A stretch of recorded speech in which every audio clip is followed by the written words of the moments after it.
in regulatory bodies and NSBs have been effectively trained, resulting in strengthened institutional capacities, and exchanges of information, knowledge, and experiences have been strengthened.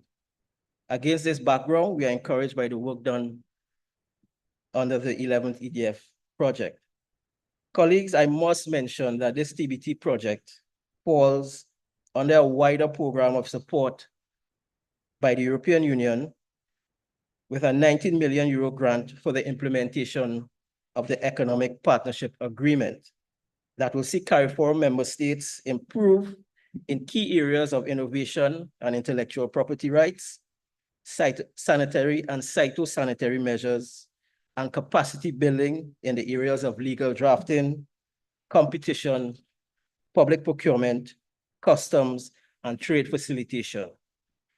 Signed in 2008, the EPA goes beyond the typical trade agreement that provides duty-free and quota-free access to the EU market, but it contains commitments on trade in services, investments, trade-related issues such as competition policy, government procurement, intellectual property rights, as well as sustainable development aspects.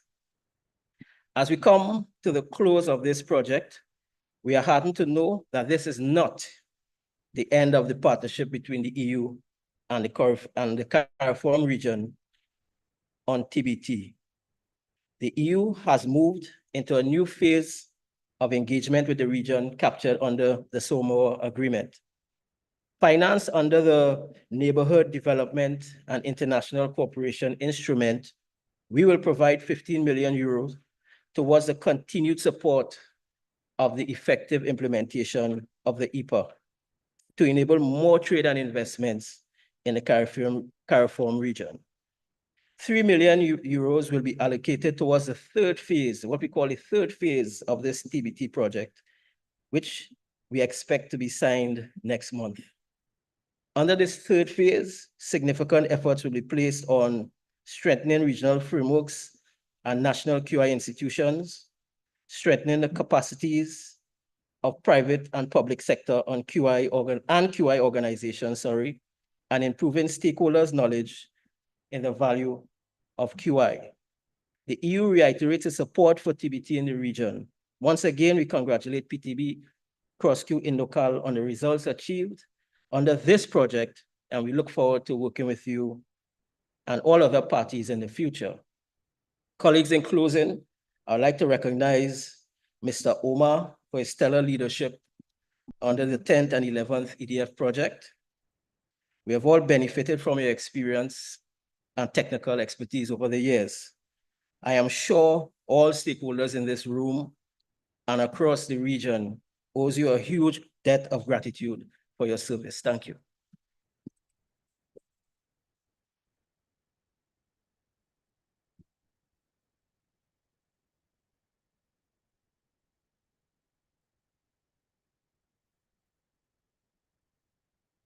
Thank you very much, Mr. Jackman. And thank you as well for allowing the region to be able to make some adjustments during the program, because that would have been one of the key reasons that the implementation of this project was a success. We had to pivot, as he said, a lot during the early implementation of the program to make sure the activity was still happening as countries were being shut down, we were still working. I will now invite Mrs. Yvonette Barron-George to bring greetings on behalf of the CARIFORUM Directorate.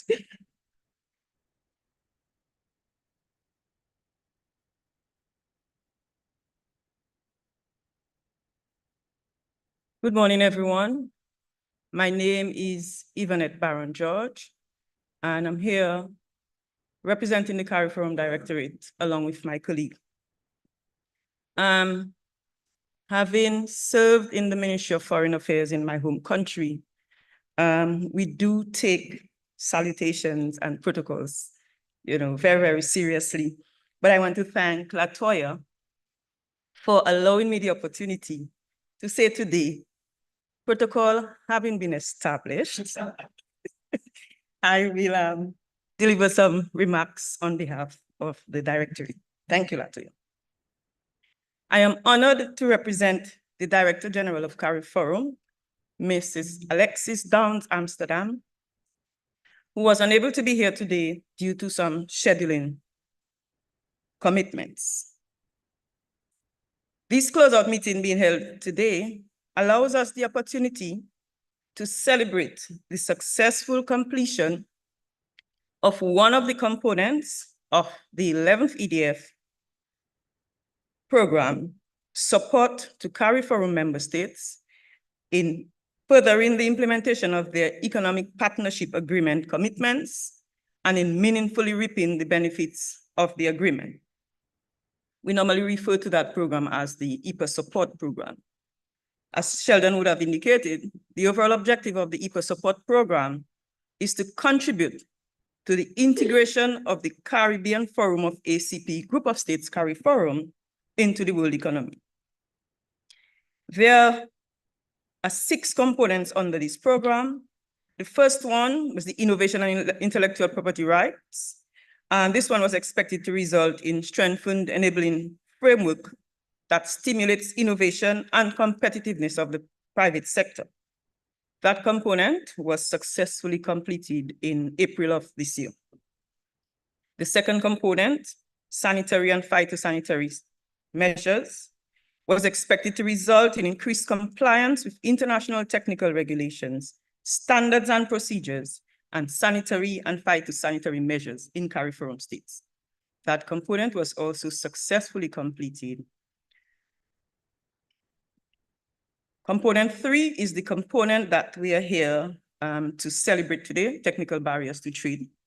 And the expected result was for stakeholders in key economic sectors to receive support to resolve their quality-related challenges through access to improved quality infrastructure services. Component 4 deals with capacity building in the area of competition, public procurement, trade facilitation, and customs.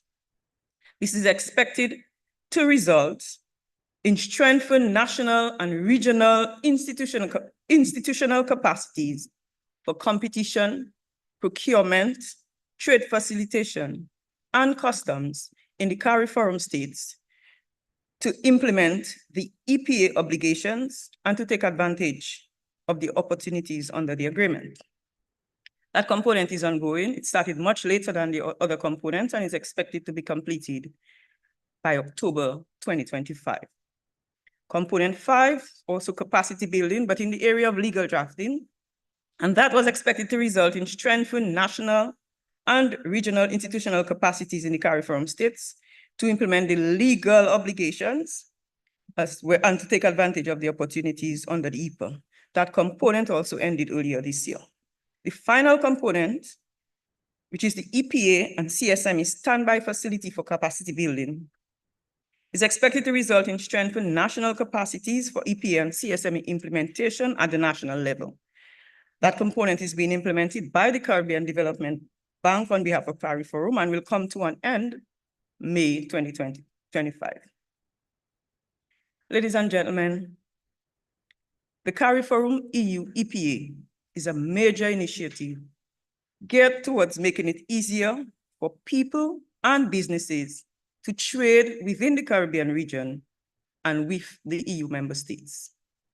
CARIFORUM states continue to emphasize the value of the EPA and their continued relationship with the EU. The agreement creates business linkages by providing predictable and transparent conditions for increased market access and enhanced investment flows while encouraging economic growth. It can also strengthen business development in the region by providing added capital, technology, skills, and know-how. When the CARIFORUM EU EPA was negotiated, it was recognized that CARIFORUM states will require development support to implement and take advantage of the market access opportunities offered under the agreement. It is well known that many of our businesses and service providers in the region are small and medium-sized enterprises. These businesses face challenges in accessing the EU market due to high regulatory standards. And we know again from the EPA support program, those are the SPS and the TBT standards. They also face challenges in complying with the measures because of high infrastructure costs as well as shipping costs. SMEs play a vital role in forging business linkages, and the EPA facilitates these connections with larger manufacturing and service industries. Apart from the support needed to meet the SPS and TBT requirements, a major complaint that CARIFORUM states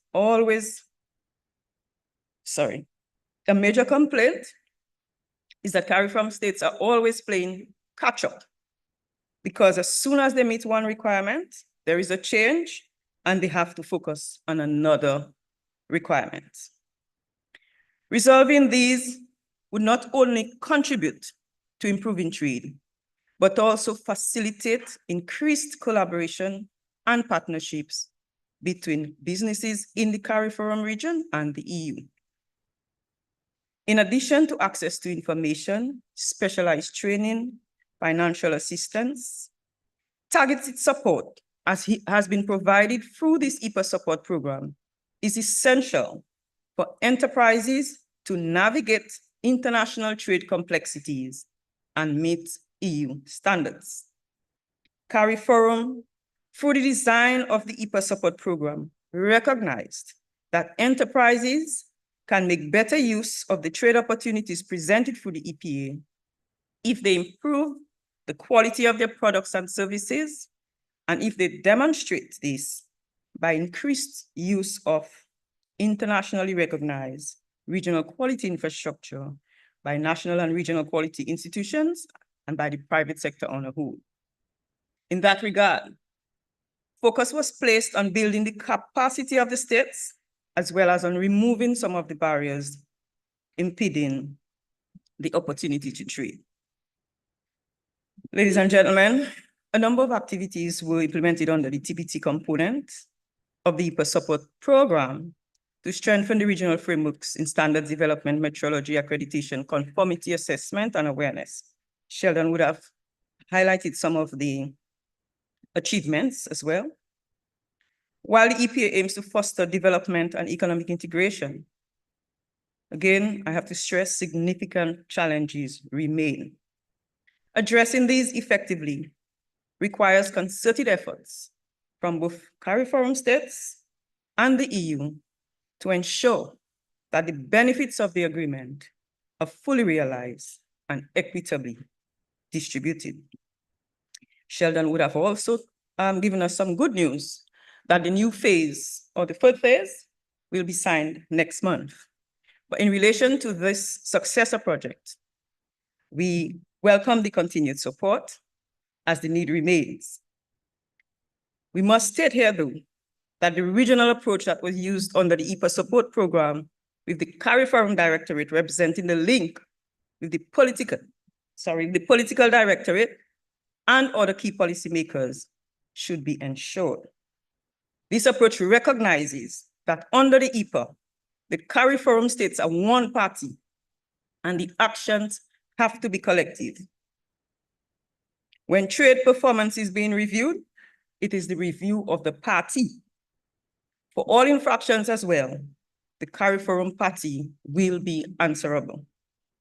The EPA mandates the CARIFORUM states to act collectively. It is our hope that the new project will have sufficient flexibility to be able to respond to the findings of the review of the operations of the CARIFORUM EU EPA. Ladies and gentlemen, the CARIFORUM Directorate is happy to celebrate the successful completion of another component of the EPA support program and looks forward to continued support and collaboration with all partners to allow the CARIFORUM states to take advantage of the opportunities presented by the EPA. We also want to take this opportunity to express our deepest appreciation firstly to the European Union for providing the funding for this project. But also we want to thank the implementing partners, PTB, CrossQ, and Indocal and the teams for implementing this project on behalf of CARIFORUM. Thanks to all of the members of the Technical Oversight Committee for guiding and steering the project to successful completion. Thank you very much, ladies and gentlemen.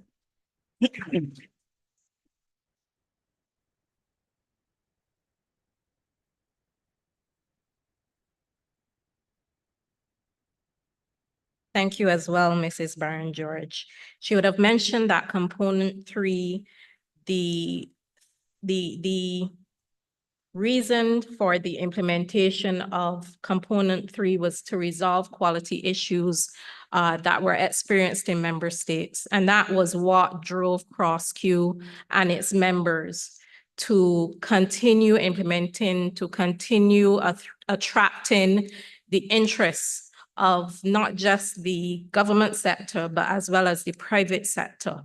And the private sector is where we would have seen quite a lot of interest, particularly in areas like quality management training, accreditation training. So the implementation and the success of the implementation of this project came down to the partners were being able to work successfully together. I'm going to invite Officer in Charge of CrossQ, Mr. Hayden Ryan, to bring remarks on behalf of the CARICOM partnership.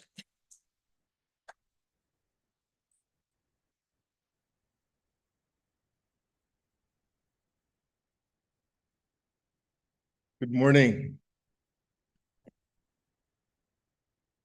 It is indeed a pleasure to stand before you, and indeed a sincere pleasure to be able to also say protocols having been established, thanks to our dear Latoya.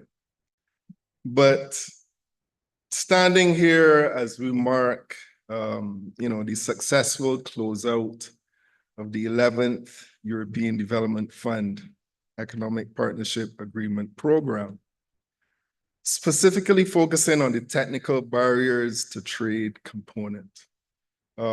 This occasion certainly symbolizes not just the culmination of a significant program, but also the strength and value of the partnerships as we look across the room that we fostered through this occasion. And I would like to invite all of you to give yourselves a round of applause.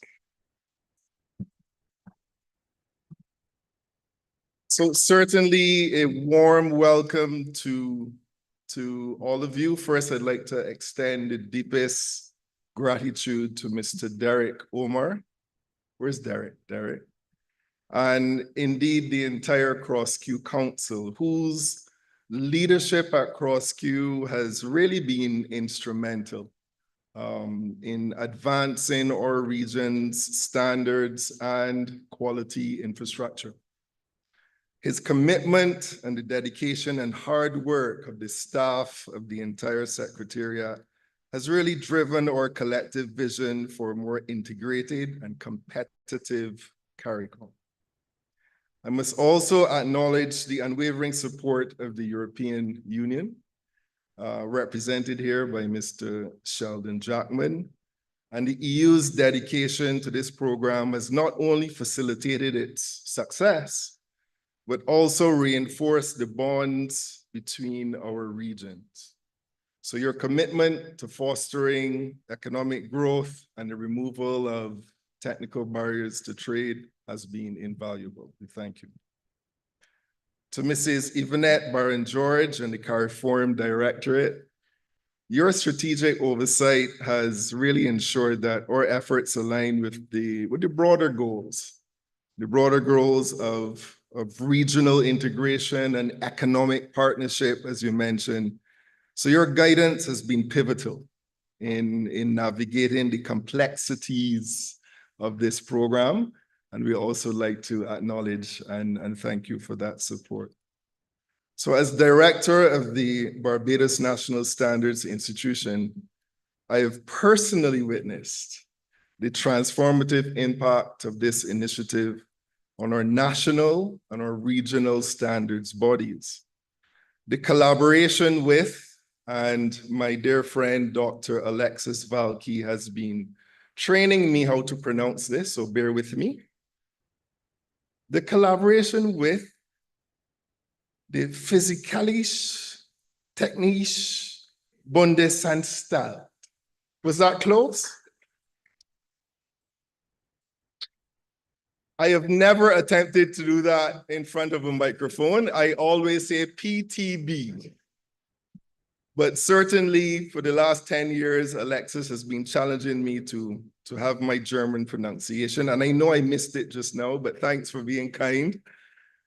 But under that expert direction of Dr. Sabine Greiner, and your direction has been particularly fruitful. And the technical expertise and knowledge transfer provided by the PTB have been key drivers in the strengthening of our capacity to meet international standards. It is also a great pleasure to welcome Mr. Nestor Julio Matos Urena from the Dominican Republic. So welcome to our gathering today. Your presence signifies an important milestone in our ongoing journey towards regional integration and regional cooperation. So welcome. So this moment marks not only the conclusion of this significant initiative, but also the beginning of a new chapter in our region's journey towards a modern, globally competitive quality infrastructure. One that not only meets lofty objectives, but it sets, as we've seen for the last 4 years, giving really the people of the CARIFORM region a dream, and a dream that one day their products and their services can really compete on the world stage. Ultimately, that's the intention, and that's what we've been seeing. And not just compete, but compete alongside the best that the world can offer. So since the signing of the revised Treaty of Chaguaramas, the Caribbean businesses and entrepreneurs have known a dream that, one day the fruits of their labor could be found lining the shelves in any supermarket, any corner store, any retail establishment in 15 member states represented here today among us. And that's tremendous. Since then, with the increased opening of the international markets, trade partnerships, and trends in international business, that dream has expanded vastly beyond our shores. Today, even the most inexperienced business can dare to trade as far as their vision will take them. And yet, despite all this, many of them still face significant barriers to reaching this dream. So there's still work to be done. We know that reaching an international market can have in lifting living standards, building resilient economies, and securing prosperity for ordinary people. That is why we decide to take action. So 4 years ago, when we gathered with our partners of the European Union, CARIFORM, PTB, and INDOCAL, we birthed a program with ambitious goals to enhance the integration of the CARIFORM states into the world economy and to facilitate the effective operation of the Economic Partnership Agreement. And also to remove those technical barriers to trade that we heard of this morning. So the lasting impact of such would help countless enterprises to find their place in the global market. So today, we celebrate that our work has truly made real progress. As we reflect on this progress made, we can take pride in the achievements we've collectively accomplished. This program has directly addressed the critical gaps in quality infrastructure that have long posed challenges to our region. Through targeted interventions, we've seen the strengthening of national and regional quality institutions, the preparation of our private sector for certification, and the establishment of the Caribbean Reference Laboratories, among many other milestones. And these are not abstract outcomes, they're concrete steps forward for our economies, our businesses, and ultimately to help people to get a seat at the table. The success that we celebrate today would not have been possible without the unwavering support of our partners. I would like to extend the deepest gratitude again to the European Development Fund of the European Union for their vision and the commitment, as you heard, with the extension of the third round of the program. Your investment in the future of CARIFORUM states is deeply appreciated, and we will have lasting impacts on our entire region. I wish also to thank our implementing partners, so CARIFORUM, PTB, and INDOCAL, as I mentioned before. Your expertise, and they've brought great expertise to the region. The collaboration, the dedication has been instrumental in bringing the program to fruition. Together, we've built a stronger, more resilient quality infrastructure that our people seize the opportunities of tomorrow for years to come. Not without help of all of you. So the project teams, the people behind the scenes, the technical officers, not just from the secretariats, but from all the bureau, the people who participated across the region, support from contracted consultants, a heartfelt thank you for bringing the program here. So as we conclude this seminar, let us carry forward the spirit of cooperation that has defined this program. The work does not end here, as you've heard. Our journey continues as we strive to fully reap the benefits of the EPA and ensure that the Caribbean as a region of excellence in trade and in quality.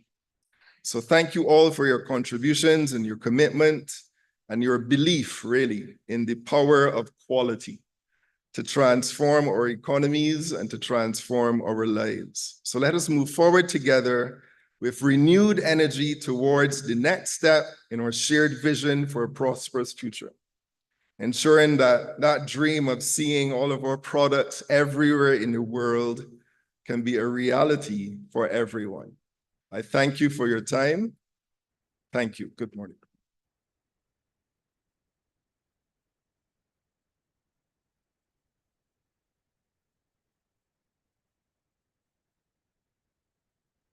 Thank you as well, Mr. Rind. He would have kicked off the remarks by the beneficiaries of this program. So we're going to continue in that vein and invite Mr. Nestor Julio Matos Urena to this stand. And we are going to ask Ms. Marcia Denny, our program coordinator, to assist with translation.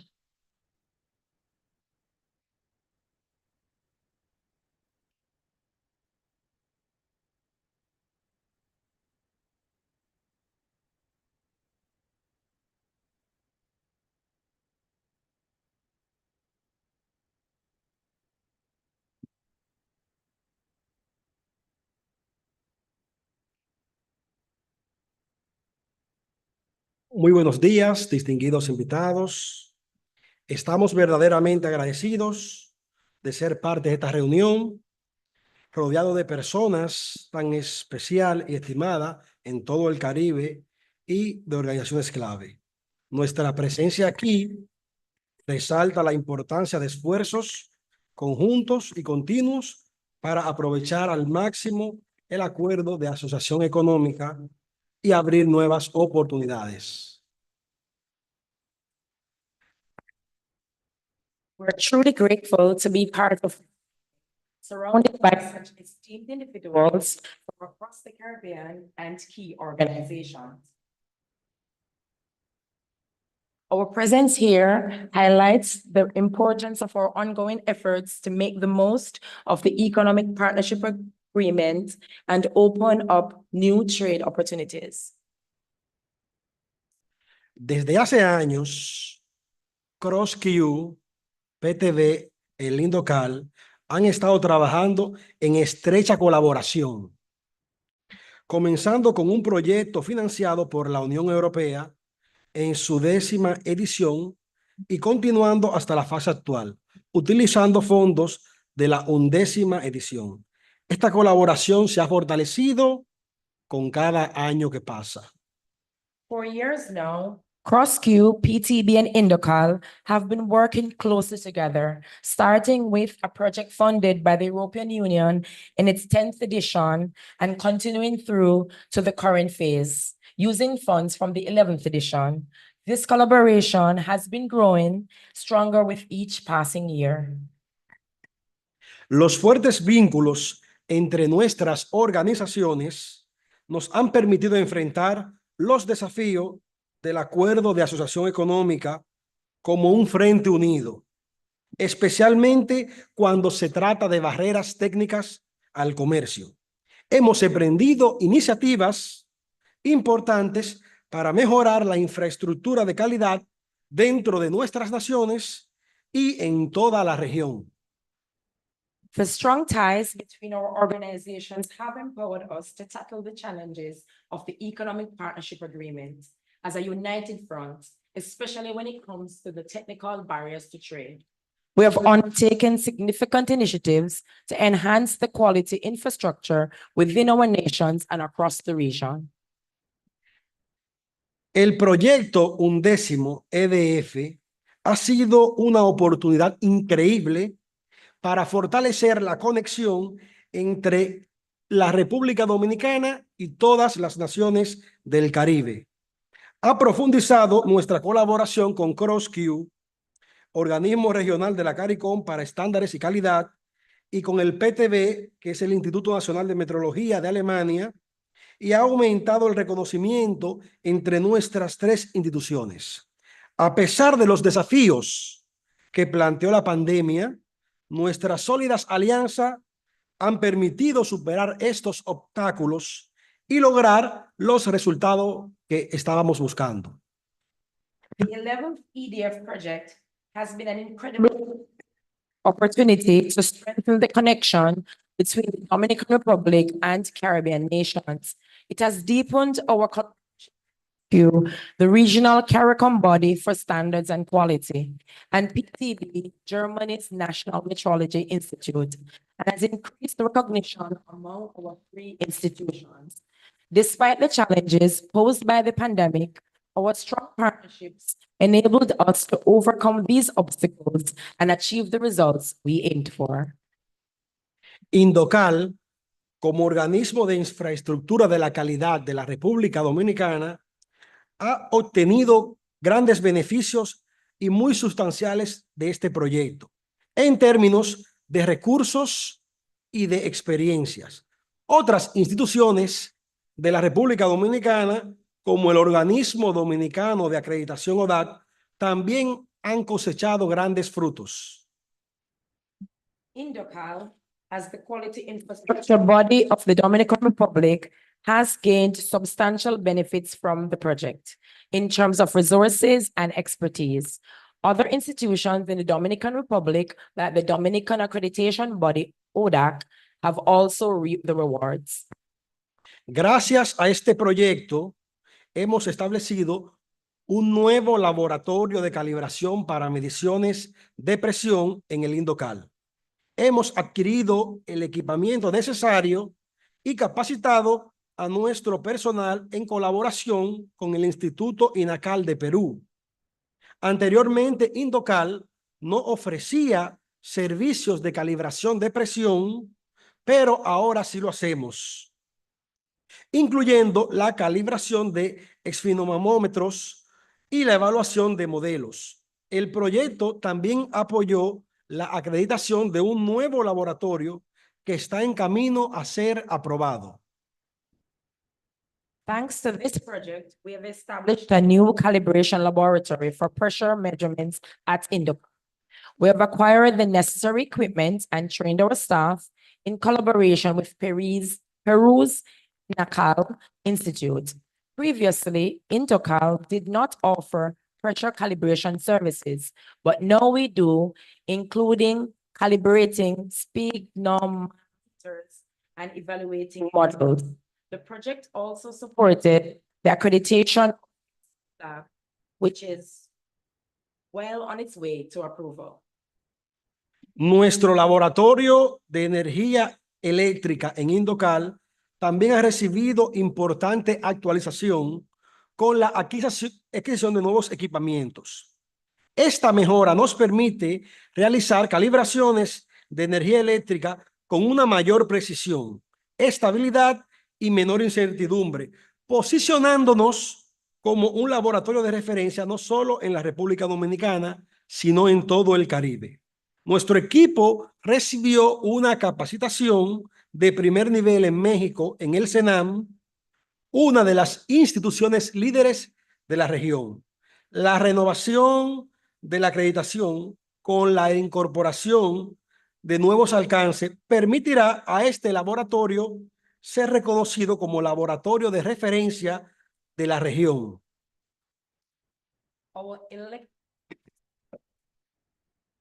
Our electrical energy laboratory at Indocal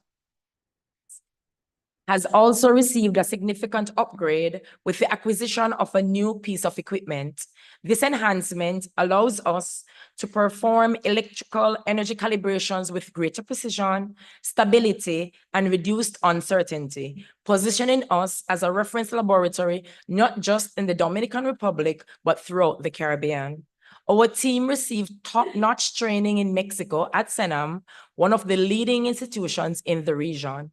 The renewal of accreditation with the incorporation of new scopes will enable this laboratory to be recognized as a reference laboratory in the region, also referred to as Caribbean Reference Laboratories. A lo largo de este proyecto hemos logrado grandes avances en la promoción de la calidad dentro de la sociedad dominicana y entre nuestros grupos de interés, siempre con el fuerte apoyo de CrossQ y PTV. También hemos establecido el Premio Indocal a la Calidad, que honra a las organizaciones que utilizan eficazmente los servicios de la infraestructura de la calidad y aplican mejores prácticas en metrología, normalización, evaluación de la conformidad y promoción de la cultura de calidad. Throughout this project, we've made great strides in promoting quality within the Dominican society and among our stakeholders, always with the strong support of CrossQ and PTB.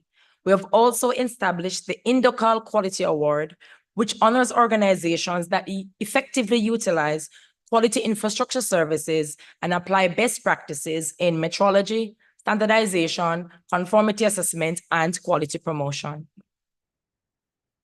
Este proyecto ha sido fundamental para fortalecer la infraestructura de calidad en la República Dominicana y profundizar nuestras alianzas con CrossQ, PTV y CARICOM.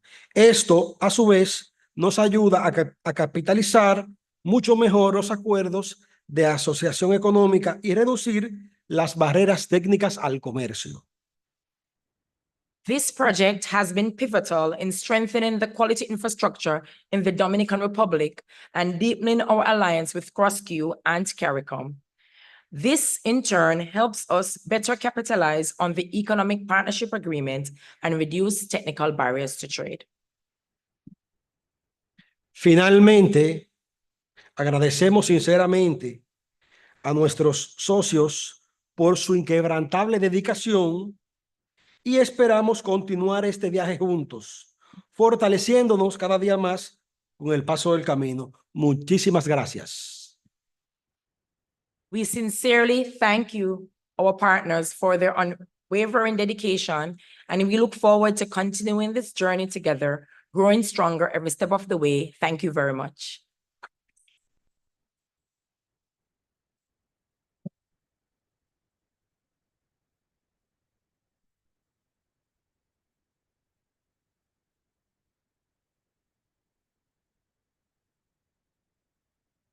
Thank you very much for those greetings from the Dominican Republic. Our last contributor in this opening session will be from PTB. And protocols having been established by Hayden Rind in relation to the pronunciation, I will not even attempt it. So I'm going to invite Dr. Sabine Grainer to bring remarks on behalf of the project managers, PTB.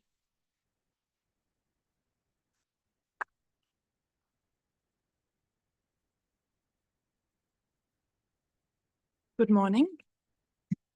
On behalf of PTB, which is the German Metrology Institute, I would like to welcome all our guests to the closing ceremony of the 11th EDF EPA TBT project here in Barbados. Since more than 2 decades, PTB is working in the Caribbean through its International Cooperation Department. Thanks. And has a long-standing working relation to its partners.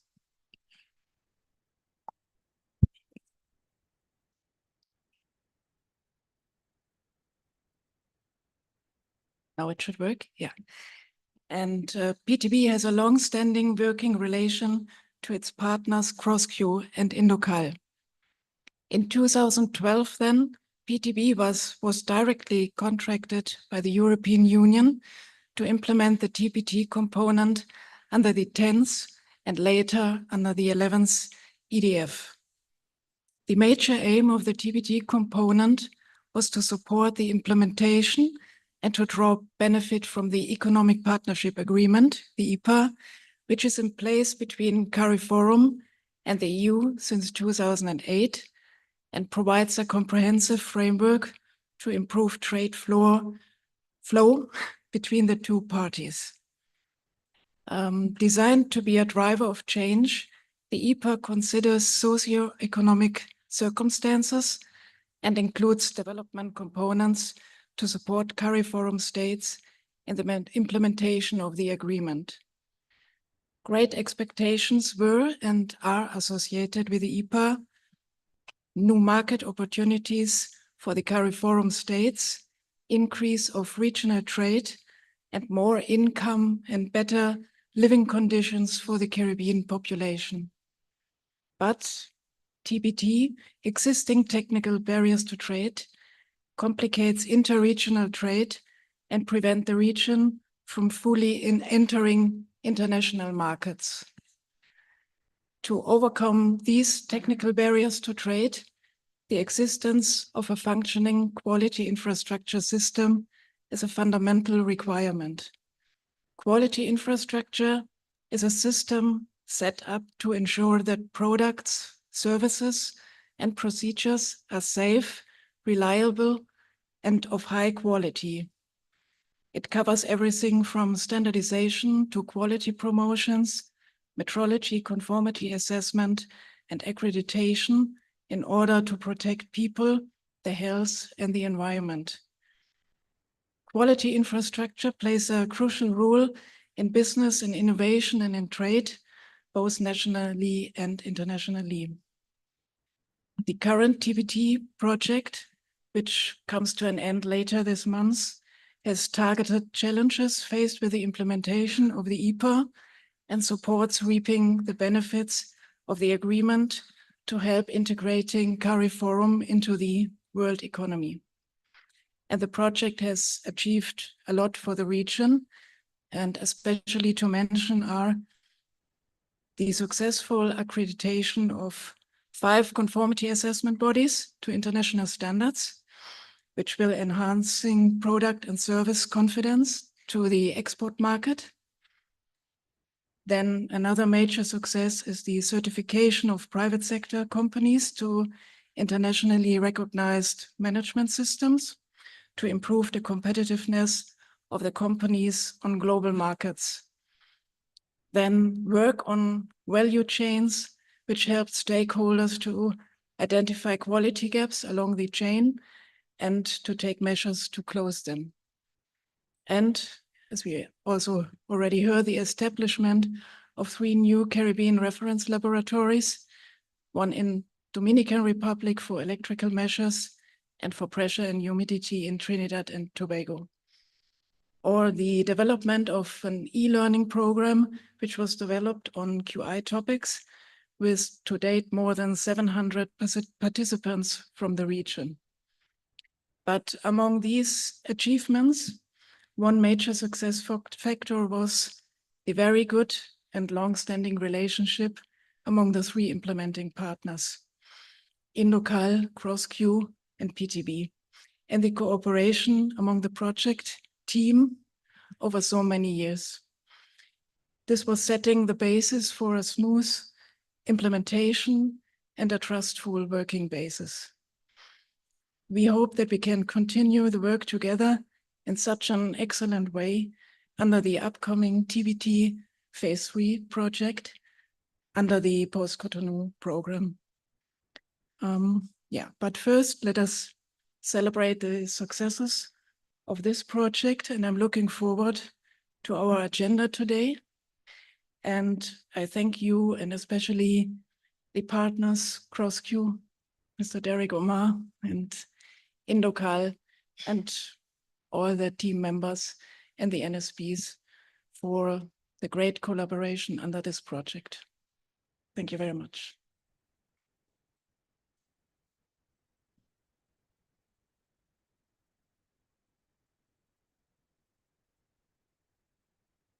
Okay, PTB's remarks brings us to the end of our opening ceremony. So now we'll go into a little bit of sweetness. And I know most of us love sweets. So we will now move into 2 special presentations that we wanted to make at this event. And these presentations are being made to show a little bit of what went into the program, but also to recognize the work behind the scenes that often happens and we don't see. So we're celebrating today 2 achievements in the program, and it's not by any means a finality of the entire program, but it's just a demonstration of, some of what happened. Again, some of the sweetness. So during the course of the implementation of this program, one of the initiatives that was created was to establish training courses, and we wanted those training courses to be representative of what the demand is across the CARIFORUM countries. So the indicator said that we were to develop 3 training courses. Now, CrossQ being CrossQ had to exceed what the indicator was. So we ended up creating 5 courses, and those courses were Introduction to Quality Infrastructure, Standards Development Essentials, Fundamentals of Metrology, Auditing for Quality Effectiveness, and Quality Infrastructure Marketing Communications. And each of those courses represented one of the 5 pillars of QI. Again, we were responding to the demand, and we ended up creating 5 courses rather than 3. When we launched the courses in January of this year, I think it was January 12th of this year, the intent was to have the courses run for about 12 weeks. We ended up running the courses for about 4, almost 5 months. And the reason was there was a little bit of concern that participants would not complete all of the courses in time. If you completed all 5 courses, you would get what is called an executive certificate. And that certificate would show that you've completed successfully all 5 courses in the program. There were some people that were just interested in 1 or 2, of course, and there were modules between 3 and 5 modules. Again, CrossQ being CrossQ, metrology, I think, had 7 modules. But we wanted to make sure that the participants would have been able to complete all of the modules. Within 2 weeks, this gentleman completed all 5 courses. 2 weeks. And when he received, being the first person to receive an executive certificate, his enthusiasm really was a highlight for me. Because at that point in time, I was the project coordinator for that element. And it was such a pleasure because I was concerned that we would not get even 20 people registering. We had nearly 700. Sorry. Yes. We had nearly 700 persons registering. We issued 750 graduate certificates across courses. We had 98 executive certificates. And this was just one initiative that we were concerned would not even get 20 registrations. So I am going to invite Mr. Cecil Pope and Mr. Hayden Ring to present this certificate to Mr.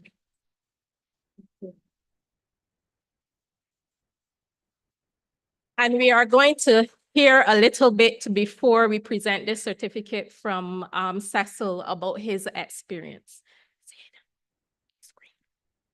James, go ahead.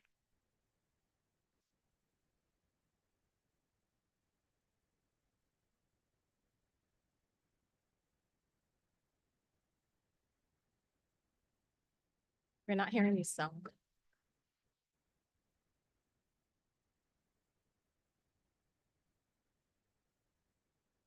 All right, so we're going to do it a little backward. We're going to present the certificate and then hear from Cecil. Good evening, all. My name is Cecil Pope, and I am the recipient of the first executive certificate from the QOES program offered by CrossQ.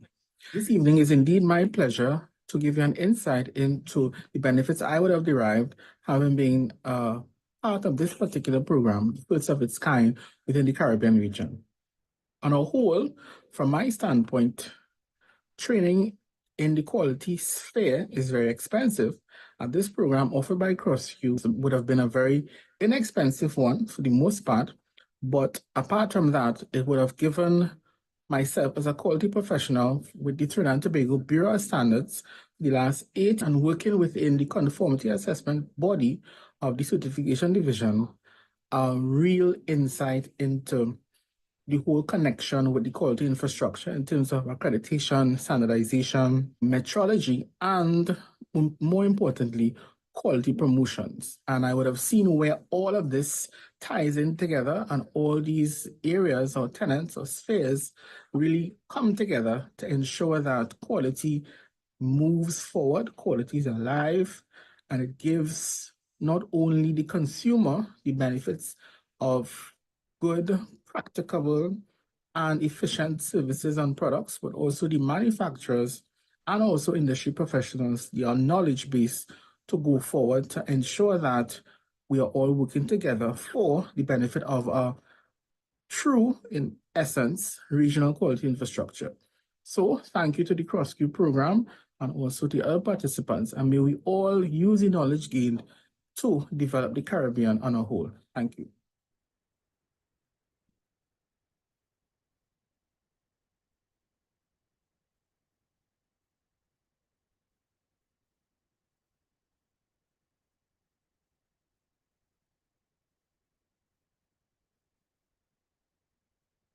Thank you very much, Hayden. I would like to say a special thanks now that I have this platform to the developers of the various courses. A lot of work went in behind the scenes, technical officers from various member states, and also from the technical committees of CrossQ went into the developing the actual content for the courses. And that involved training, that involved a lot of work, that involved a lot of reviewing of the material. So thank you all very much.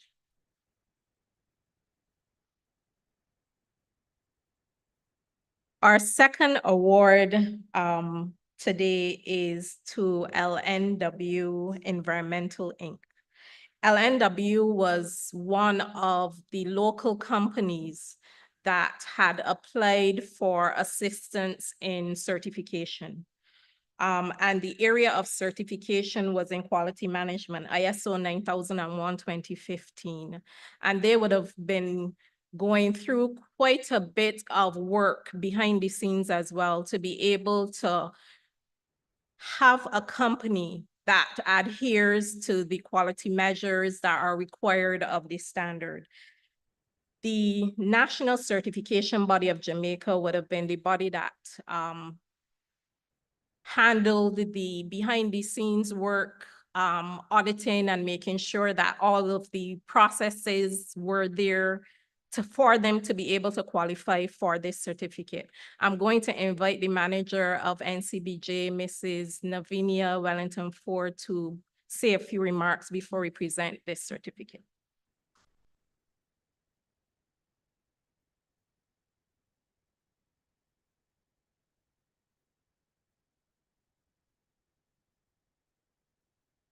Thank you.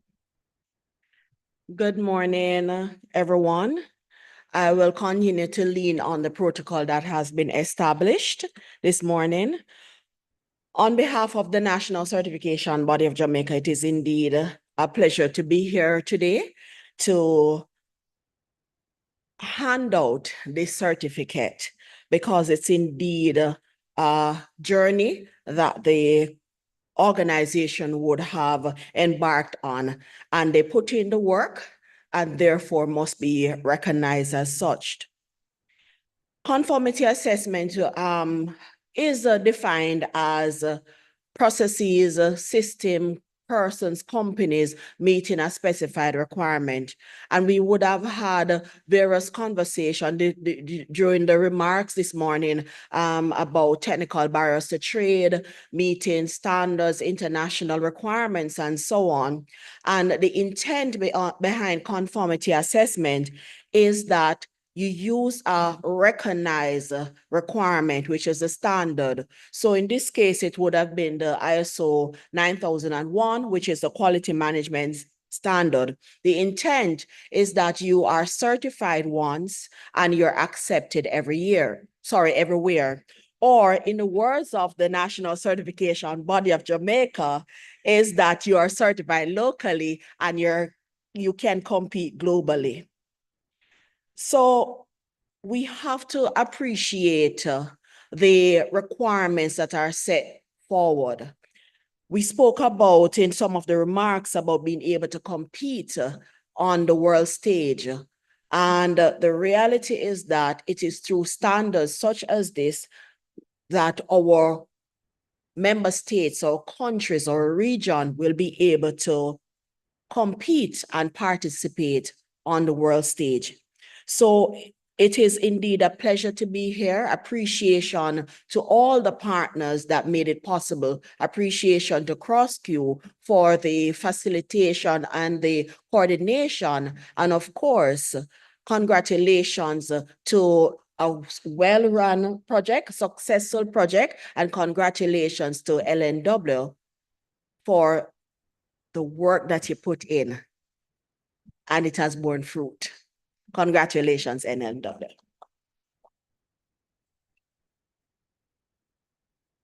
So we are going to invite a few people on stage. We're going to invite the European Union, Sheldon.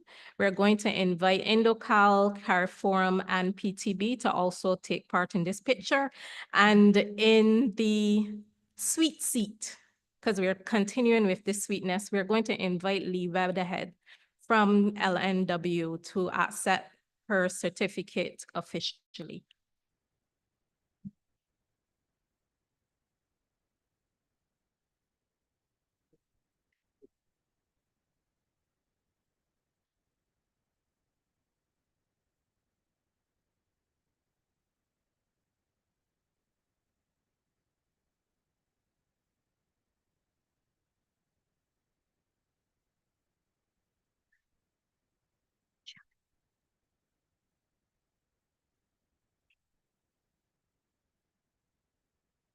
Can we dim the light at all?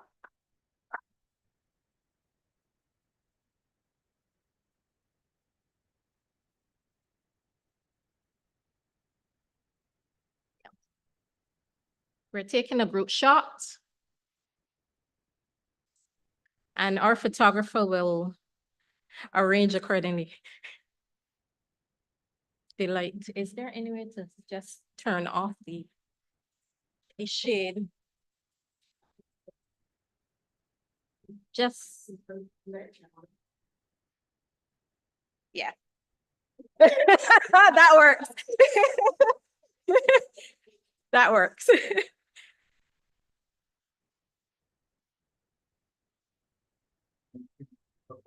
This way. Yeah. Too much on this side, bring it back in. And thank you. Shot in 3, 2, 1. Great. Thank you so much.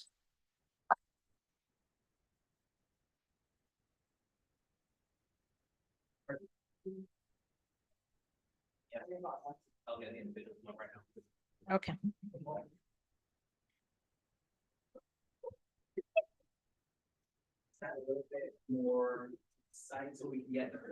Okay. And this is representative of the demand that we spoke about earlier from our member states, the companies that wanted and were interested in seeking certification. So this is a good example of that work. So thank you very much.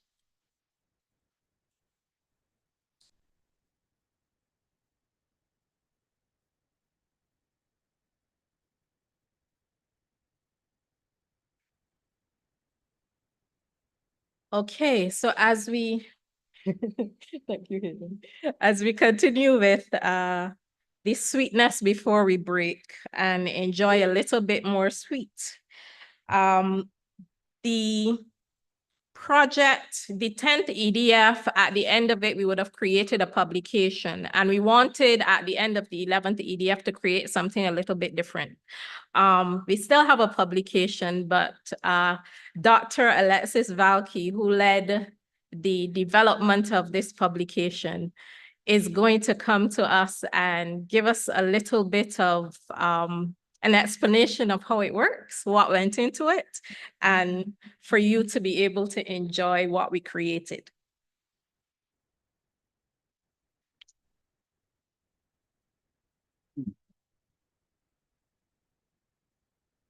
So, good morning, buenos días, bonjour, guten Morgen, guten Morgen. Hayden, it's embarrassing for me to realize and accept that your German is better than my English. But I hope you understand what I'm presenting here.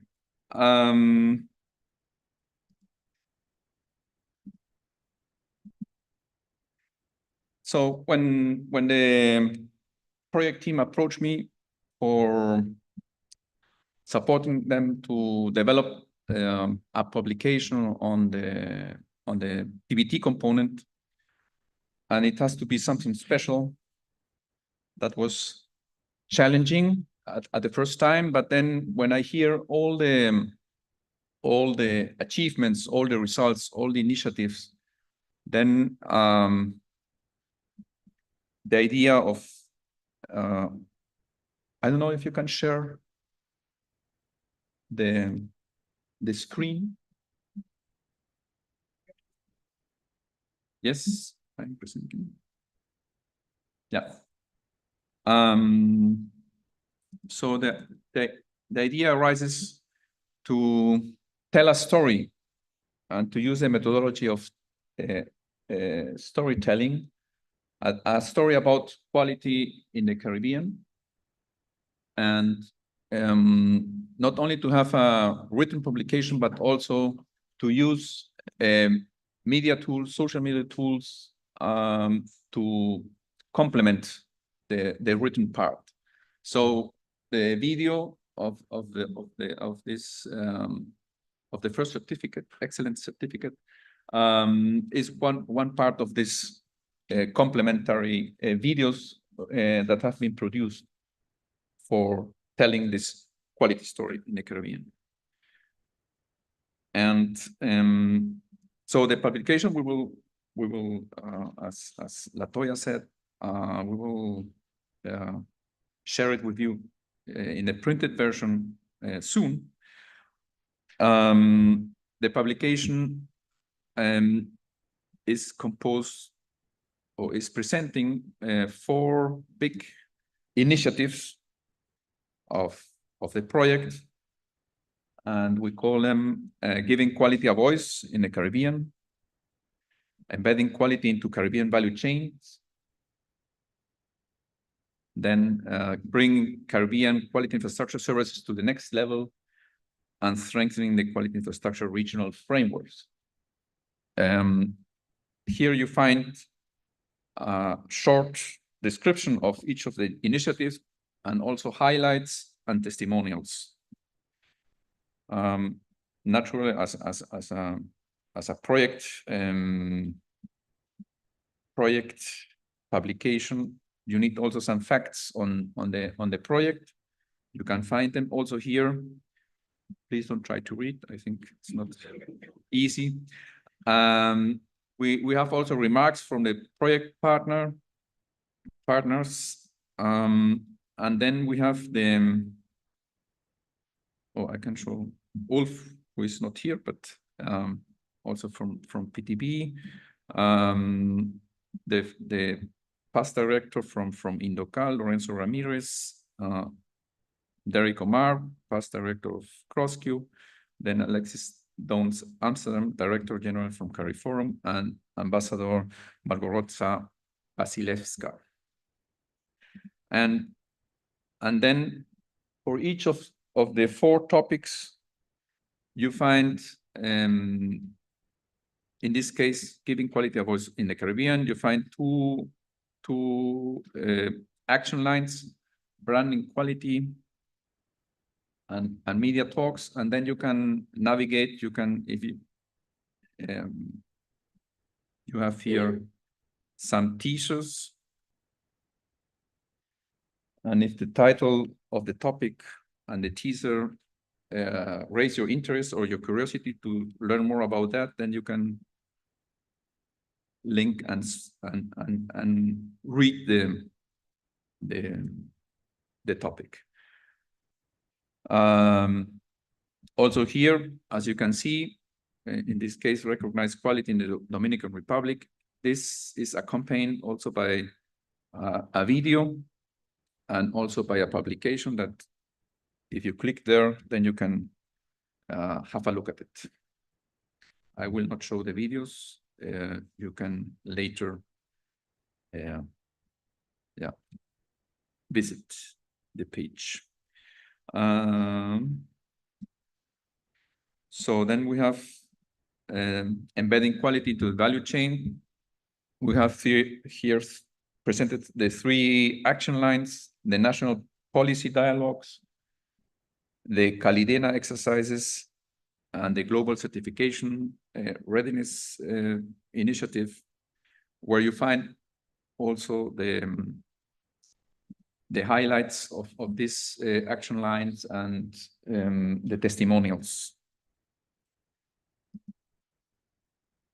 The third topic, bringing Caribbean quality infrastructure services to the next level. We hear also some examples. We have here the 3 initiatives, the accreditation of the conformity assessment bodies, enhancing the regional calibration laboratories, and as we also hear the awards for the educational program for quality infrastructure.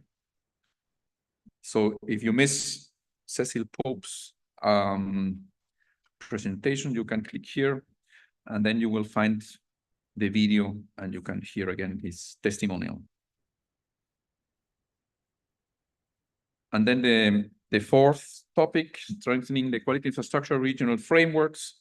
We have here 4 action lines, advancing the Caribbean metrology in order to strengthening the cards, developing and strengthening the cards,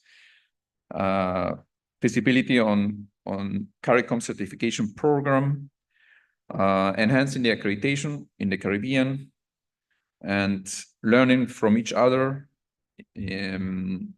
So the inter and intra-regional sharing from the Caribbean to the world. At the end of each of these topics, we also documented the lessons learned and an outlook, development outlook. So you can find them at the end of the publication, the lessons learned and outlook on each of these topics, and also for the overall program. So short texts coming to the point. So I hope that the reading is interesting and you can navigate through the document and pick up and read and enjoy the reading of the topics that are of your highest interest. And we have also voices from the project team, as everything that has been developed is based on the work of and the coordination of this project team, and naturally also with the support of the NSBs all around the region. So I want to thank the publication committee, which is conformed by Latoya, by Terry, by Alejandra, and Sabine. It was an enjoyable work, and I hope that the product is also for you, produce a lot of joy to read and to pass the history of this project, and especially the results and the achievements. And yeah, so the distribution, can you help me with this?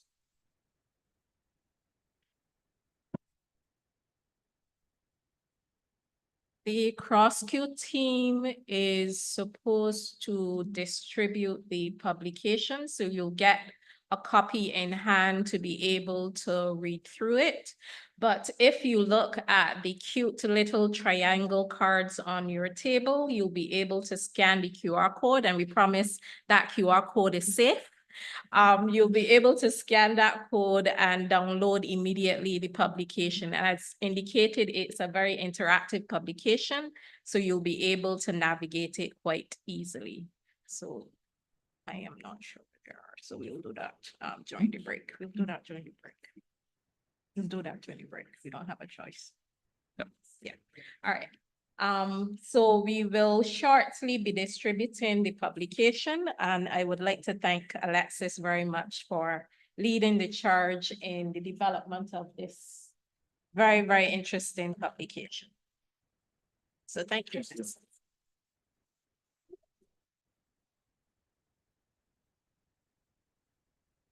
All right. So we are at the end of the first segment of our seminar for today. We will break now for, just give me a second. Yes, we will break now for a coffee break for 20 minutes. We will return at we will return at 20 to the hour, 10:40. Yeah, my timing is not, very good. But we'll return at 10:40, where we'll resume the second half of today's event. For those of you joining us online, please welcome and stay with us. We'll be back in 20 minutes to continue today's seminar. So thank you guys very much.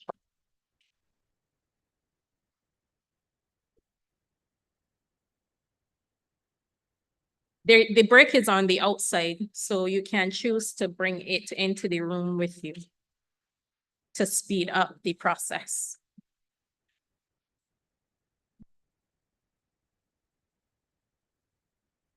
He's shaking. He's shaking.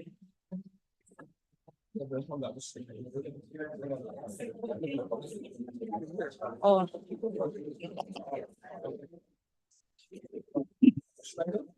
I'm not sure.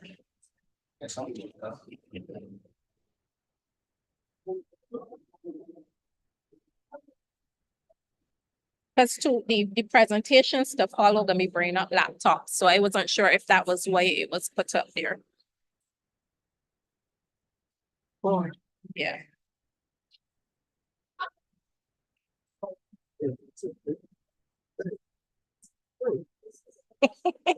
Yeah, okay. Okay. All right, we'll see if it stays there. Yeah. That's.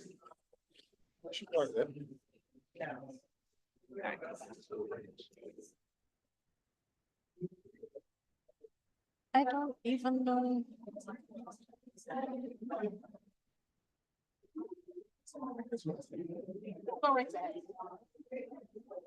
You may go block the projector again.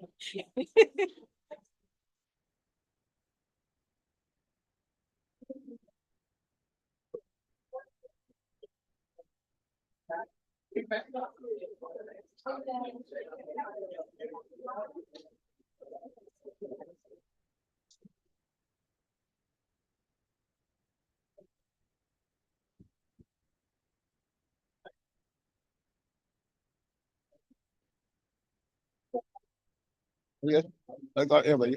You got your script, watch your script. Laptop, go ahead.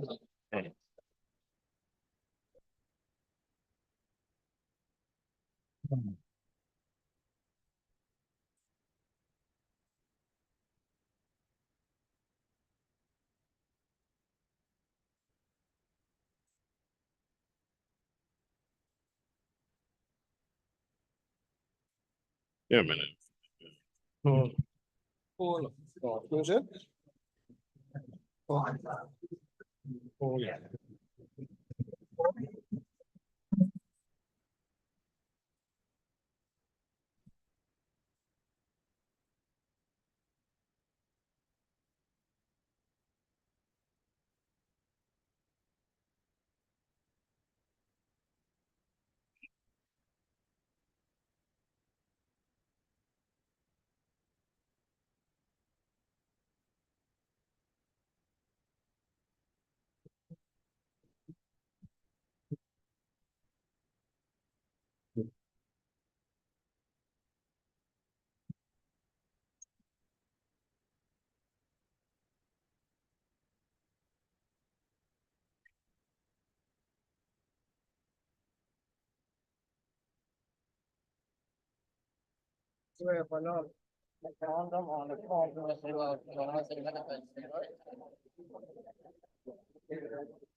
Cross here, every tallest person.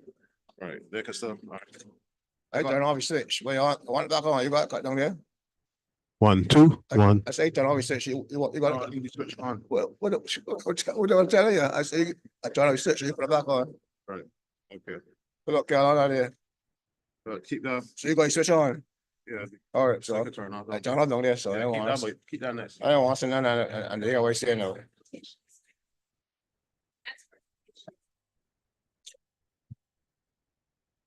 And that's the only one until after lunch that got 2 people. And you can't, we can't, we're really far from stomach, but I didn't know that it was a problem. The guy was going to. Oh. So I didn't know. Oh, you mentioned that. Oh, they probably didn't mark it, but I have mentioned that. All right, no problem. So all the. Yeah. Just hold on to it. We didn't need to do anything, just hold on to it. All right, all the other presentations are PowerPoint. So the last 4, those are PowerPoints. Yeah? All right, so in the Zoom.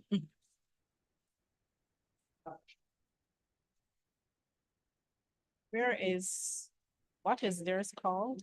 It's near presentation for our school, close out. This one here, second last one, or the last one. So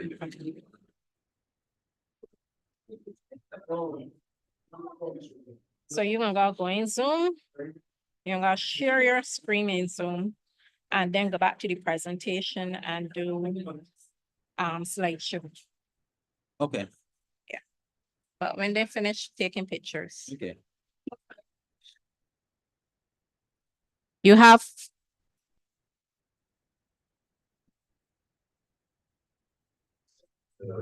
Oh.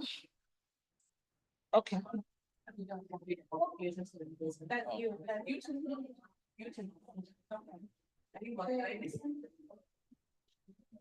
Anyone else in the shop?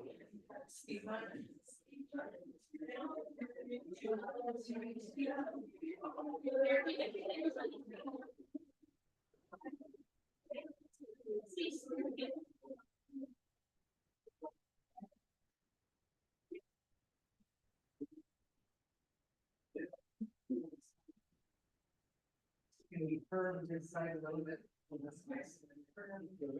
Yes, perfect. And 3, 2, 1 more. 3, 2, 1. And again, big smiles from everyone. 3, 2, 1. Thank you so much.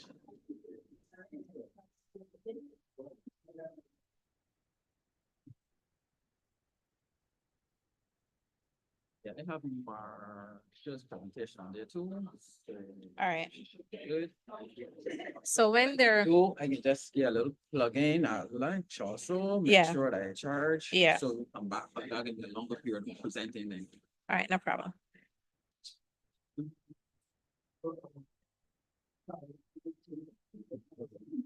Right, so each of these got PowerPoint presentations. So there's 2. This is one. There's one presentation by 2 people. Okay. Mhm. Then there's this one, that's also a PowerPoint presentation. This is a PowerPoint presentation. Okay. This is a PowerPoint presentation, but just by 2 people. This video comes Just before, maybe we open from coffee break, I'll we can have a announce that Q&A? as, yeah, that we're gonna show a video.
Okay.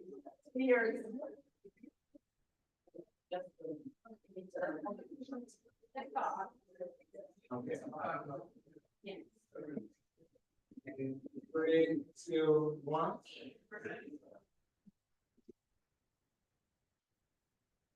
And one more, three, two, one. Terry, yeah. Somebody just stay, can go back to publication.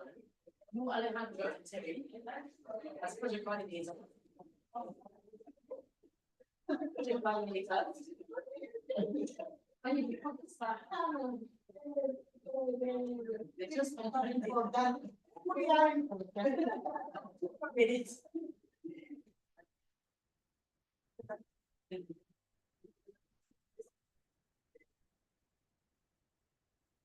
That's it. Yeah.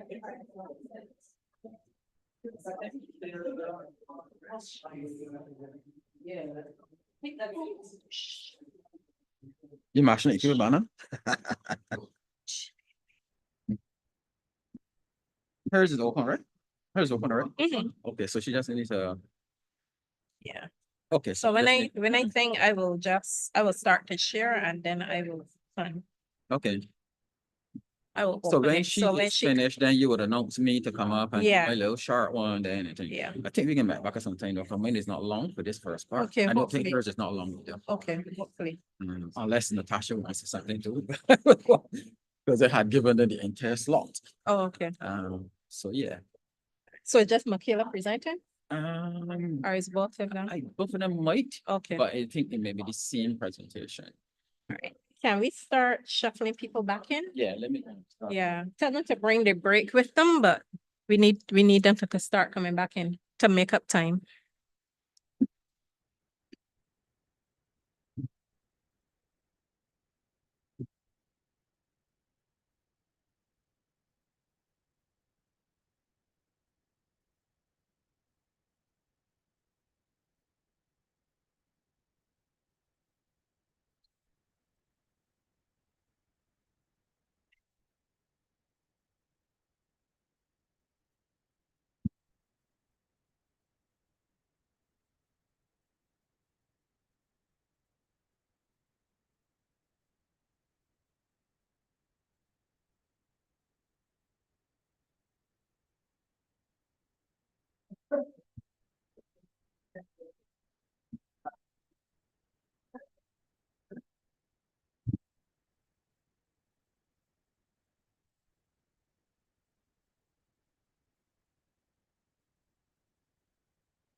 starting now after our break, our coffee break.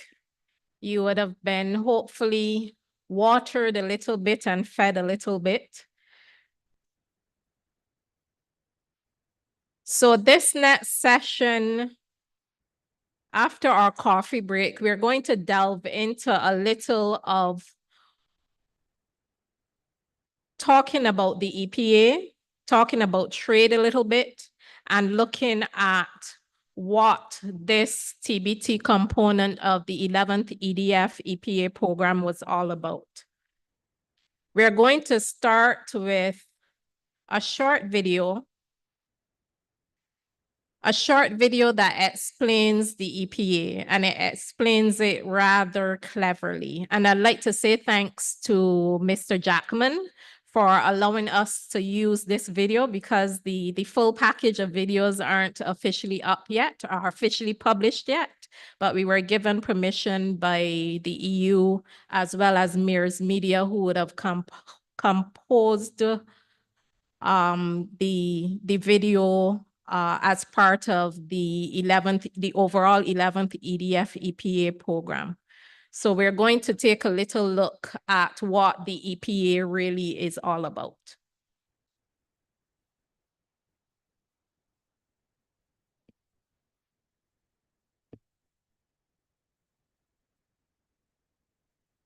Bear with us just a second.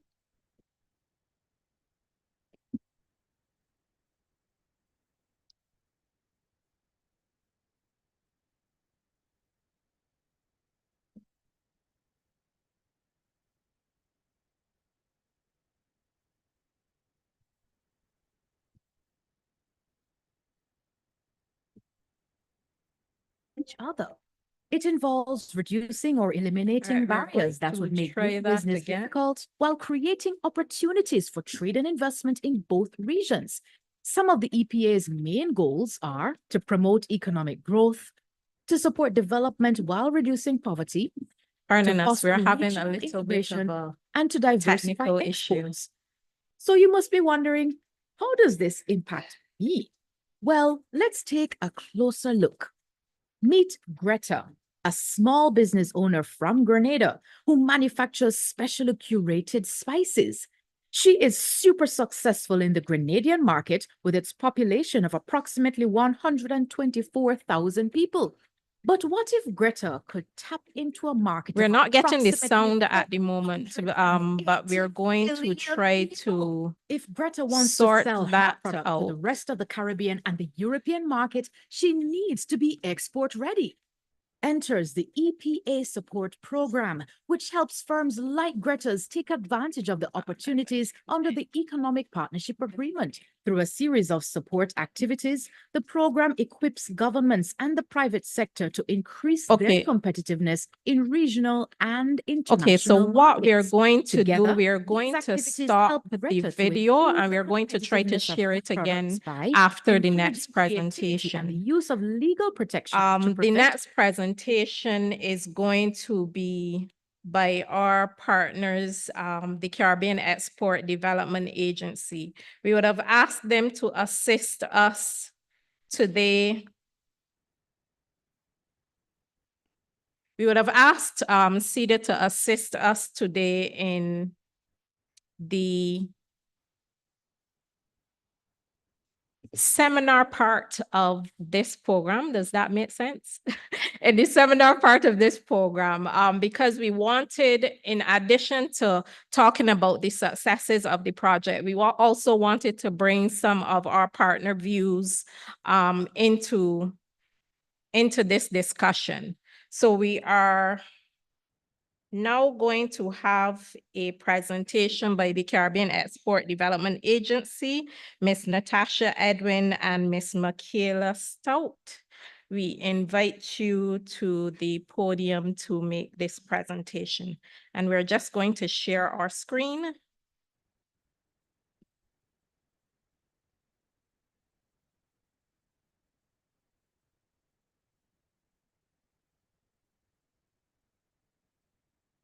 And it is not allowing me to share the screen, so just bear with me.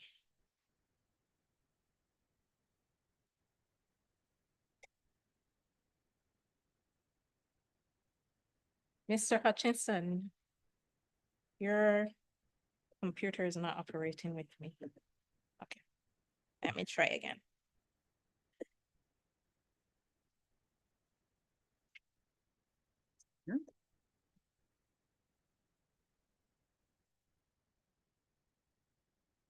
Mm-mm.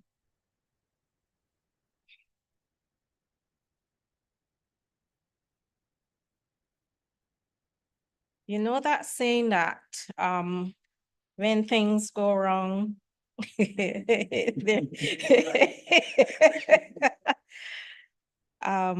having a little bit of an issue with our Zoom. So we're going to try to relaunch that in a bit.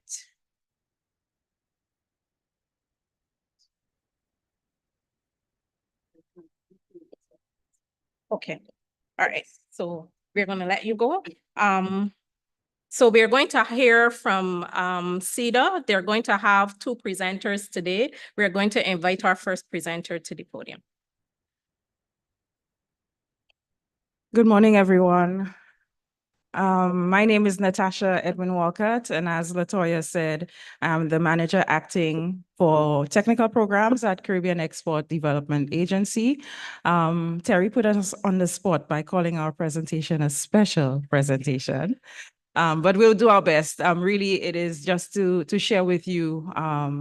We recognize the target audience. When we usually speak about the EPA, we would be addressing the private sector.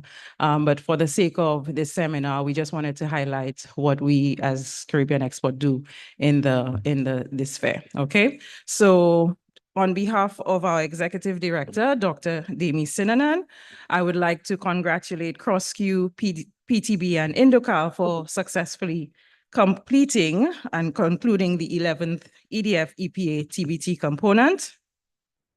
We, at Caribbean Export, we have a long-standing partnership with CrossQ, so much so that we're actually in the same building, right?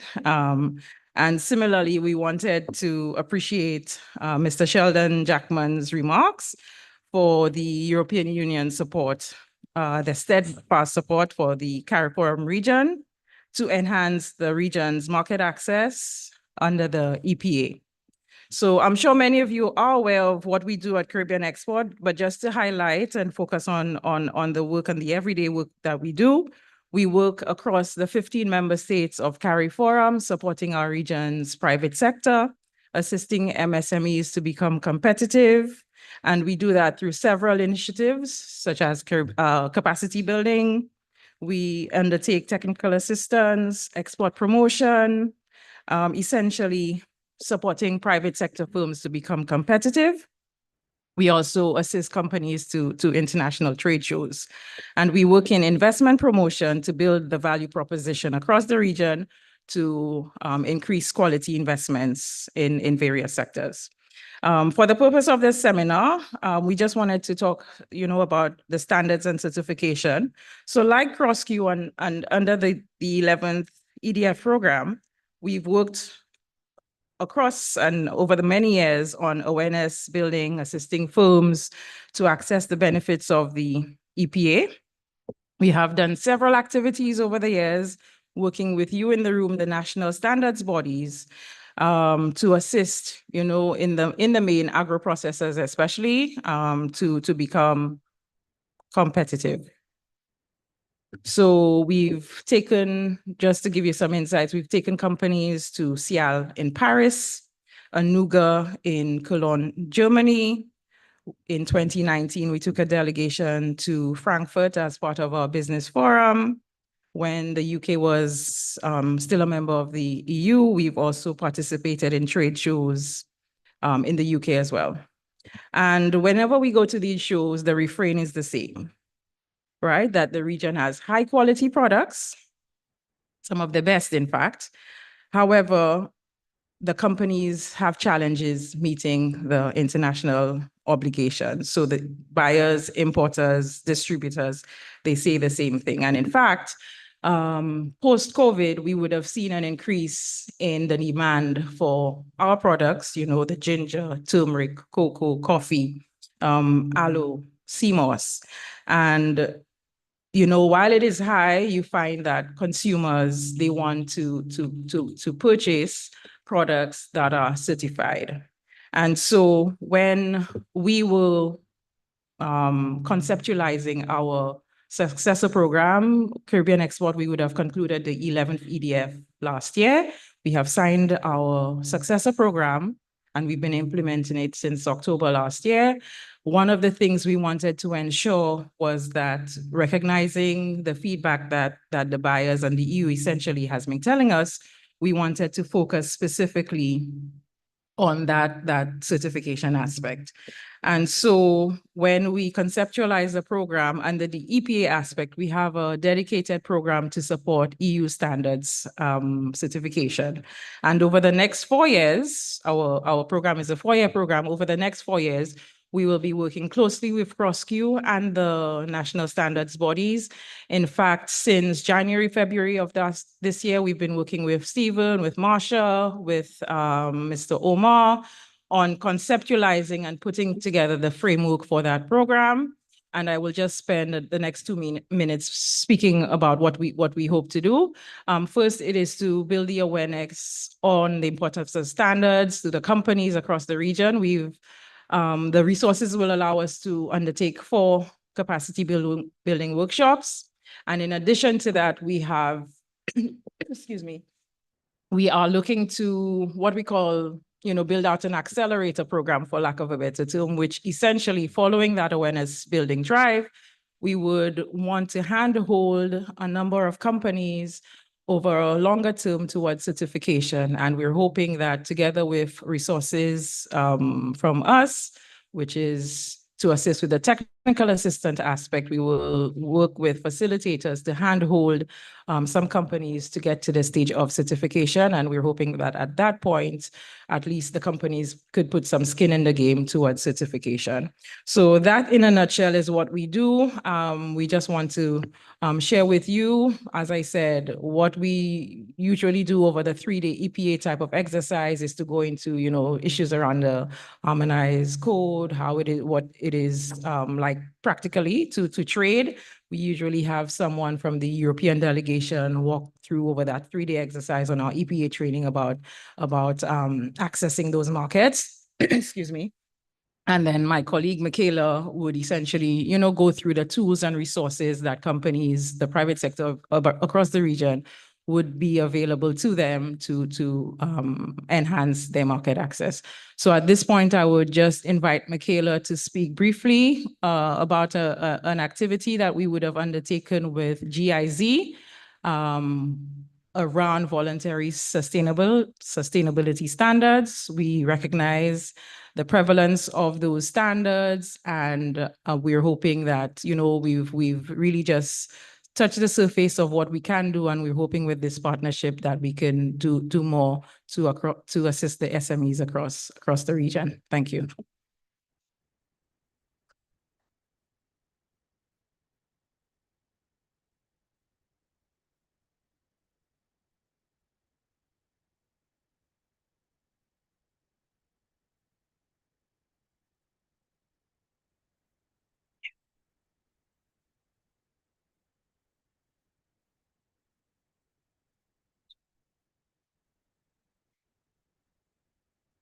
Okay, good morning, everyone. My name is Michaela Stout, and I'm the Export Development and Promotion Officer at Caribbean Export. So Natasha would have discussed pretty much what we do, who we are, seeing a lot of familiar faces in the room, maybe execute workshops.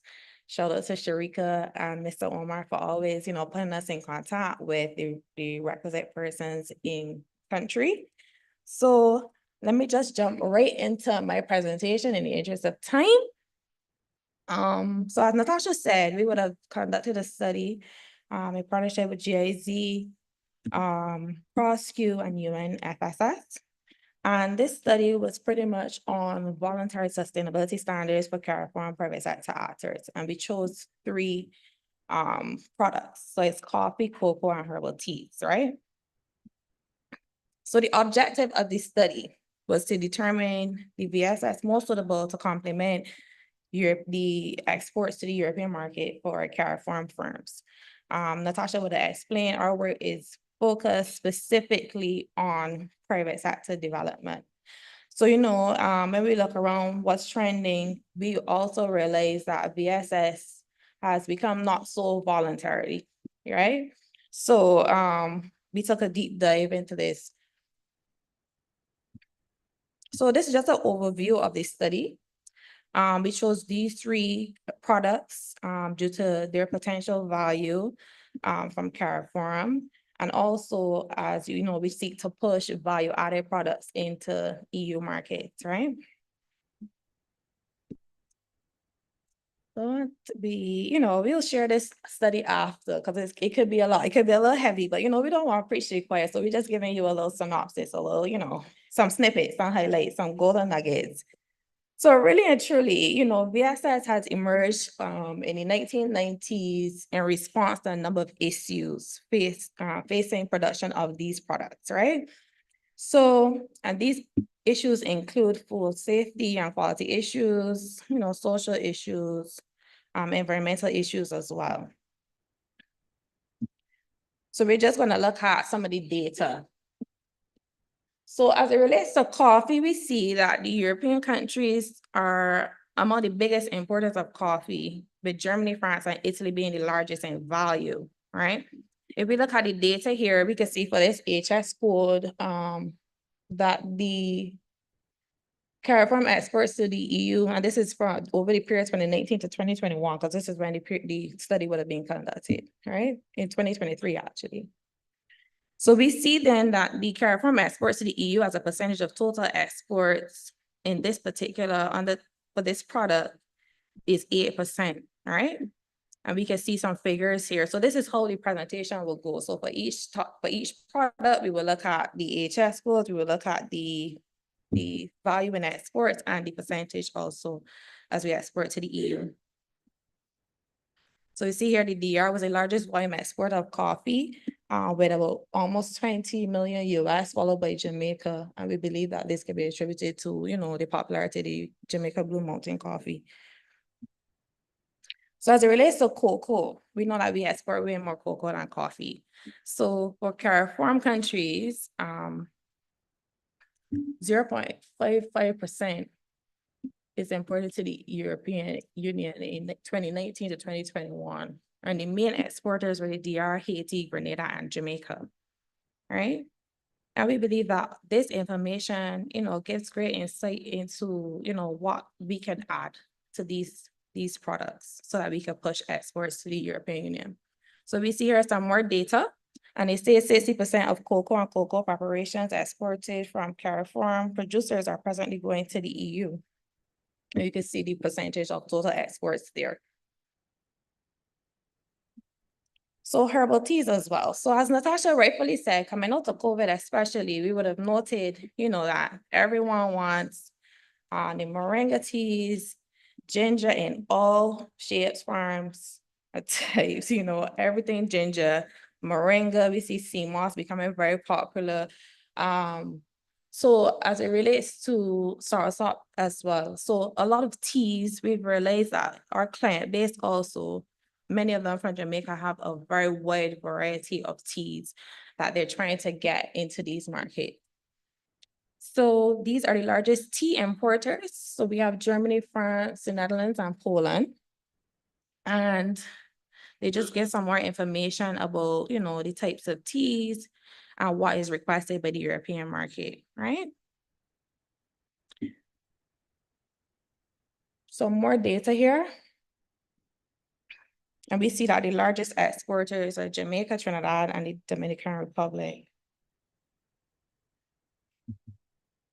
So the significance of VSS for EU export potential. So the report determined that the most notable VSS for the selected products to complement EU market entry are these 5. So we have Rainforest Alliance, Fair Trade, Global Gap, Organic, and then the Common Core for Coffee Community. And it just gives some insight into which would be applicable for each product. So we have here, these are the major VSS for teas, for coffee, and it pretty much is the same across products, yeah?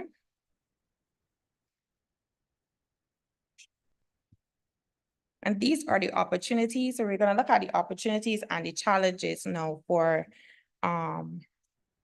producing these products in a sustainable fashion. So we have here increased social and environmental benefits, meeting United Nations Sustainable Development Goals, access to recognizable brands such as the fair market, the fair trade mark, increased export business and sales premiums. Because we also know when we carry firms to these trade shows that persons really love a story, you know, videos, carrying like maybe turmeric from like the farmers, supporting cooperatives, all of these types of these stories, buyers tend to be, you know, favorable of. Improved management of business, reduction in waste. Challenges. So the challenges, as we know, is cost of implementation. That's what all of us are here. Cost of certification, the possibility of holding numerous VSS and experience audit fatigue. So, you know, people coming in all the time because you're trying to keep up. Confusion and benefits for consumers. So after this, the report then went into some recommendations, right? So the recommendations were split across the actors. So for private sector producers and suppliers, it's recommended that it forecast the demand for as long as possible. And there's also a cost of certification, so that the aim should be to cover the certification costs as soon as possible after achieving the VSS, yeah? For all three of the products that we would have looked at, similar VSS were identified. So it represents the opportunity then to, you know, apply these across products if you are indeed in these three areas. And get as much information as possible on the various standards. For policymakers, ensuring that the infrastructure is established, coordinating the training and information and discussion on VSS, assisting with interpreting VSS or changes to VSS, because we know that these things do change. Collection and interpretation of the data as well. And then for all the people in this room. So NSBs could provide support by directing private sector actors to relevant information, local training of producers on general VSS certification requirements, assistance with training on VSS implementation requirements such as documents, SOP generation, and risk assessment and internal audits, which we're all doing a very good job at. So this really is the end of the presentation, and this is our contact. We will definitely share the presentation with you. I know Natasha would have just spoken, but you know, she has some nice slides and stuff in there. So we'll share that information with you, and that's it for us.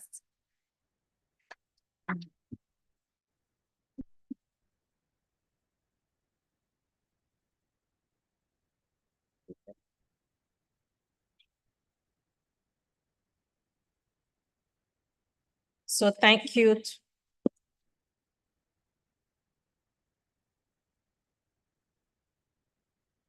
So thank you to our two presenters from CEDA. And just to put this into context, voluntary sustainability standards are where a lot of international partners are also looking right now to make the development of our products a lot more sustainable, especially when we look at environmental issues. And the reason that we look at things such as certification of companies is because we are trying both CrossQ, the work that CrossQ does and the work that CEDA does. We are trying to ensure that our products that are produced in the region are good enough for the markets abroad. We are trying to increase the trade, for example, into the European Union, and that's the reason that the EPA exists. So we are going to now try again to have that video about the EPA and what it does. And again, thanks to the European Union, thanks to Mirrors Media for making this available to us today.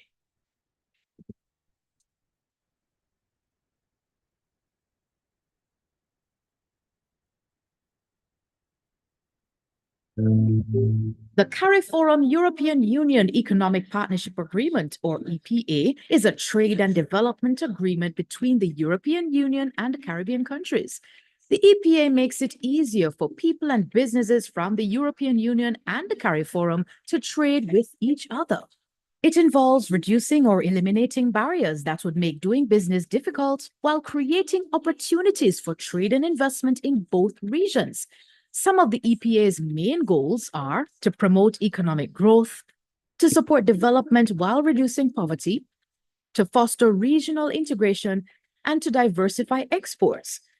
So you must be wondering, how does this impact me? Well, let's take a closer look. Meet Greta, a small business owner from Grenada who manufactures specially curated spices. She is super successful in the Grenadian market with its population of approximately 124,000 people. But what if Greta could tap into a market of approximately 480 million people? If Greta wants to sell her product to the rest of the Caribbean and the European market, she needs to be export ready.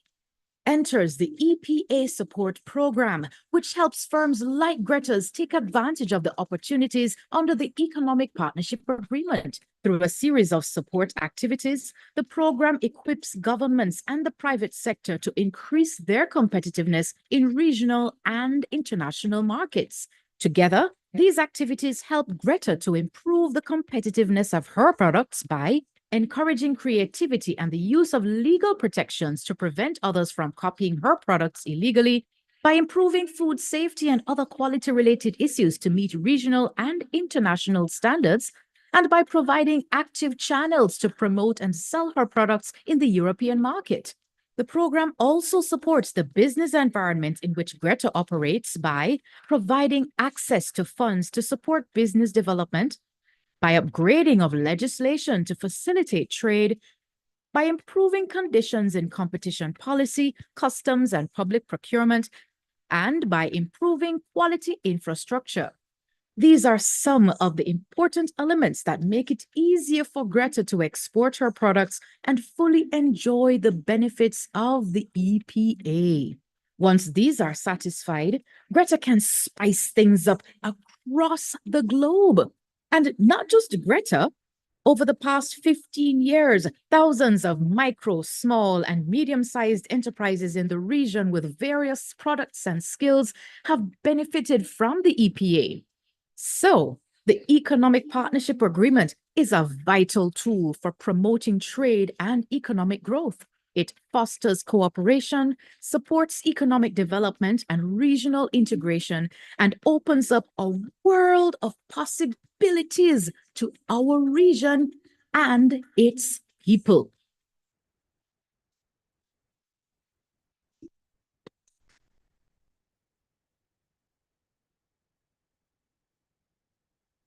I think the value of explanations like this is that it breaks down a lot of what we hear, the technical terms and the acronyms and the abbreviations sometimes in a way that it makes a lot of sense for persons who may not operate in this space to understand exactly what it is our agencies are trying to do and how we're trying to do it. And one of the keys about explaining your information well enough is then that you can gather more buy-in, because then people see where there is a benefit to them. And in everything we do, we always have to look at what's in it for me, and what's in it for me as the persons who we are targeting for the various interventions. So thank you again, CEDA, for your presentation and for giving us an idea of where you're working so that the regional institutions who work in the standard space or bureaus of standards have an idea of what it is that you're trying to do when you're coming to them for assistance and for participation in your activities. And I know in a couple weeks again, CrossQ will also be coming as we look to, or at least as the organization looks to expand and build on what would have already been created through the 11th EDF. We are now going to have another presentation by a gentleman that hates to address crowds. He tends to be a little camera shy. He talks a lot one-on-one, but when you get him in front of a mic, I don't know what happens. But we're going to invite Mr. Terry Hutchinson, who has been the project coordinator for CrossQ for the 11th EDF EPA TBT component. And Terry would have led a team of okay, Latoya, don't do the maths because you're horrible at it. But he would have led a team of technical officers in the various pillars of QA standards, accreditation, conformity assessment, metrology, quality promotions. And those would have been the officers at the CrossQ secretariat level who would have been implementing or working with member states to implement the TBT component. Below that, we would have also had assistance from the, of course, accounts, because we always need to count the money. We would have had assistance from the admin because there are always logistics when you're dealing with this many member states. We would have had assistance from the member states and the staff in the member states, and we can never do it without the member states because that's where the implementation really happens. We can plan along with them, but unless they are fully on board, we know nothing happens. So Terry will give us an overview of what this TBT component has been all about. You would have seen some of the results of that in the speeches that would have gone from the opening ceremony, as well as the presentations that would have been made, the certificates. You would have heard a little bit, and that would have just been a taste of the full program that was implemented under the TBT component. So I'm going to invite Terry, and Terry will come and share because it never seems to work with me.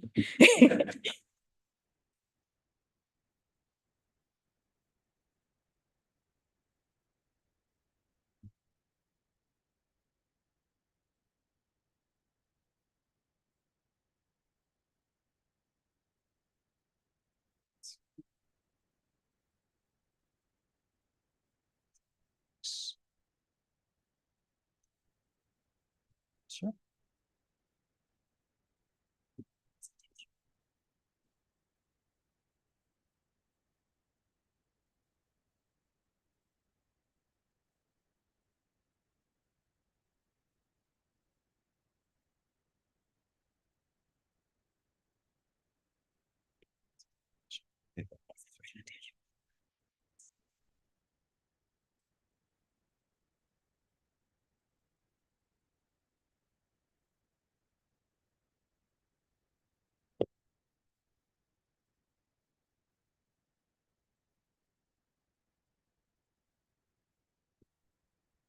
All right, go ahead. Sorry, we're not seeing the.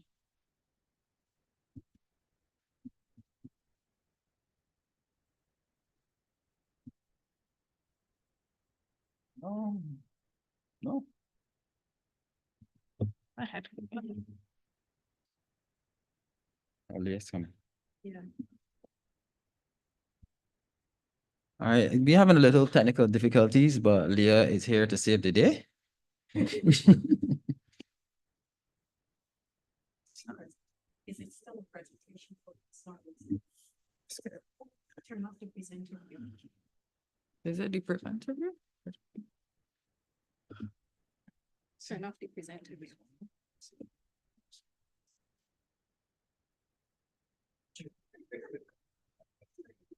Yes. Okay. Property zone.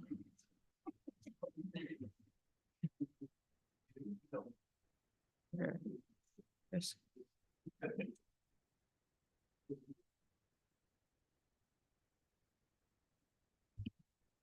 You need to be a presenter. Yeah. It's a bit of a stall tactic. There we go. Hi, good morning, everyone. I hope everyone had a wonderful break.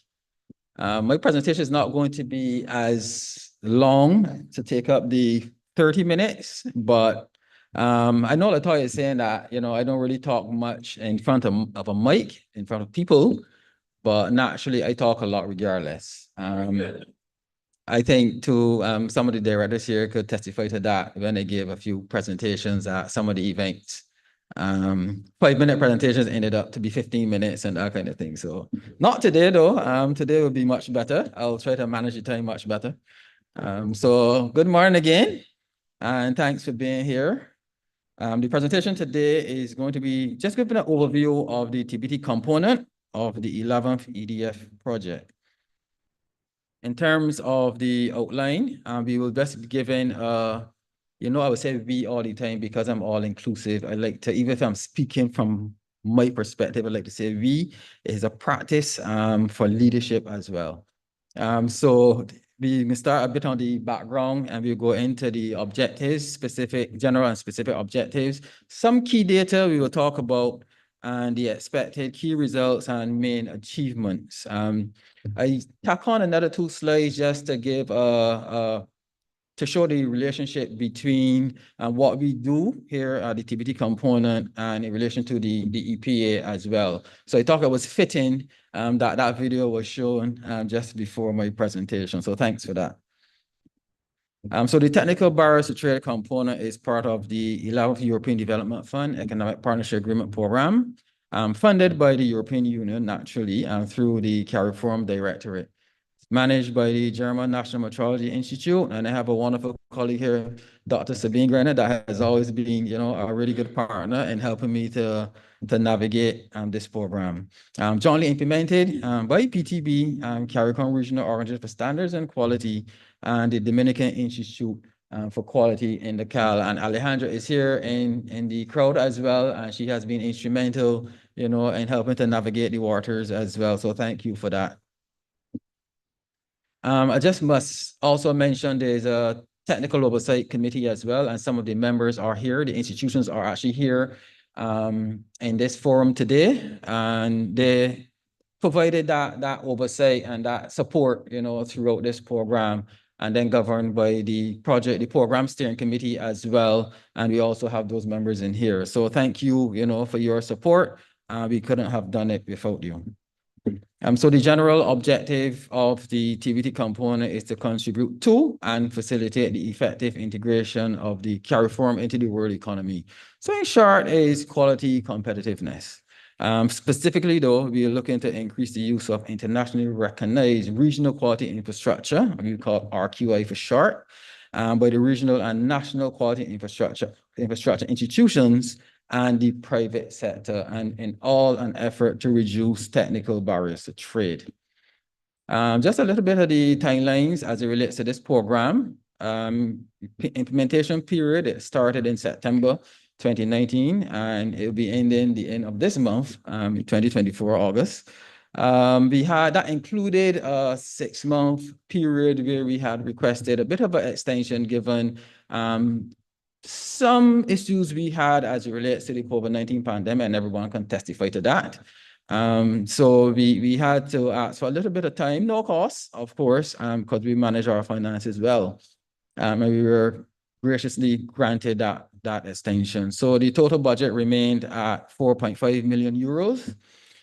We have some work efficiency at about 90%, which is really good in the grand scheme of things. Because remember, in the first part of the program, late 2019, we went straight into the pandemic.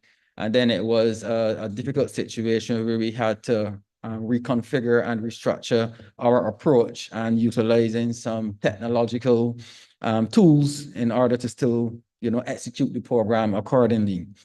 In terms of the spend, we still, you know, under the budget, some ways under the budget, which is good as well. As a project manager, you don't want to just, you know, spend unnecessarily without seeing the benefits of that spend. You need to see value for money, and that is what we are seeing today. And we have to give thanks to the NSBs as well for supporting me on this. They have been instrumental strategic in terms of how we manage to implement some of these activities within the member states and the regional ones as well.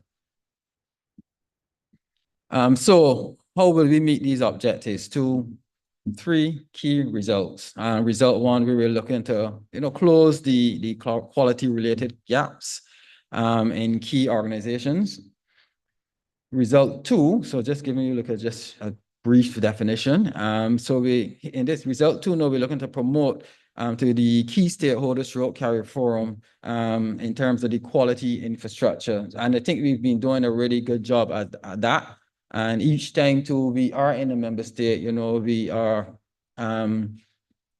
we have a situation where the member states allow us, to speak to the media, which is fitting, and we are able to push the quality infrastructure, and they have been doing a wonderful job as well. So it was easy, to piggyback on what they were doing in order to push QI out there.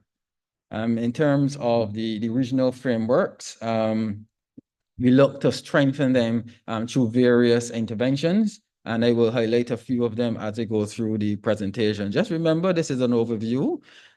Some further details will come after lunch, and I'm hoping that everyone will remain awake after lunch. Please don't disappoint me. So just talk a little bit about the result one, where we have 7 multifaceted projects. And we have an efficiency so far of 88%. And that was by July this year. We still have some other little things happening, and we have at the end of this month to complete everything and make all the payments. So we will keep pressing on. These projects, consist of several interventions in terms of in this result.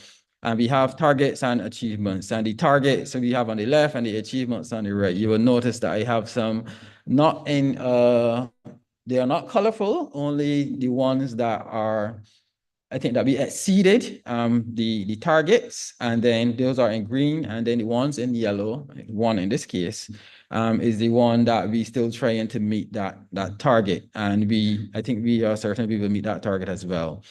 So we have value change. We were looking to get 4 action plans completed, and we hit that target. And it's not just about hitting the targets, it's to get value from it as well. Because sometimes, it's easy to hit a target, but then there is no substance really coming out of it if there's no real buy-in. And people might just do it for doing it, say just to hit a target. That is not us. That is not the NSBs. That is not our stakeholders. We need to see value. Here again, we had national dialogues, and we had 8 action plans developed, and we were able to complete the implementation of those action plans. And just recall too, it is not just completing the action plans with funding through the EDF. The member states also were implementing on their own as well, because, everyone has a stake in it. So, I mean, that type of collaboration and that type of support, it goes a long way. So it's not just waiting on funding. They had plans in place. They embraced the action plans because they were instrumental in the development of these action plans through their stakeholders. And that was successful. I must mention too, I can talk about it a little later after lunch, but one of the things that came out of these action plans is this QMS training. That was a resounding success, and we had designed that with the member state, one of the member states in the early stages, and everyone just recognized that this is what we need. This can help us support, say, national quality awards. This can help us support various sectors throughout the member state. So that was adopted. That was one of the things that everybody wanted, and we saw the benefits to it. And it's not just about training and then walking away from the training. We had also a sustainability plan in place. So we had to train the trainers as well within that training, so that as we move on from that member state and move to the next member state, we have a cadre of people that were trained and able to support their stakeholders within that country. So I just thought I should highlight that for now. Hope I didn't steal Stephen's thunder, because he was probably going to talk about that later. Sorry, Stephen. So then we had some private sector organizations certified, and we saw one just this morning receiving an award, LNW Environmental. I know she and her team, they really put in some effort there to get certified. And if I had a hat on now, I would take my hat off to her. We had conformity assessment bodies. I know that most of the numbers on the left are smaller than the numbers on the right, which may be exceeded. We were looking to get 3 conformity assessment bodies accredited, and we managed to get all 5 accredited. Calibration labs, we've gotten 1 accredited thus far in the Dominican Republic, and that is the pressure lab. We are pushing now to get the other lab in Belize accredited as well. And I mean, they already had an assessment, the accreditation assessment. So we expect that that will be successful as well. Here we have quality awards. We had, sorry, not quality awards, the new quality infrastructure training courses. Latoya spoke about that. I know we spoke about that for the entire morning, because that is a big highlight.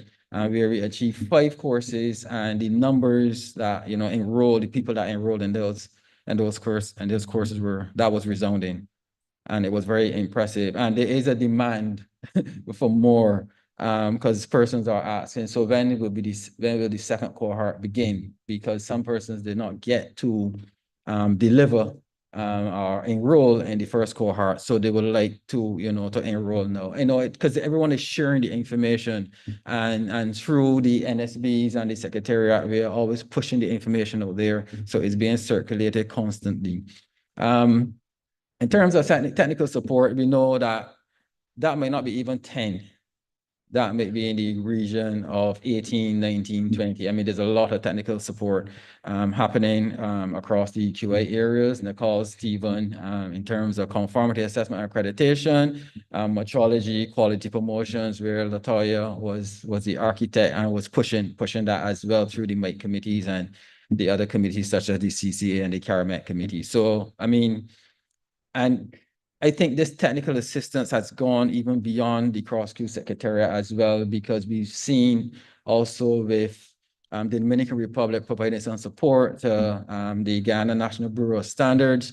We say Ghana National Bureau of Standards providing technical support to several member states as well, including St. Kitts and Nevis. I mean, the collaboration is happening. We are moving in the right direction, and we will continue to push in that direction. So result 2, it's saying 6 multifaceted projects, but I will not be talking a lot about them because it would not be as comprehensive as result 1, but we have a few targets on the left. The first one is saying 45, but we know it's not 45, maybe more like 400. Yeah, and Latoya and the NSBs there, again, through her MIC committee, I mean, they were always pushing the public relation activities out there in the public space through the different social media platforms. And then we had 2 publications produced. We had the first publication at the beginning of the project, and now we're having the second one that was launched this morning as well. 3 quality newsletters produced? No, not at all. Way more than 3 were produced. So, we've been pushing, and we think that the quality promotions is one of the things that we need to push. If the consumers demand quality, we have to deliver quality, and it pushes us in the correct space. National quality awards, we had 3 new national quality awards supported by the project. We had 3 existing national quality awards, but we ended up doing 4 quality awards, but in terms of how much we deliver in terms of the new one with Suriname and Trinidad, those were resounding success as well. And here again, we had GMBS providing some support to Suriname to ensure, because GMBS is seasoned in this quality awards business, and the Dominican Republic, they are seasoned as well. And they provided some support to Suriname. And me tell you, that quality awards, that was awesome, I must say. Thank you for that, Tanvir. That's what I can. In terms of the the immediate interventions through, when we started the project, the intention was to ensure we get out in the media space, try to get them to speak the same language, want them to come to us. We don't have to invite them to just turn up. And, we are able to communicate with them and get the message out. And we've completed all of those as well in every member state. I will go on now to result 3. I'm trying to manage the time here. So we'll go on to results 3. Now we have 8 multifaceted projects. 88% completed by the end of last month. And these targets here, they're generally even on target, with the exception of the one at the bottom. I've shy away from that a little, but we had the 2 CARICOM standards, equivalents to the Dominican Republic standards as well. And that was done very early in the program. And I would like to thank the standards technical officer for that, Mr. Paul Johnson Pre, the TMC, they really push that and get that delivered very early in the project during the pandemic. 3 CARLs as well, the Caribbean Reference Labs, recognized by the Crossfield Council. So where we are with this one now, we have these CARLs accredited. So the recognition will be there. We have the CARLs accredited. So that is another 3 CARLs that we have within the region that we can tap into for support. In terms of the meetings, in terms of our CARIMET meetings, CCA meetings, and the MIC meetings, we all developed strategic plans for these meetings, and these strategic plans are actually being implemented now. So there's a vision, we have some strategies now to reach that, and we will continue to push towards that. And that involves even more collaboration between the NSBs, stronger NSBs that have strengths in certain areas, can support others that may not be as strong, because none of us are weak. And that's why I said may not be as strong. And we will continue that support. We had a feasibility study too for implementing a regional certification program. My colleague Stephen will get a little information on that a little later on today. And we had several participation in several meetings, panels, and these kind of things, the ISO meetings. We had AAC, we had WTO meetings. So in terms of the member states, it's not just the secretariat, throughout the member states, we wanted to get persons involved so they could bring back that knowledge, and share with the others, because everyone can't go. So, we like to share that information as it comes back. The pillar assessment, we tried at it a couple of times and was unsuccessful at this time, but we have a plan in place to make sure that this happens, because this is part of a strategy that we need to get our pillar assessment complete. So we'll be working on that moving forward. This next couple of slides is just to give an indication of, how the results relate to the EPA. I'm not going to read it out or anything like that, but you can see as it relates to trade facilitation, reducing technical barriers to trade, you can see that some of the things that I spoke about briefly, ties and dovetails seamlessly into the EPA. So it is working for us, and we will continue to let it work for us, because the objective here is to become sustainable. We thank the EU for all of their support as well, and hopefully they will continue to give us the support. I know they will. We have another phase coming on pretty soon, but we will do our own homework and all we can in order to push the region forward. We need to be in the global space. We need to be competitive. We need to have the right products and services available to our citizens as well, and get into other markets. So I just mentioned a few more, and we had the market access or awareness. All of these things are part of the EPA, as we saw in one of the videos, along with the regulation and cooperation and harmonization. So at this point, my presentation has come to an end, and I would like to thank you for listening. Everyone still looks very attentive, which is good. So I think I was successful, in keeping you guys awake. Thank you very much for your time.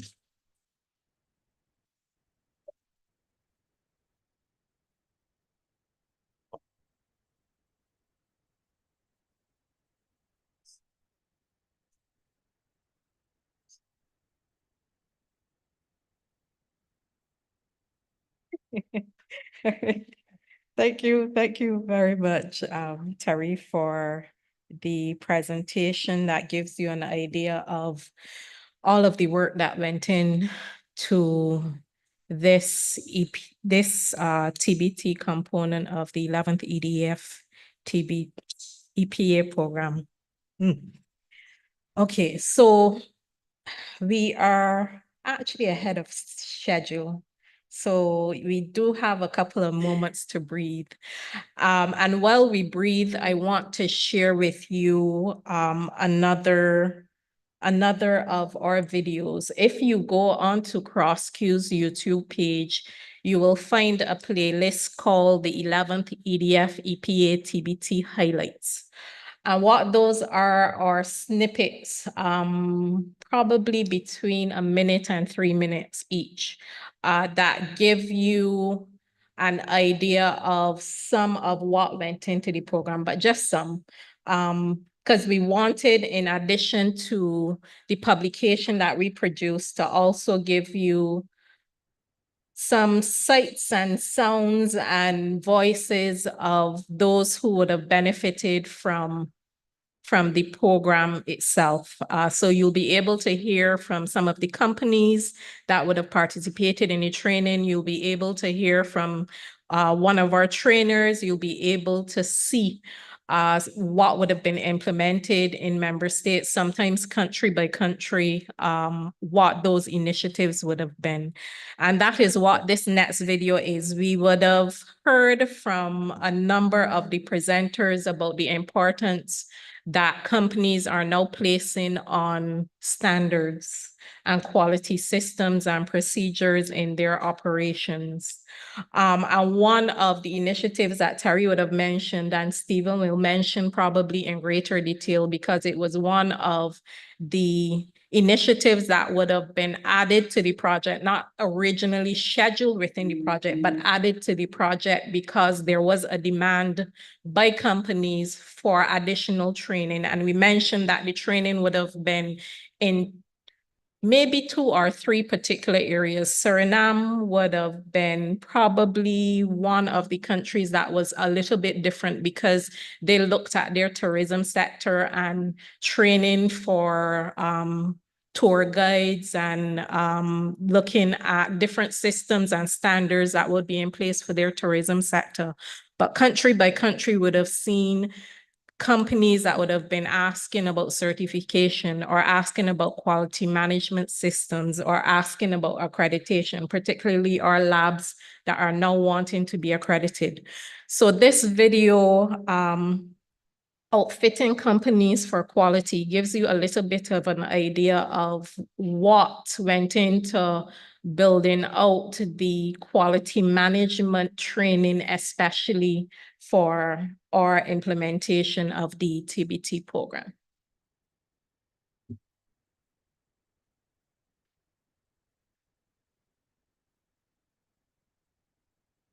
We have no sound again.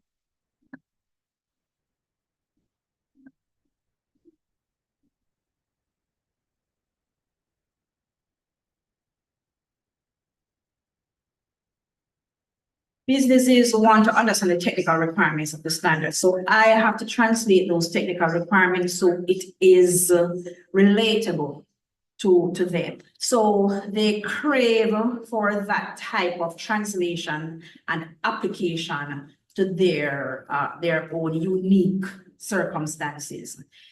And they thirst for something that is practical, relatable, something that is implementable within their business. And that is one of the reasons the training was so designed to make it easy to implement. Because when somebody goes on training, they don't want to just look at the theory aspect of it. They want to know that what they have, whatever knowledge they have gained in the training, it can be implemented after they have left the training. So that was the main objective for the training. And based on what I'm seeing, that is the feedback that I've been getting. I must say that one of the things that I have seen with business people, and because I can relate to being a business person, and knowing the fear associated with implementing something that I may not have been aware of. So sometimes there's a fear that business people need to overcome to understand how to implement standards. So we don't want the standard to be a mythical, unachievable, unattainable type of goal that you really can't implement, or you think it's only for the big companies. So what was important is that we help them to get over that fear, so they are very comfortable and they feel empowered to actually implement, a quality management system within your organization. And at the end of the day, you have to connect it to money, in the sense that, if you continue to give quality, it is going to translate into a profitable organization. So it is important that we are able to connect the dots then from why a system is going to help them to achieve their financial goals. Okay, so that's a snapshot of what we would have been dealing with and what we would have been working with in member state to member state. I think there would have been about 11 member states that would have been added to those types of programs, and 8 of them would have focused on quality management. Before we break for lunch, I'd like to again welcome and say thank you to those of you who are joining us online, both on Zoom and on YouTube, because we're streaming today. The presentations that you are seeing today, we will share with all of you who would have registered online. The publication that would have been shared in this room will be made available as well to those of you who are online. Just stay tuned to our social media, to CrossQ social media pages, Facebook, LinkedIn, Twitter. That's where you will find the CARICOM Regional Organization for Standards and Quality. And the new technical officer, Ms. Leah Howell, she will share on those social media platforms the link to download the new publication, the EDF publication, so that you can enjoy the sweetness that we've been enjoying in the room. So at this time, I would like to say thanks again to the presenters for our second half, as we delved in a little bit to talking about trade, talking about the initiatives that are coming in the quality space for companies as well as organizations to get involved in and to delve into. And we will break for lunch and resume at 1:20. Yes, we will resume at 1:20. We'd like everyone to come back into the room at that point in time so that we can get started on time. So those of you who are joining us online, we break for just over an hour. And we will resume at 1:20 AST. That is in about an hour and 20 minutes or so. Thank you so much. Your lunch is on the outside as well.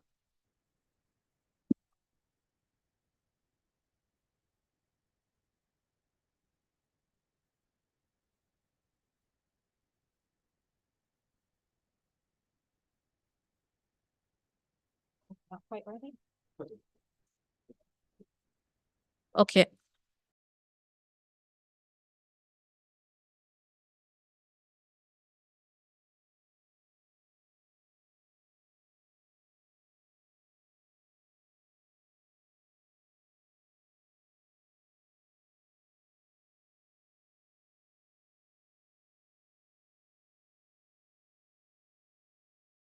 Minutes for lunch.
experience culminating with the official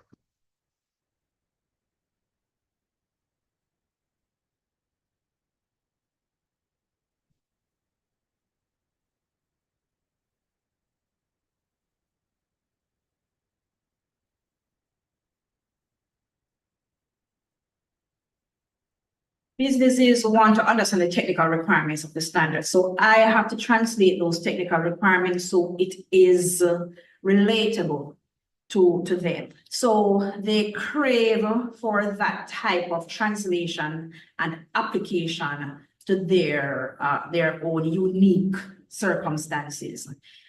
And they thirst for something that is practical, relatable, something that is implementable within their business. And that is one of the reasons the training was so designed to make it easy to implement.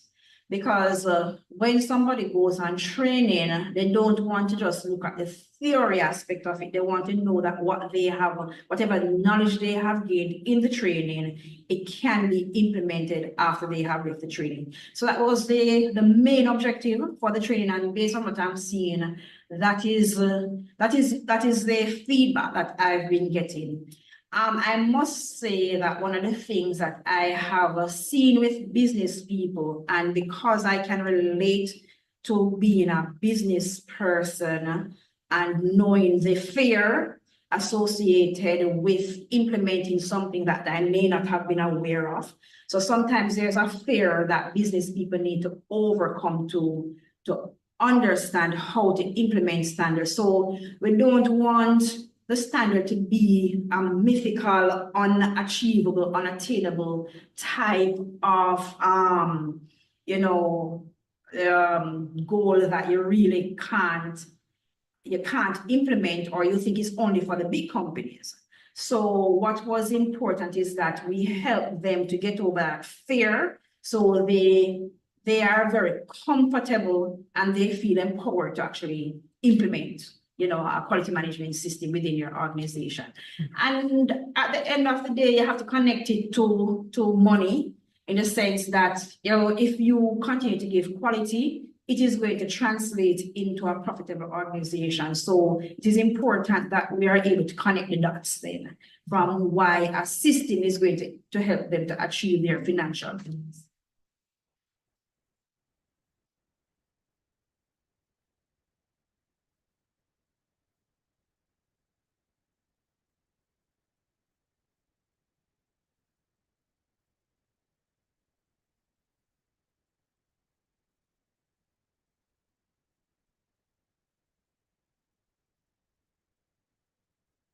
I wish to share with you a few words on my Caledonia experience, culminating with the official presentation of the Cocoa Bean to Tea publication today.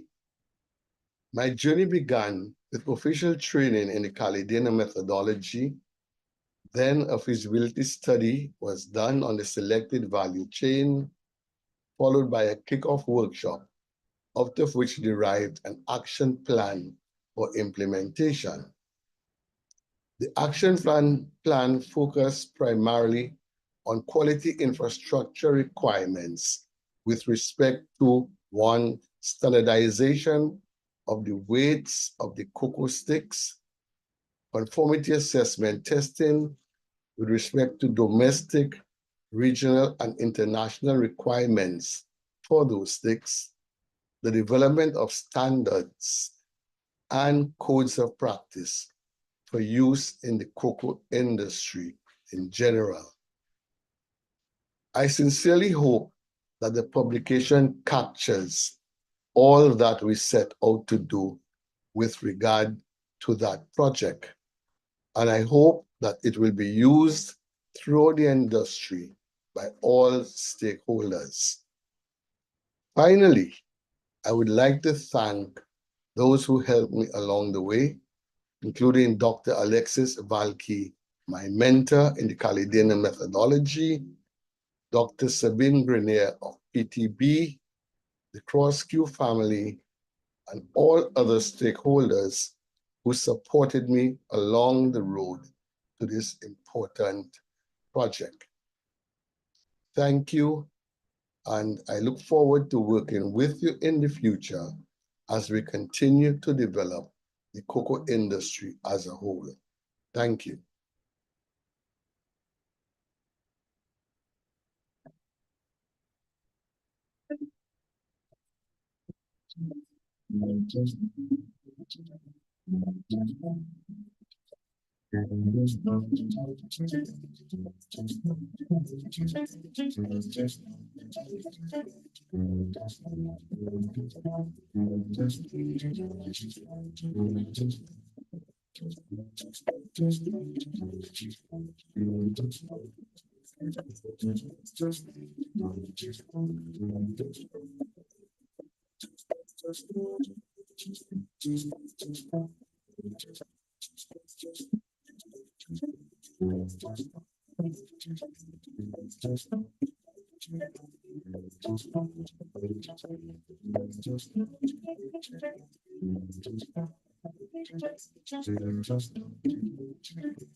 Really happy that you turned out all of those who have made it possible to be here today and to celebrate with us as we culminate some of the activities that we had on the value chain exercise that was supported by CrossQ. That's the CARICOM Regional Organization for Standards and Quality. The Bureau of Standards attempted to use this approach many years ago on the hot pepper value chain.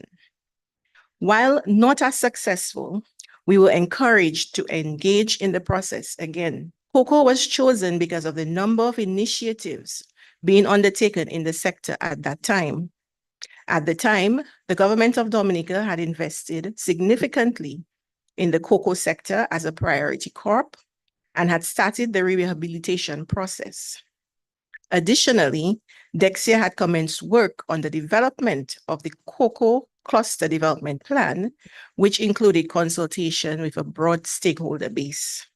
Given that the Ministry of Agriculture is initiating actions to increase the contribution of Dominica's agricultural sector to GDP to 700 million by the year 2030, the expansion and increased productivity of tree crop subsector have been given priority. At heart of this vision is the strategic development of our cocoa subsector. Cocoa forms part of the ministry's 5 C's Sustainable Crop Development Program. This crop holds significant potential for growth and development due to its geographic suitability and the farmer's technical capacity. If you're wondering what I mean by 5 C's, I'm referring to cocoa, coconuts, coffee, citrus, and cannabis. So colleagues, this book, Promoting Quality in the Cocoa Bean to Tea value chain, is very timely, as it provides a blueprint for the sustainable development of cocoa subsector in Dominica. Cocoa is therefore well placed to assist in meeting national goals as an integrated crop in agricultural production through its entire value chain, as its demand keeps increasing locally, regionally, and internationally. Our presence here today signifies the tremendous results that can be achieved when individuals and organizations collaborate on specific objectives aimed at national development. The cocoa sector still holds great importance to our individual and collective work programs and plays a very pivotal role in improving livelihoods in Dominica. We do look forward to the ministry's support in dealing with the gaps that have been identified. Both the Honorable Roye and Honorable Joseph are very good friends of Dexia and the Bureau of Standards, and we are so honored to have you here with us today.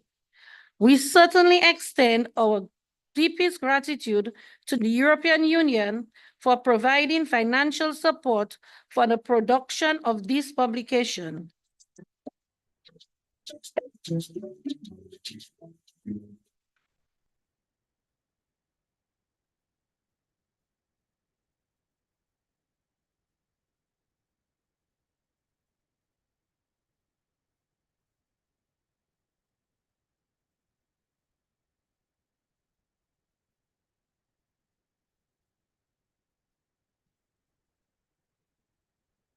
Meeting that we have posted here today on the CCA committee of the NEFPs was one that allowed our NEFPs, our national accreditation focal points in the member states, to become more involved and interested and engrossed in the standards that they would be helping their conformity assessment bodies understand. The process carried them through understanding the linkage of the quality infrastructure within the context of trade and why standards and technical regulations are so important and why the conformity assessment needs to be accredited and recognized internationally to support the exports of their goods, as well as to ensure that the goods that come in to compete with their local goods on their local market, that their local goods have a chance in the whole process of trade. Oh, I'm definitely happy with the outcomes of this meeting. We had quite a few new members, and out of this meeting, we were able to see bonds be created, members got involved, we saw connections through the networking. We have teams being established. We have actually established or presented a proposal for the more experienced NEFPs to help produce a training program to advise the newer ones on what they should do to set up their NEFP within their member states. So it really has been very collaborative. We saw the cooperation and collaboration occur amongst the members, both with the more experienced NEFPs and the newer ones. And so the more experienced NEFPs coming up with a plan to assist the newer ones with a training program, advising them on things to do, processes they can consider, frameworks that they can think about when putting in their own systems within their member states. So the networking was real and it was very much alive.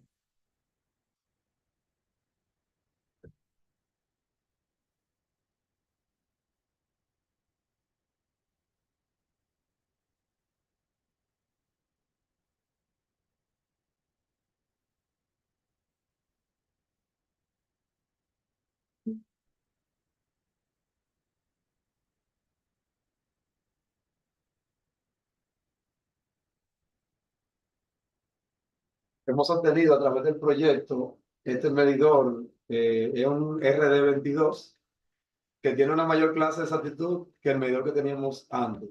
Con el equipo que teníamos antes no podíamos hacer calibraciones de fuente de energía.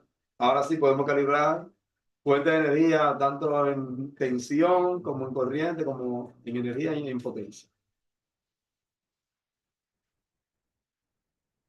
Con la adquisición de un patrón de mayor exactitud, reducimos primero la incertidumbre de 220 partes por millón a solamente 60 partes por millón. ¿Qué va a permitir esto? Tanto a la industria nacional como a nivel internacional poder ir al sitio a calibrar sus patrones.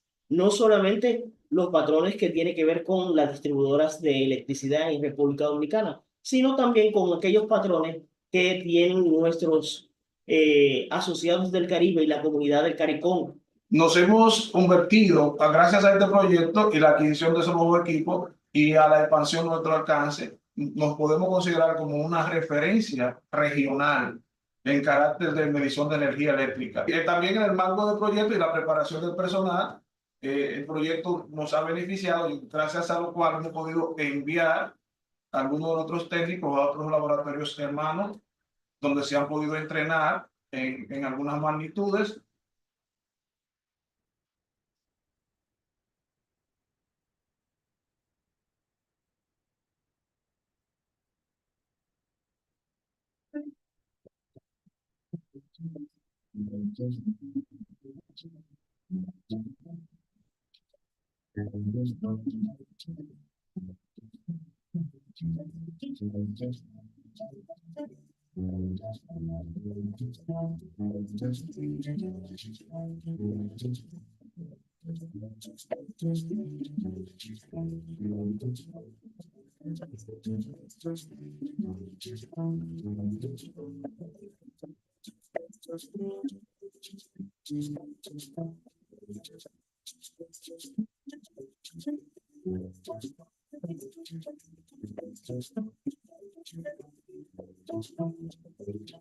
In the process of closing out some non-conformances that were cited, and very soon we will be reaccredited to the new version of the ISO IEC 17025 standard.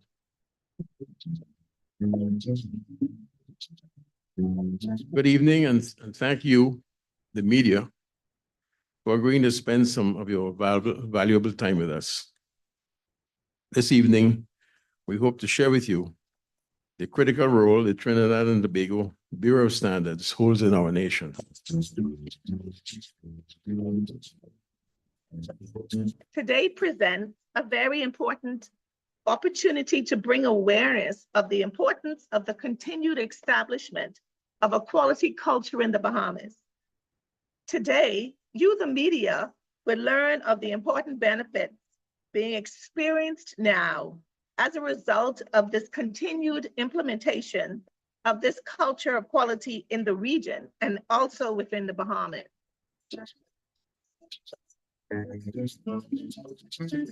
So in relation to the EDF program in our region, in the CARICOM region, there are 3 strategic partners, and you would have heard them mentioned both by Director Dr. Bufford as well as Mr. Nandwani.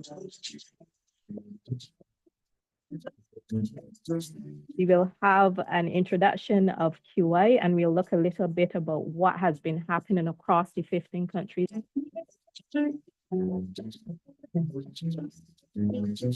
There are standards and quality as with what I would call a lot of technical areas in terms of the media can be very complex, intimidating. Thanks for your question. I just wanted to contribute to the discussion and answering Sean's question from an operational standpoint of how COVID has affected us.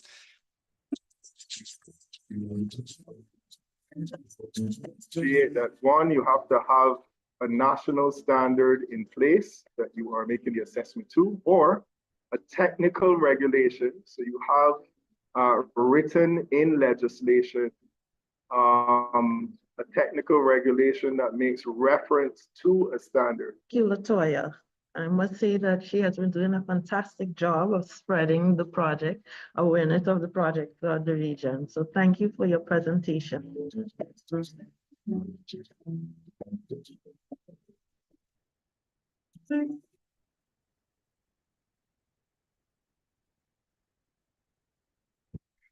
Okay.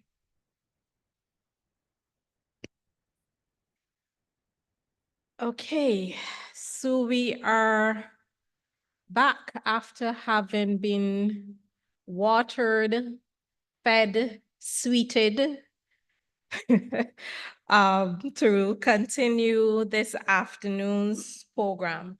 We have two final presentations in our seminar for today. The last presenter, Mr. Terry Hutchison, our project coordinator for CrossQ, would have mentioned about the outline of the program, the results that would have been intended from each of the initiatives that would have been implemented during the course of this program. What we're going to do now is delve into the actual achievements and some of those activities and the challenges and the mitigation measures and all of that nice stuff. So I am going to ask Mr. Stephen Farquharson, who is the CrossQ Technical Officer for Conformity Assessment and Accreditation, to come and present on the achievements and results per indicator for the TBT component of this program.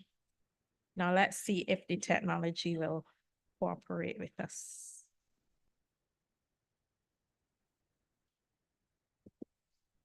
And no.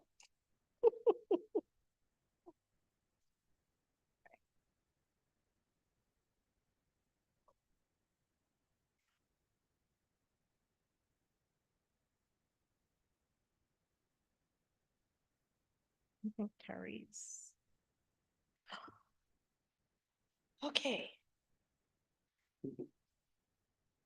Yes, this bad boy.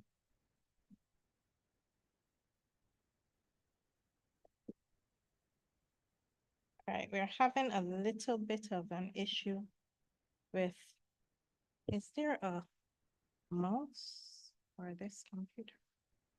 Okay, we're going to try that again.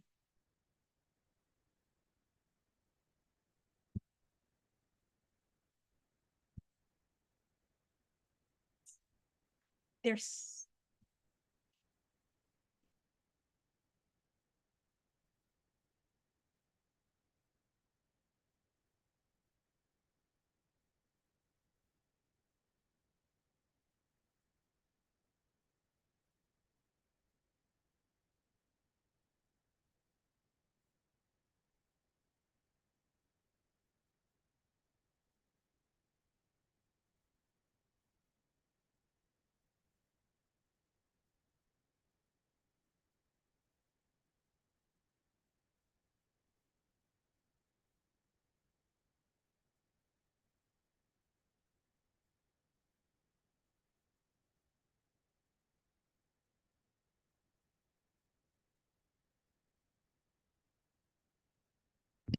all right, our apologies again.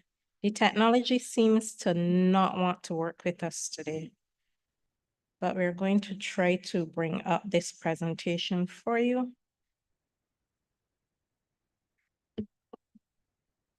To be able to share the results of this program.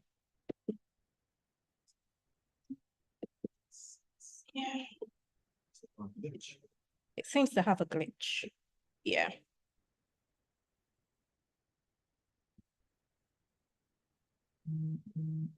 Is this the presentation that you shared me? Is this the presentation that you shared with me? Go by my computer, is in the chair at the back. Apologies again, folks.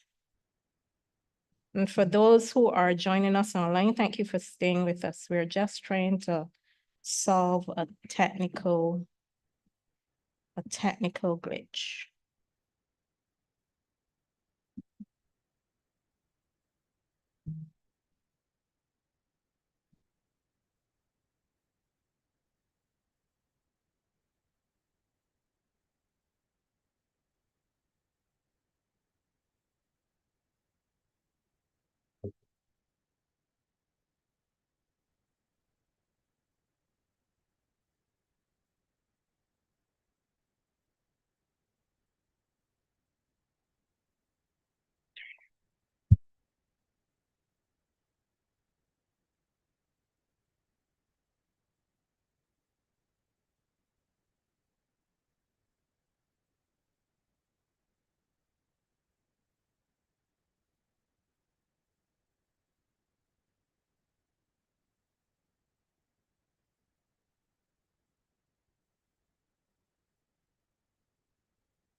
We're trying to see how we can make this work, guys. So bear with us a little second.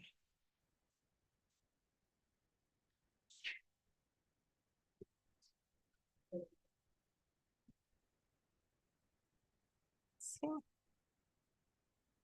Cursor is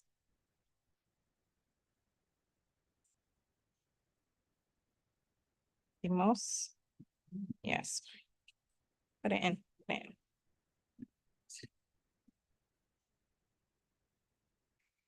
All right, so we're sharing. Whew. Sure. Yeah, but it's not.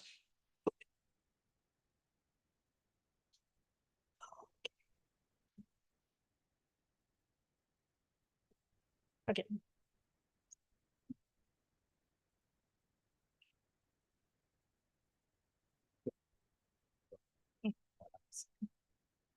Somewhere.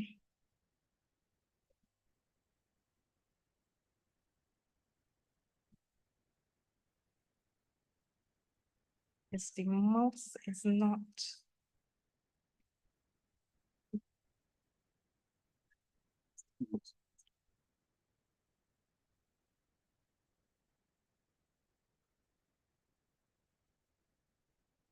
What can go wrong again? What go wrong?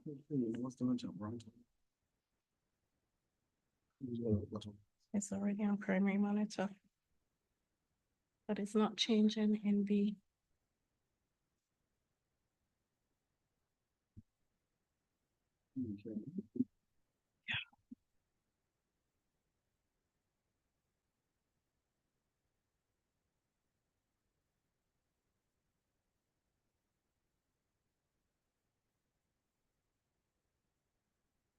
Mhm.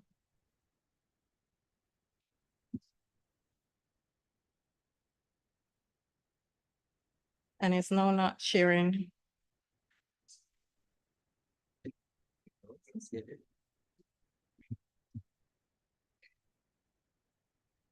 Okay. And it's not changing. I'm going to suggest that you go through the view.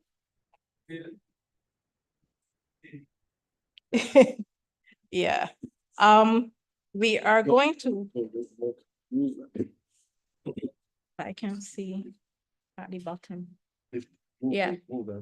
Yeah, just shift that up so that I can see if sharing there will make a difference. No, it's not. Oh, so it's using that as a Yeah, screen. as a second screen, but the second screen is not activated. Okay. All right, so we're going to try to utilize the outside of the presentation mode and just share the presentation as is to kind of you're gonna have to share on this. So just share it this way, because the other way is not working.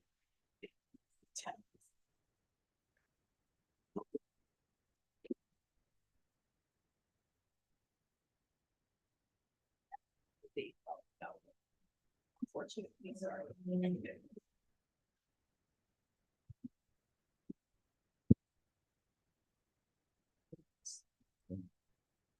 Maybe we'll use the time. Is it flickering really bad? It's not sure. From the beginning.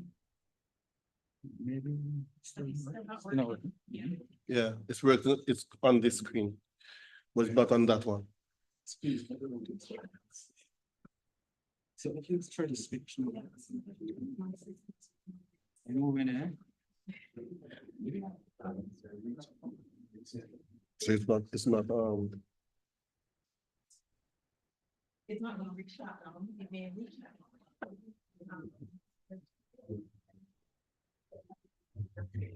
no, it's not moving on that screen either. Just go ahead, Stephen. Yeah. It's secondary laptop. Give me the secondary laptop. I really, really hate this. It's not moving though. I have to speak. No. It's not moving. It's not moving. Moving on this one, but not on that. Somebody has a mouse or something.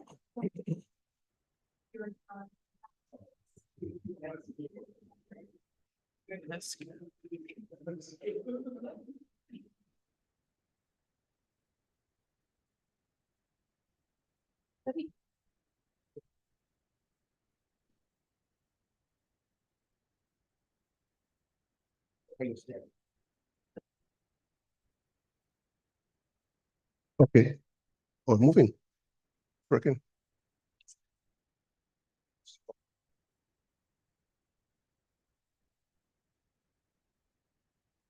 Thank you.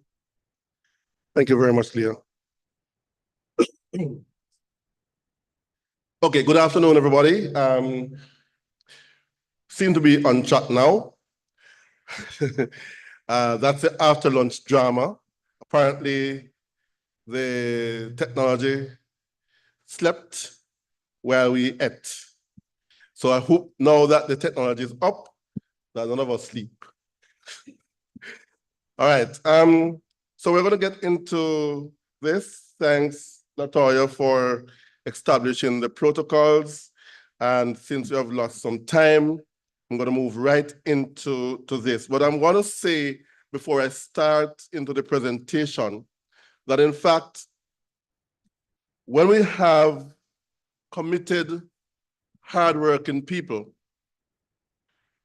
that are bonded by great partnership within the design of a good project, we open amazing opportunities and possibilities. And so this 11th EDF was really a very, it demonstrated that partnership, that committed people, that well-designed project, and of course, their possibilities. So we're going to be looking during my presentation at the conformity assessment and accreditation, which Terry would have, when he did his overview, would have spoken to some of the activities that would have come under that conformity assessment and accreditation portfolio of the project. And we're going to be skipping across results 1, 2, and 3 as pertained to that conformity assessment and accreditation area.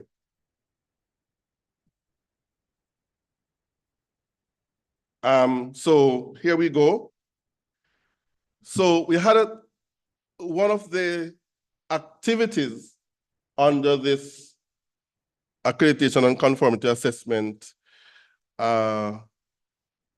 component is to look at 5 conformity assessment bodies prepared for accreditation. And accreditation to the various standards, 17020, which is inspection bodies, 17021 for certification, 17025, which is testing, and ISO 15189, 50001. Those were the opportunities that were presented. And Terry already indicated that the target values were, and that we exceeded in most cases the achievements. But I want to highlight, ladies and gentlemen, some of the areas that were impactful and the impact that we had through this project. And let me say that we had 2 inspection bodies accredited, and that's the first in the region for an inspection body to get accredited. And not only that, that scope was a new dimension added to JANAC's portfolio. And through that scope, through that expansion, they are now internationally recognized for that scope. So that was a new thing for both the region in terms of having accredited inspection bodies and a scope for our accreditation body. We also had a certification body that was accredited, a new certification body accredited in Trinidad and Tobago. So now we have, instead of 1 certification body operated in the region, we have now 2 accredited certification bodies established, serving North, South, East, and West, wherever you are in the region.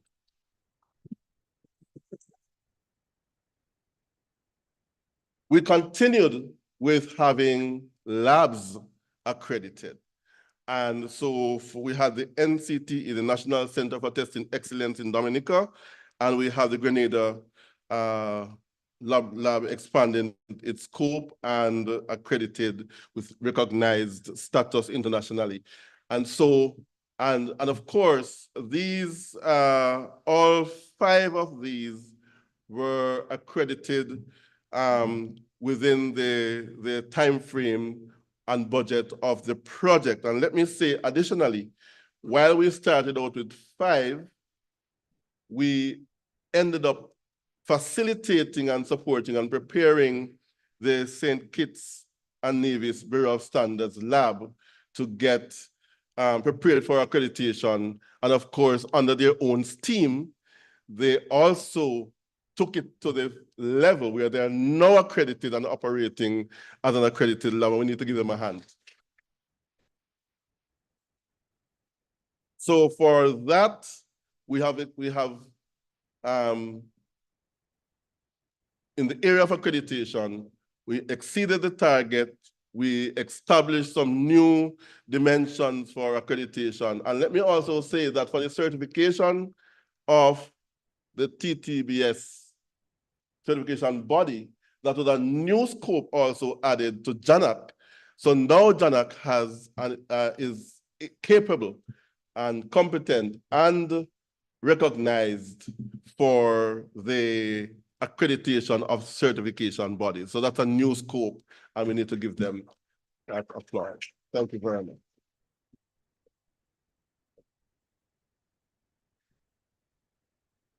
Following on that, we moved on to examine the possibility, the feasibility of having a regional certification scheme in CARICOM.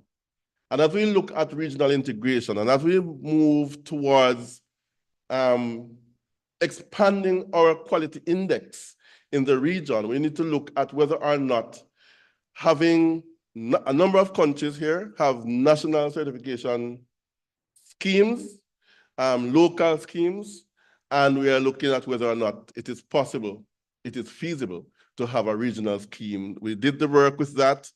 The study was done. We now have the recommendations that actually suggested that it is feasible, but now a successor program, as is suggested here, would be necessary to look at planning out, developing a roadmap, and establishing a regional certification scheme and how that would look, how it would operate, the nuances that would need to be considered, etc. So some successor program is possible here. And this was a target value for 1, and we did achieve that. Next, I want to look at the private sector organizations getting certified to relevant international standards. And let me say that this was an eye-opener for us. First of all, it's the first time we have attempted to have a certification of private sector firms under any of the programs we had before.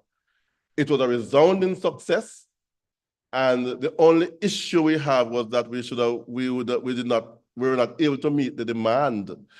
There was a great demand. We targeted 5, and we actually prepared 6 companies for certification. Now, 4 of those got certified, and the 2 would have, let me move to the next slide. 2 of them, though prepared, discontinued for reasons outside of their control. So I want to commend the companies who achieved this certification. And I must say that in the case of Metro Office and computer supplies in Guyana, the Guyana Bureau of Standards was the one who we didn't use a consultant. They executed in terms of facilitating the company. The company was the first one out the block to get certified to ISO 9001. And, you know, it was just amazing. Curry Brewery got certified to ISO 22000, which is a food safety standard.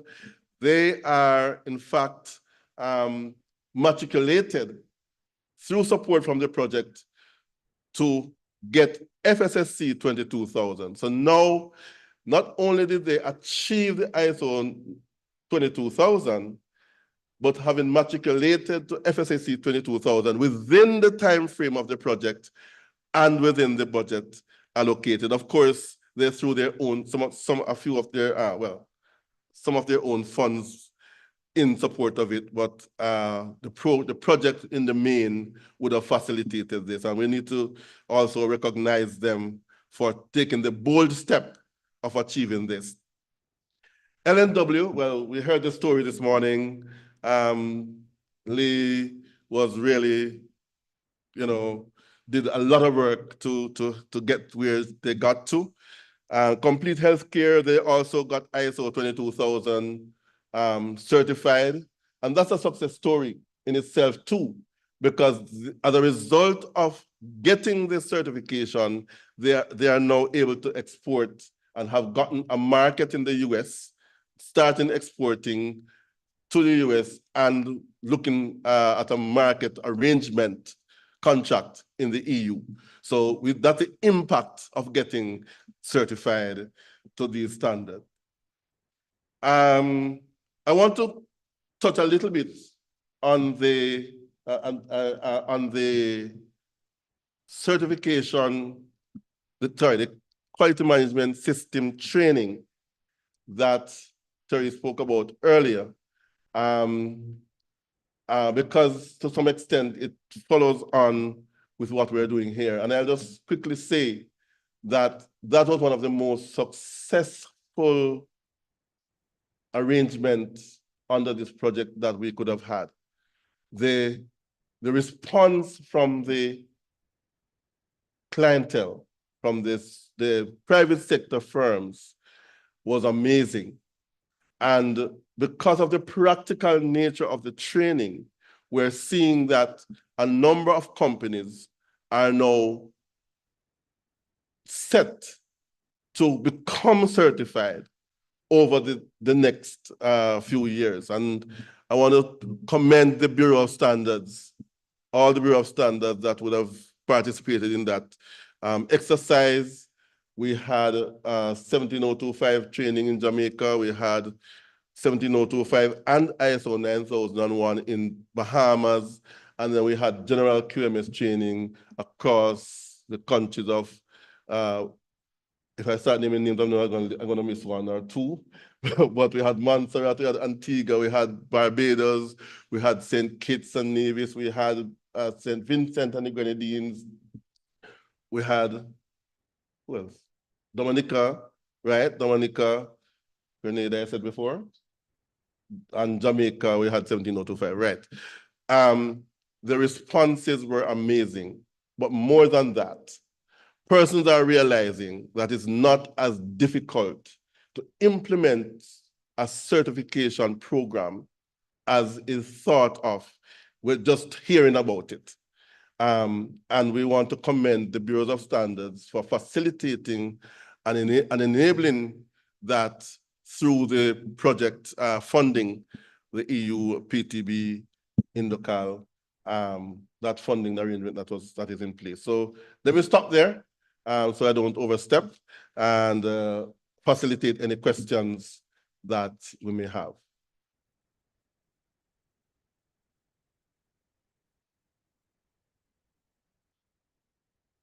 No questions? Well, if there's no question, I'll entertain you. Oops.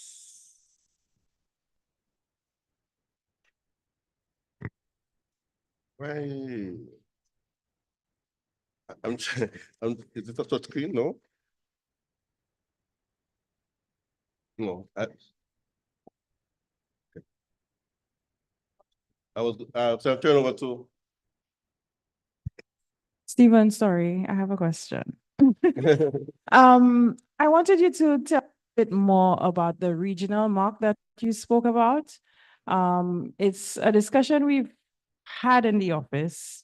And obviously when we look at the data, it talks about international standards, right?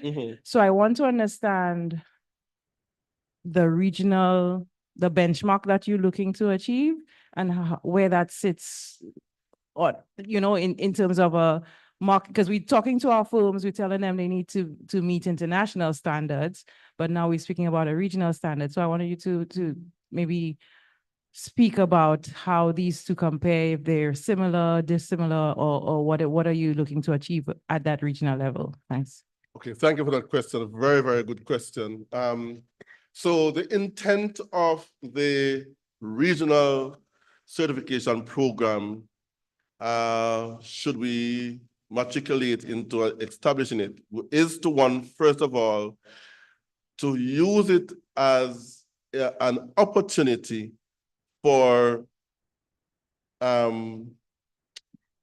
a stepping stone to achieving an international program. So most of the national programs that exist are used as a base for understanding, meeting the requirements of standards, getting the understanding certification and its benefits, and beginning to see those benefits at the local front. So what we want to expand that now to the region, wherein, should we get there, would allow companies to begin to benefit from having a lower tiered certification arrangement within which they can matriculate to an international program, notwithstanding that during that process of getting certified, you can begin to use those international standards in that process. So let me give an example. Let's say you're producing sauces. you therefore would need to begin to engage in terms of food safety standards, traceability, having food fraud, food defense, understanding additives, and those kinds of things, right? Now, all of those are tenets of an international program, but you would not necessarily need to have a full-blown ISO 9001 with all of the flair and so on. But you get that, not now, beyond that introduction to certification, you'd also begin to have mutual recognition arrangements within the region. So let's say a company in Barbados could be recognized as a part of this program by your market in Jamaica, your market in Dominica, your market in wherever, within the regional context. And by that mutual recognition, because we are all certified under this regional program, then you're also facilitating trade and you're also expanding your competitiveness and your market arrangements. So that's the tenet of it, along with benefiting from that cost reduction, that reliability, that, you know, all the tenets of certification would still be available to you. Hope that answers the question. Any other? So while Nicole get prepared.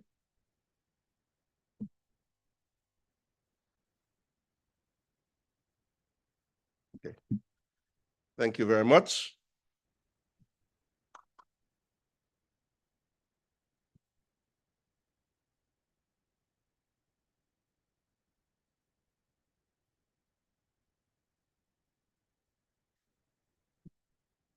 Something is going right.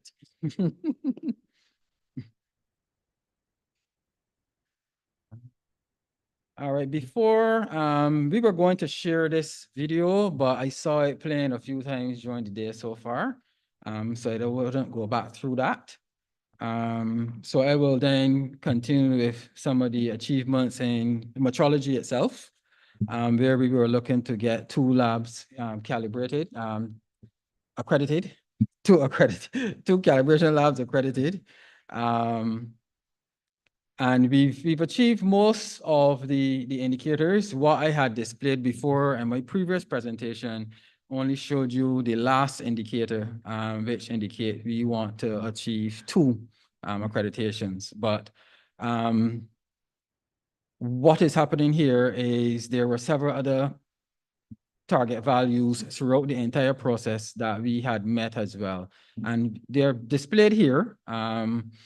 Not I will really go through them all, but I would just like to highlight the interlaboratory comparison where 1 lab did not need it, but they were accredited. It was an expansion of scope.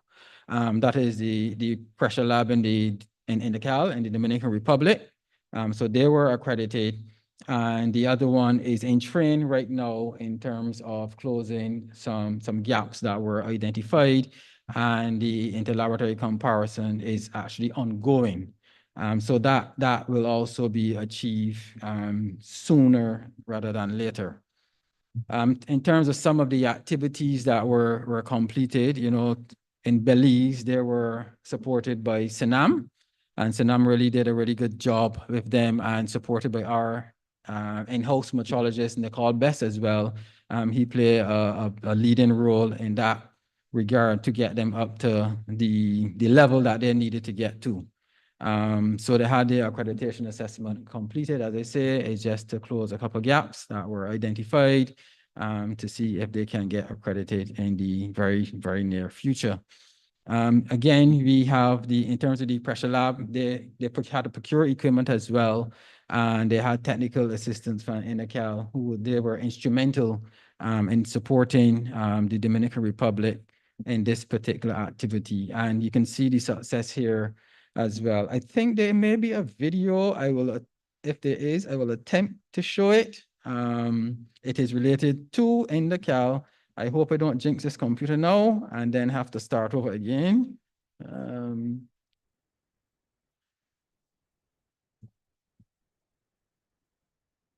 So how do you get some?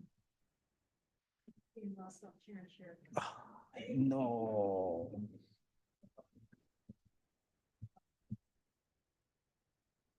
So do I just close it then?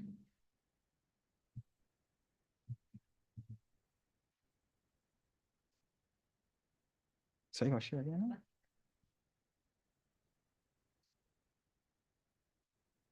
This mouse.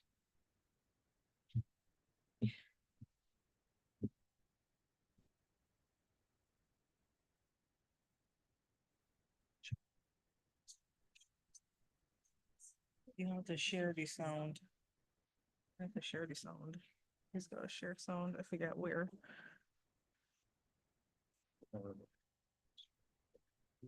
You want to share it afterwards? Alright, you have the link? I need the link. Share the link and I will have it queued up for you. Sure.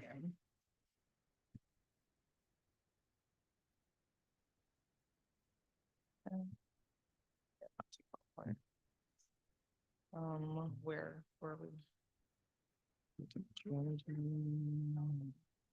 Begin. Send me the link and I will share it. I'll have them share it down there. Presentation. Yeah. Any more links? It is. Any more links that we need to think about? No, again, there's more links, but I will not use them right now. Is there anything that needs?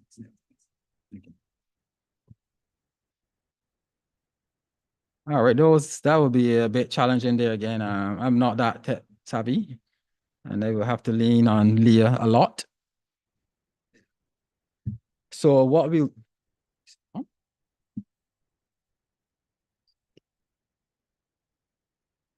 oh. Oh.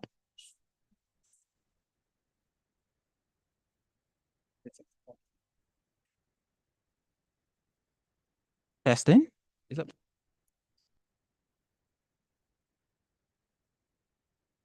Testing? Okay, okay, it's on now.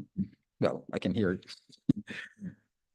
So we will show the videos afterwards, in the interest of time so that we don't have to go back and forth, sharing and unsharing. So I will just pop into the Carls. There were 3 Caribbean reference labs that we got accredited, by the way, got accredited, not looking to accredit, got accredited.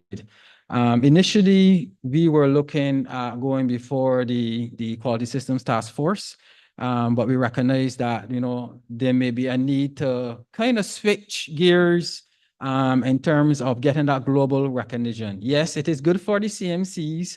However, global recognition through accreditation is good as well. So we decided to go that route.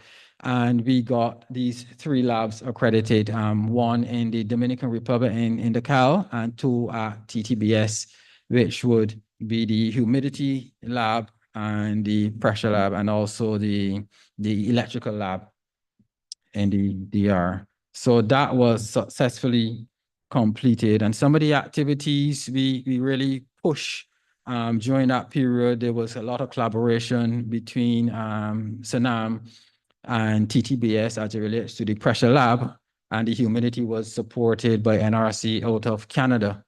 There was an interlaboratory comparison done for the pressure lab.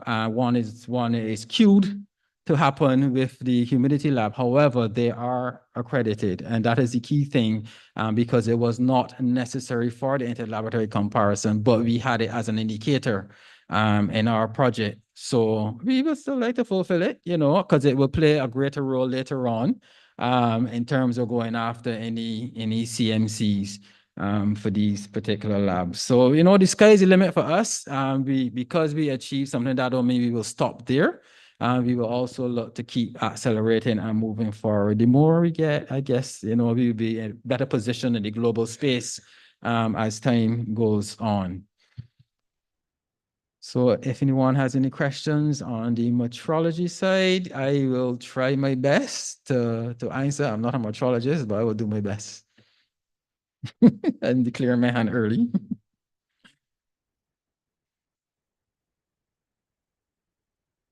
No. Thank you. So instead of going through the videos, as I said, I was just continuing with the rest of the presentation. The standards element of it relates to these two CARICOM standards that were made equivalent with those in the Dominican Republic. You know, that was started under the 10th EDF, and we just continued it under the 11th to bring it home, and it was absolutely necessary as well, and it's key for that trade between these the region, so, and within the region, I should say. So I think that we achieved this well, and we achieved this well within the early part of the project during the pandemic. And that, I think that was a great achievement. So thanks to the standards team that worked on this and all the other parties that participated to make this happen. These standards, they were approved in 2021 and 2022. And that is, as I said, that is pretty early given that we were still in the height of the pandemic.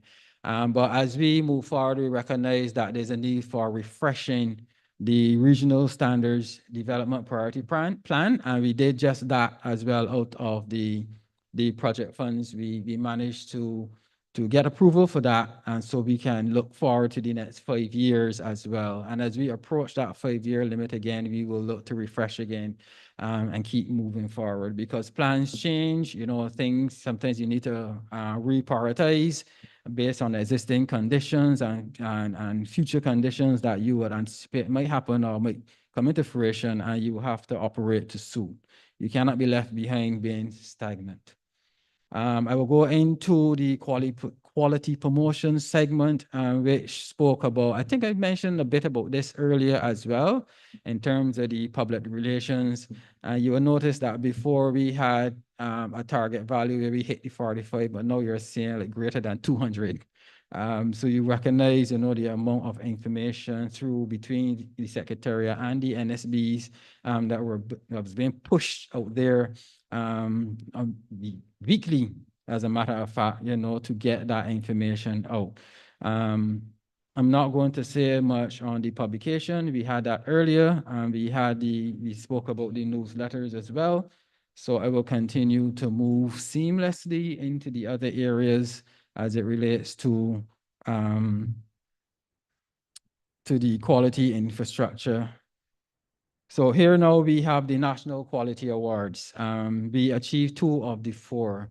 However, not all was not lost. We prepared as well as we could. You know, the NSBs prepared as best as they could, and the stakeholders as well. You know, they play a major role. Without them, there's nothing you can achieve when it comes to quality awards. They are the focal point in terms of to have this achieved. So, in terms of Suriname, I mentioned earlier that they were very successful, and Trinidad and Tobago. We kind of, you know, didn't get where we wanted to get with Antigua and Barbuda and St. Vincent and the Grenadines, but we understand why as well. And that is why the QMS training came into play then. If you recognize you had to take a step back, you know, and try to get, you know, push a bit more education, push a bit more awareness as it relates to these stakeholders within those member states to get them, position them, but put them in a better position to participate in the quality awards. The quality awards is not an easy feat. It's not something, and I think Mr. Hassan Khan could tell you that it is an uphill battle. But if you get your stakeholders on board as much as you can in terms of having them sensitized and, you know, they're being encouraged to participate, I think we can go a long way. So that is being done all now, and it will continue, you know, till we complete those quality awards. It may not happen under this project, we understand that, but, you know, the brewers is not stopping there. They are moving forward regardless, you know, to achieve this. And that is where we at with this particular activity at this point. The media sensitization training, you know, sometimes you don't even have to ask the media to come anymore. They just show up, which is good. We achieved all 16 there. Some of them were done face-to-face, others were done online, and the online ones, those were done in the early stages of the project when the pandemic was in full swing. But the other 6, they benefited a bit more because they managed to have this face-to-face, and because of that, they could have given like tours of QA institutions. If they have a lab in the bureau, they toured the lab. If they had any other quality infrastructure institutions, the media was able to tour it, because sometimes it's okay to listen to people like how you're listening to me now, but I know you're all experts. But it's sometimes it's wanted just to listen to people, when you're a layman to certain things, but actually seeing it, in action helps, for you to absorb the information and be able to understand it better. And I think that those guided tours help in that regard. So I think that was a success. I spoke to a couple media personnel recently, and they were using terms that I didn't expect them to use, but I mean, that means that it's working, and we will continue to push it over time as well. So there were some cross-cutting activities, like the value chain project and also the national dialogues. When I say cross-cutting, because they don't stay in there's no specific lane that they stay in. They cross all areas of quality infrastructure, all the various pillars. So we've achieved several indicators here. We've only hit 4 of the action plans that we wanted to develop with good reason as well. But we managed to at least get those 4 action plans implemented, and that is crucial. Some of the activities we looked at related to the value chain in LPG, liquefied petroleum gas and Belize. And I'm sorry I can't show the video now, but I'm hoping that we can show it after, because there is a nice video for that. I think you saw the one on Cocoa and Dominica as well. There was a video that we had on the processing of the black castor oil, and at some point in time, we will look to get that shared on our website as well. But that was an interesting one that I saw by one of the consultants that recorded that. There were several courses, and these are all things that came out of the action plan across the various member states, various value chains, certain things that were required to close a few of the gaps and position these chains in, I would say, put them in a better position, closer to maybe if they're looking to get some kind of certification going forward, they can do so. I'm sure we will see a few of the companies that participate in these things pushing and vying for certification, maybe in the ISO 22000 or so, as relates to food safety for some of them. So, I mean, at the end of the day, I think that we did pretty well in these particular chains. Then it brings me then to the national dialogue. So some member states, there were some of the intervention that they utilized was the national dialogues, others, the value chains. But the national dialogues, we developed most of the action plans, and as I said, we were able to implement them through. And one consistent thing that we saw that Stephen mentioned, I mentioned earlier, was the QMS training, because everyone recognized that that may be the route to go, because that's one of the key activities. But notwithstanding, the brewers did a really good job in terms of collaboration with the key stakeholders, whether it's in the tourism sector, agriculture, agri-processing, to keep things moving along as it relates to the action plans. So I think that that was very well done, and we are pleased with where we are at. And I'm sure that based on these action plans that were developed and implemented, you will see now another set of companies. I'm looking at PTB and the EU. They're looking like a lot of companies now will be looking to get some kind of certification going forward. So I know a lot of requests will be coming because that exposure kind of catapult them to move in that direction. And then these national dialogues, not only those key stakeholders participated, but some of these things were actually online. And so even like the general public would have seen some of these dialogues in action. And so, there will be a demand. there will be a demand. This is just the various member states and which sector that they conducted the national dialogues. Mostly was between tourism, agriculture, agricultural products.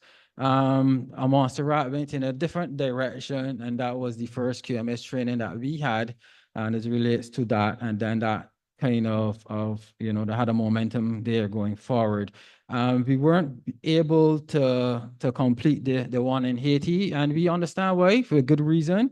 But all is not lost. We'll be looking to push and see how best we can help BHN to move forward with any of these interventions as we move forward through additional programs. But we were really sorry because at the end of the day, Aitika, to the company, was not able to move forward.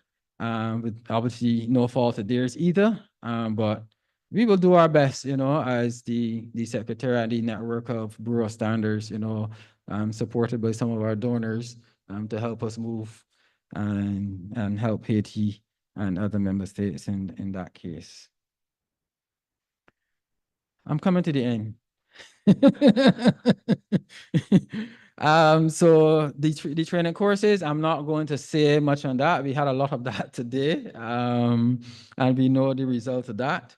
And these numbers are definitely not reflective of the numbers that we actually saw earlier today, like 700 and things like that.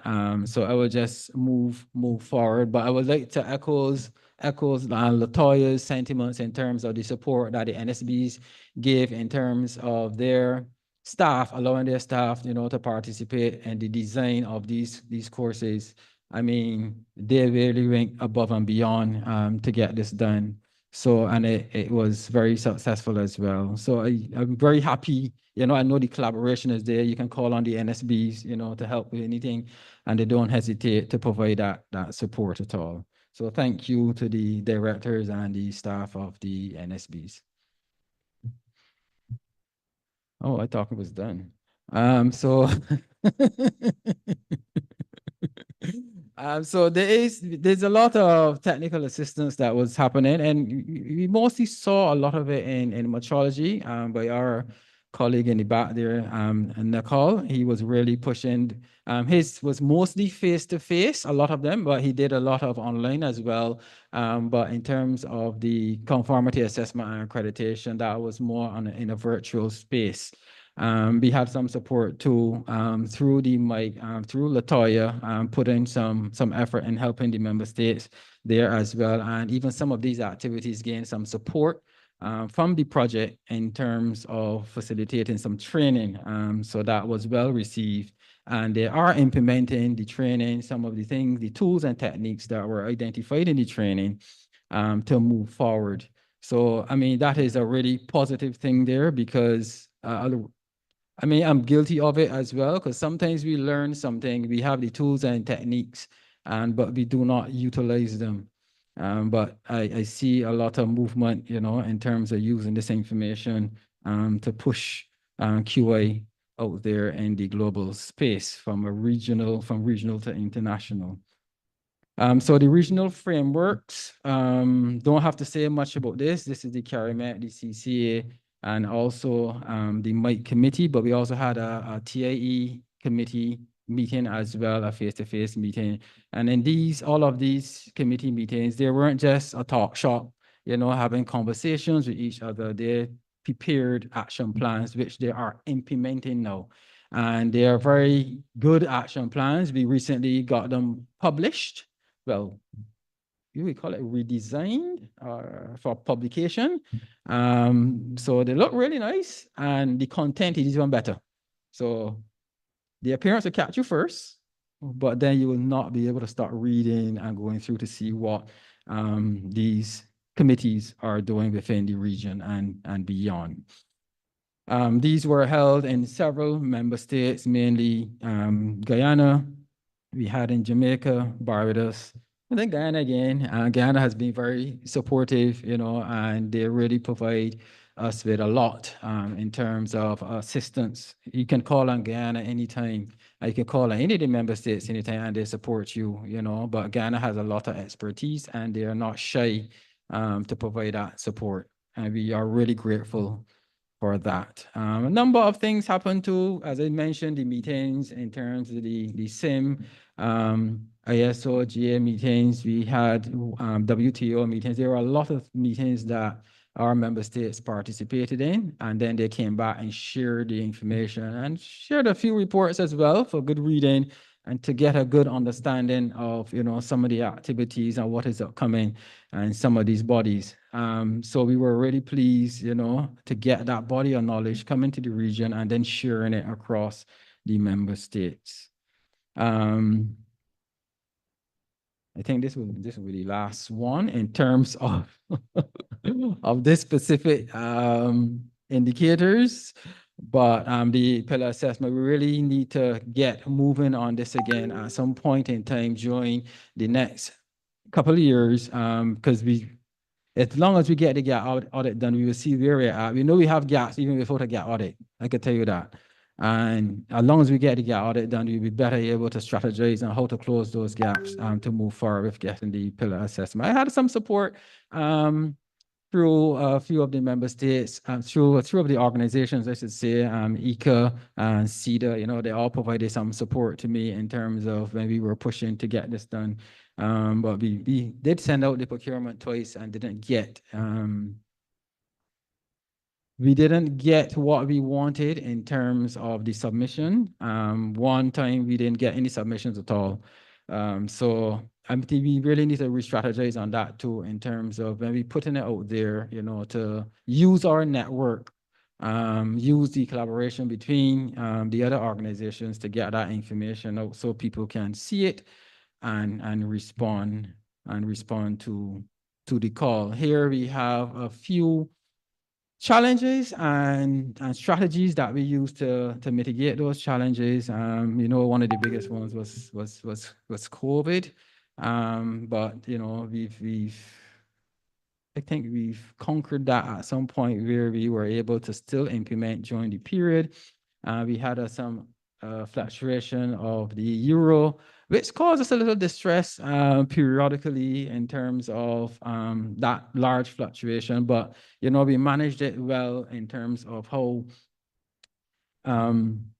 we convert currencies, for example, you know, and when we convert them, how much we leave in the account at a certain point in time. I'm not sure if we should be saying this, Mr. Omar, but we had to use some creative measures to make sure that we don't lose a lot of the money that was in the accounts. And we know the situation with travel, regional travel.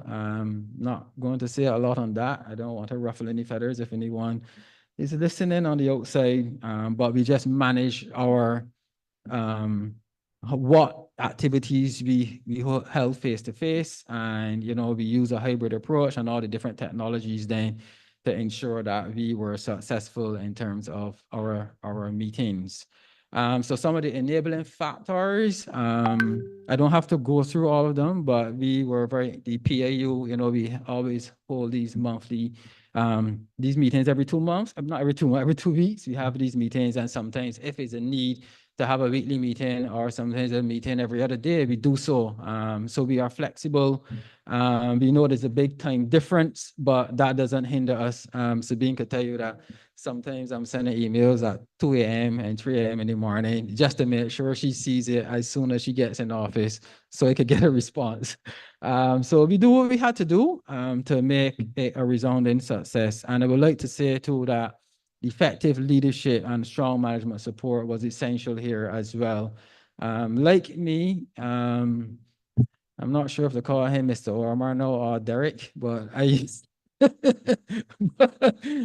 but you know, I could call him at 11 o'clock in the night and he will respond. This guy doesn't sleep, you know. So there was always that management and leadership support there, and we always get the support too from the council, and thank you for that support as well. The qualified staff and qualified and dedicated staff, that is something that you can't take from anyone. The staff was really, really good in terms of providing the support that we needed. I think that they might be a little annoyed with me at some points in time, but that is okay. My back is broad.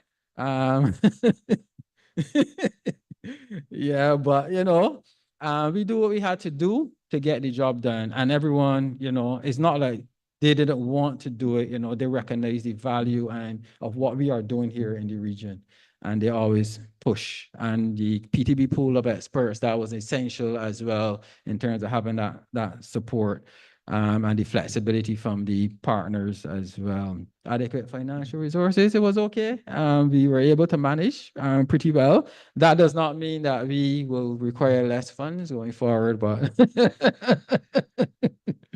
but yeah, we manage with what we have because, at the end of the day, if someone gives you something, you be thankful and contented and get best value for money from that and do the best you can with that. So that was our perspective on that, and we move forward. So the strong partnerships and coordination and collaboration was essential, and the beneficiary support here again from the NSBs, and not just the beneficiary supports, the other regional institutions as well. We had a lot of support from them, and these things, we wouldn't be successful and be here speaking on these things unless we had that support. And we built some sustainability. I'm not going to go through these ones, but we built some sustainability into, where we have tools for ongoing training in member states, human resource capital, we're looking to have as many retained as possible so we can continue the work of the region. And we even have the enhanced portal now that is, I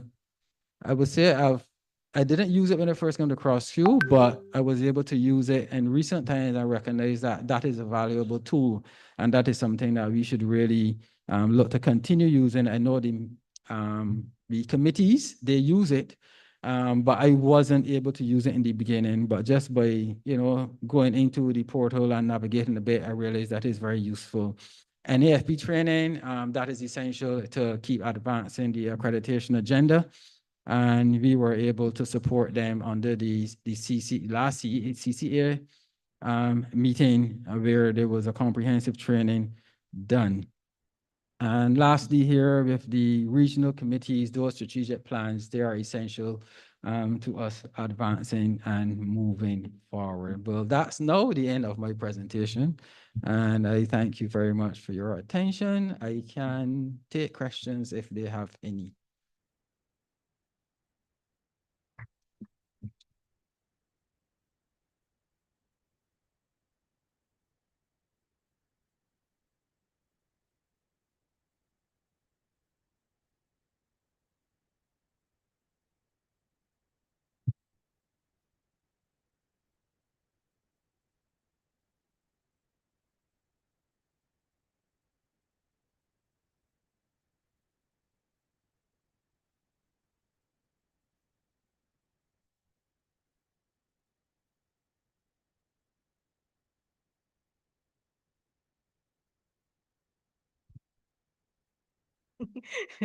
Right, thank you, Terry.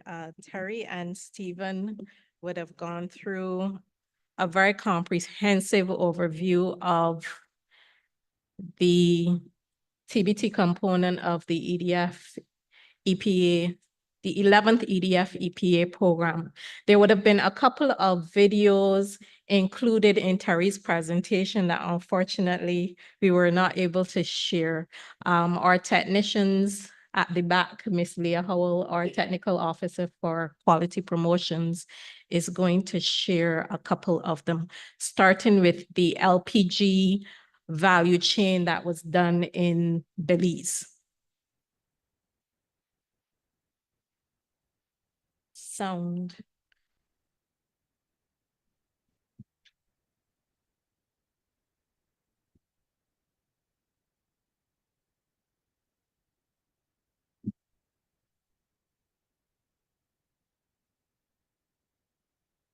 Automotive and LPG, or liquefied petroleum gas, is an essential fuel in many homes and businesses in Belize. But have you ever wondered about the intricate processes that go into storing, distributing, and handling it safely? Belize Western Energy Limited typically known to the public as Be Well. We provide domestic, automotive, and commercial LPG services to the general Belizean public. Our company, Gastomsa, offers butane to retail, commercial, carburation, and also wholesale. My name is Carlos Rodriguez. I have a small butane depot here in San Ignacio, and customers come to us for their carburation, which is for vehicles that run on butane, or we take the house cylinders, we bring it to our depot, fill it up, and take it back to the customer.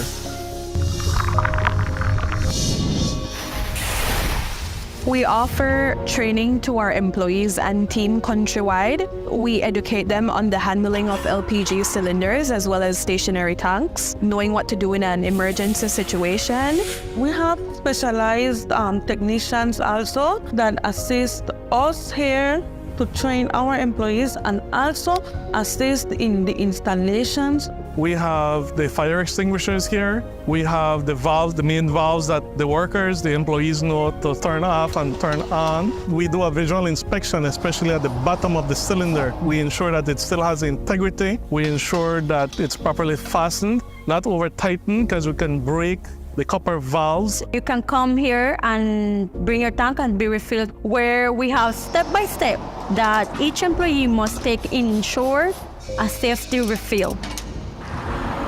We have an irrigation system whereby we have a tank that holds 10,000 gallons of water. This system helps us mitigate fire in case of any emergencies. What we have is a good communication between the Belize Bureau of Standards, who is the control arm of the government for the LPG industry, where we get to share our views. Exchange opinions to see what is right and what can be changed, so the community can be on a safety environment. We have made improvements and advancements in terms of safety and security, as well as showing customers transparency and showing them that they can rely on us for safety as well as service. Many steps and personnel are involved in ensuring the safe handling of LPG. By following safety standards and practices, we can prevent accidents and ensure the safe use of this vital fuel. Join us in promoting safe LPG handling practices and creating a safer future for everyone. This video is showing the impact of the Caledonia process and was produced through funding by the 11th EDF EPA TBT program.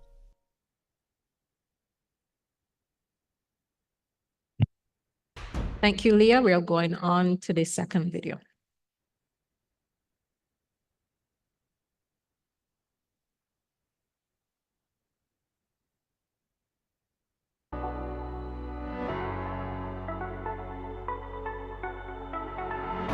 Uno de los grandes aportes que ha generado el proyecto en los laboratorios nacionales de metrología es la implementación del laboratorio de presión. Del proyecto hemos recibido la compra de los instrumentos que en esta utilizamos como patrones de medición. También del proyecto hemos recibido los fondos para la capacitación del personal que en esta labora. A raíz de esta capacitación creamos dos nuevos servicios: la calibración de instrumentos medidores de presión relativa, que son los manómetros, vacuómetros, y un segundo servicio, la aprobación de modelos de esfigmomanómetros no aneroides, no automáticos, no invasivos, que impacta directamente la calidad del diagnóstico a través de la medición de la presión arterial. Estos patrones nos permiten calibrar instrumentos desde menos 12 PSI hasta 1500 PSI.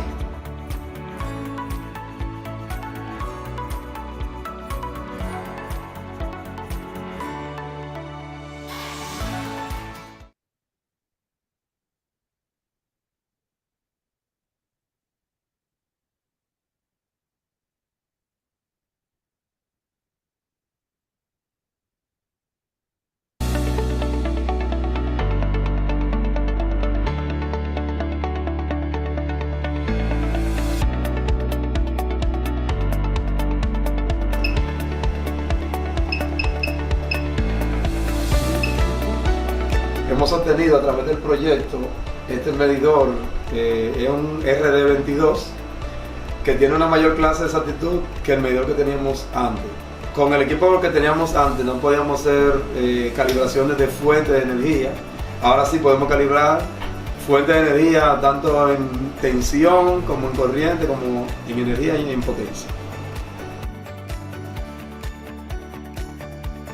Con la adquisición de un patrón de mayor exactitud, reducimos primero la incertidumbre de 220 partes por millón a solamente 60 partes por millón. ¿Qué va a permitir esto?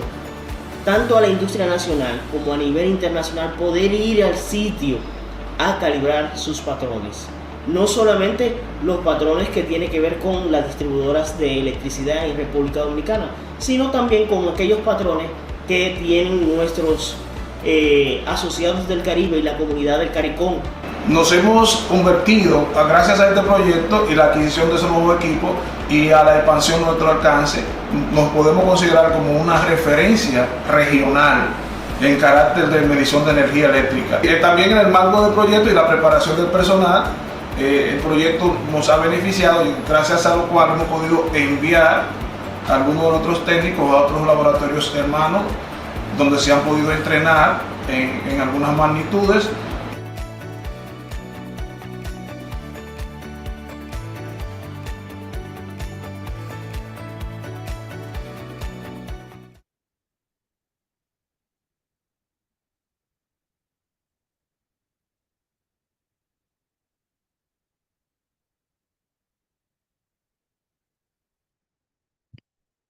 Thank you very much. Those were the 3 videos that we especially wanted you to see.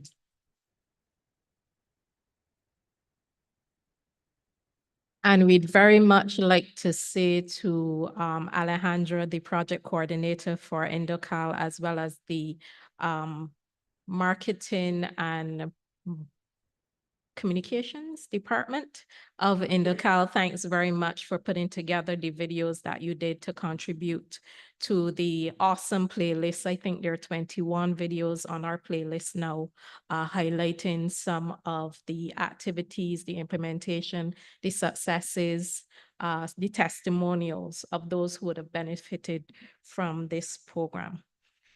So we're going smartly along. We're actually ahead of time again. I'm afraid to say that because then the technology is going to say, okay, now is the time to, freeze. So our last official presentation for today's program, today's seminar, is going to be an outlook at what comes next.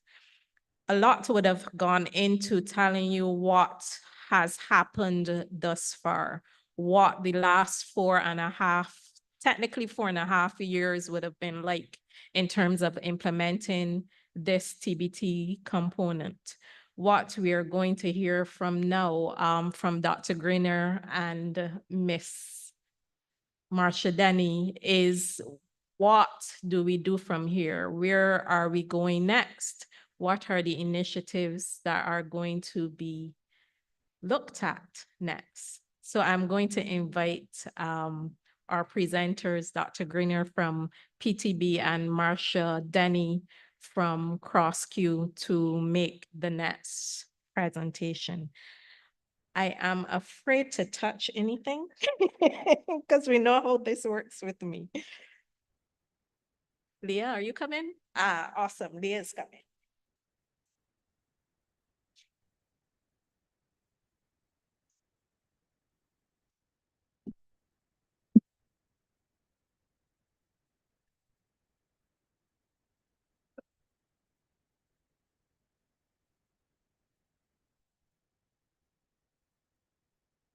This is.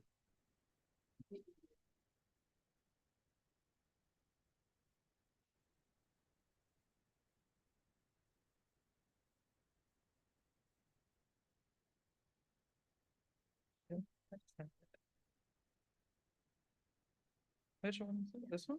That's it.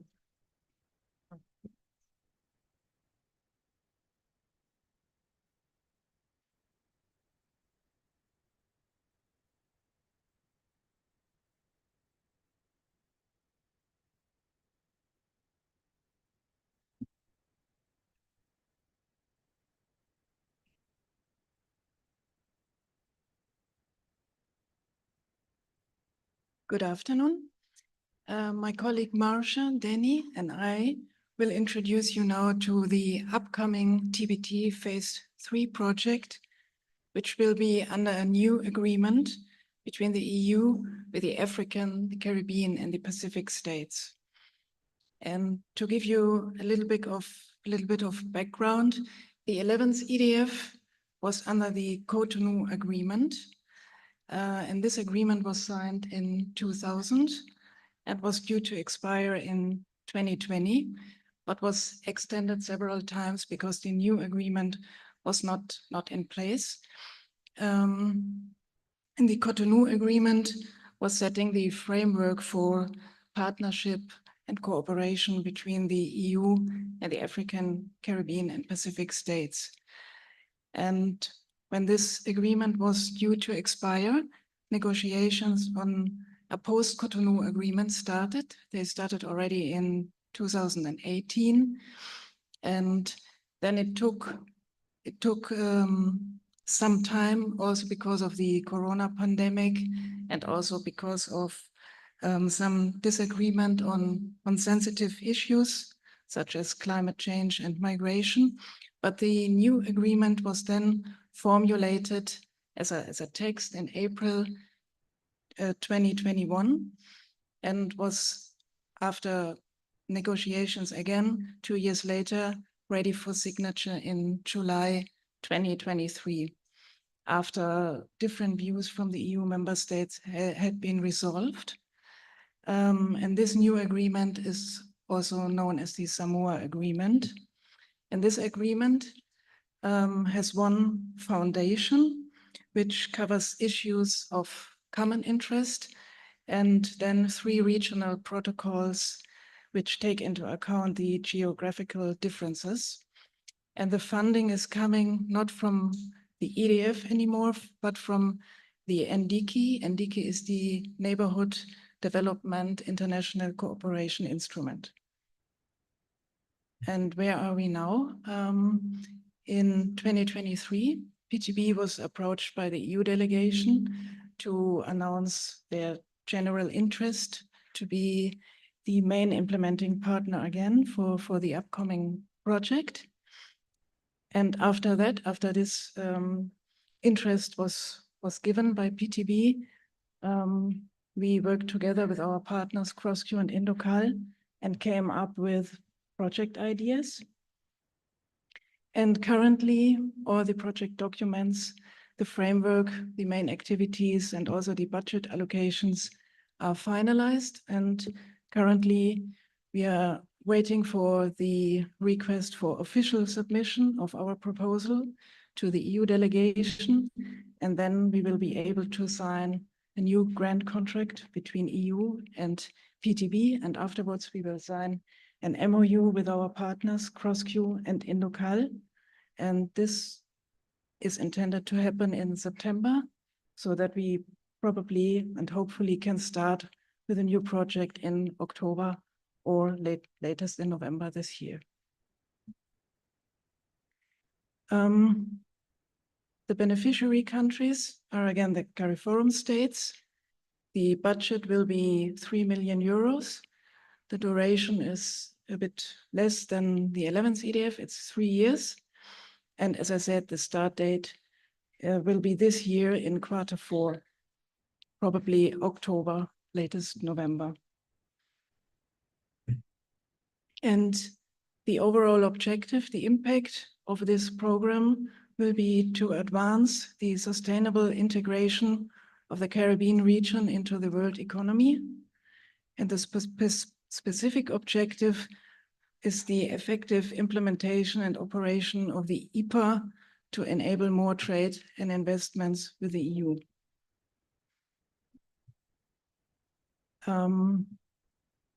To the expected result, as I said, is the effective implementation of the EPA to enable more trade and investment. And to reach that, we formulated and developed 3 major results. The first one is to strengthen the regional and national QI frameworks and institutions. Second one is to strengthen the competences of private and public sector QI organizations. And the third one is that the value of QI is further promoted and the stakeholders' knowledge is improved. And now I'm handing over to my colleague, Marsha Denny, and she will introduce the main activities which we have developed. Thank you, Dr. Gerner.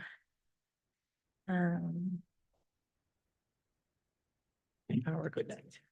Yeah. Okay. What you will see from these activities before I go specifically into each of them, you will realize that most of them are building on the progress that has been made under the 11th EDF. And also we have an ongoing program right now, which is called the ACP, Africa, Caribbean, Pacific Program, Quality Infrastructure Program. And under that program, there are a number of initiatives which are targeted at building our quality infrastructure nationally and regionally.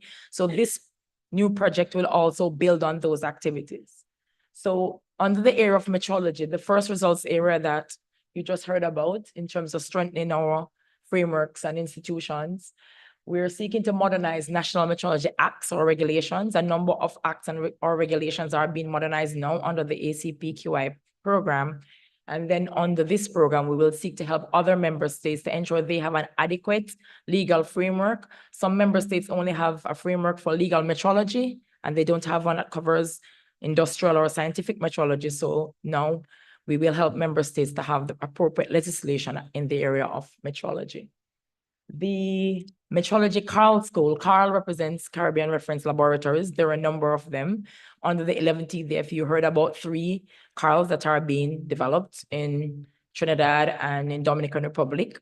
And Jamaica has mass and volume, and Trinidad already had temperature. So what we'll have now is that a school, an educational initiative will be done we will select one of these Carls. There are 3, as I said, Jamaica, Trinidad and Tobago, and Dominican Republic. So one of these locations will be selected for a Carl school where metrologists will be exposed to different quantities, whether it be mass or volume, but this will be based on the needs of the participants across the region. There is a committee called CARIMET, the Metrology Network. So through that network, they'll decide which quantities they'll focus on. And this school will have both a virtual and face-to-face component. So there'll be practical demonstrations as well as a theory. So it'll be very, very good initiative. And this is a new one of the new initiatives that has been developed.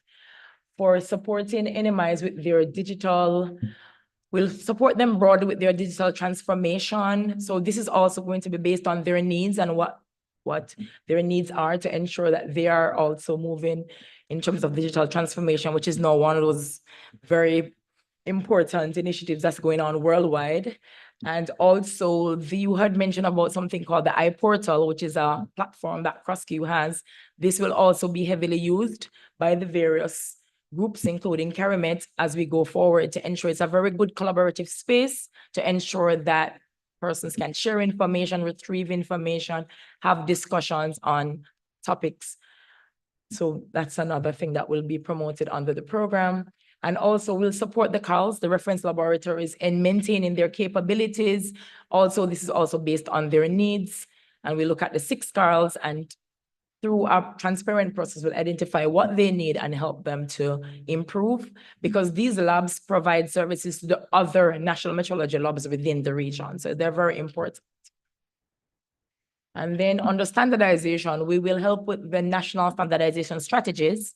So there is ISO publication on national standardization strategies. This will be used as a guide. And CrossQ also has the regional standards development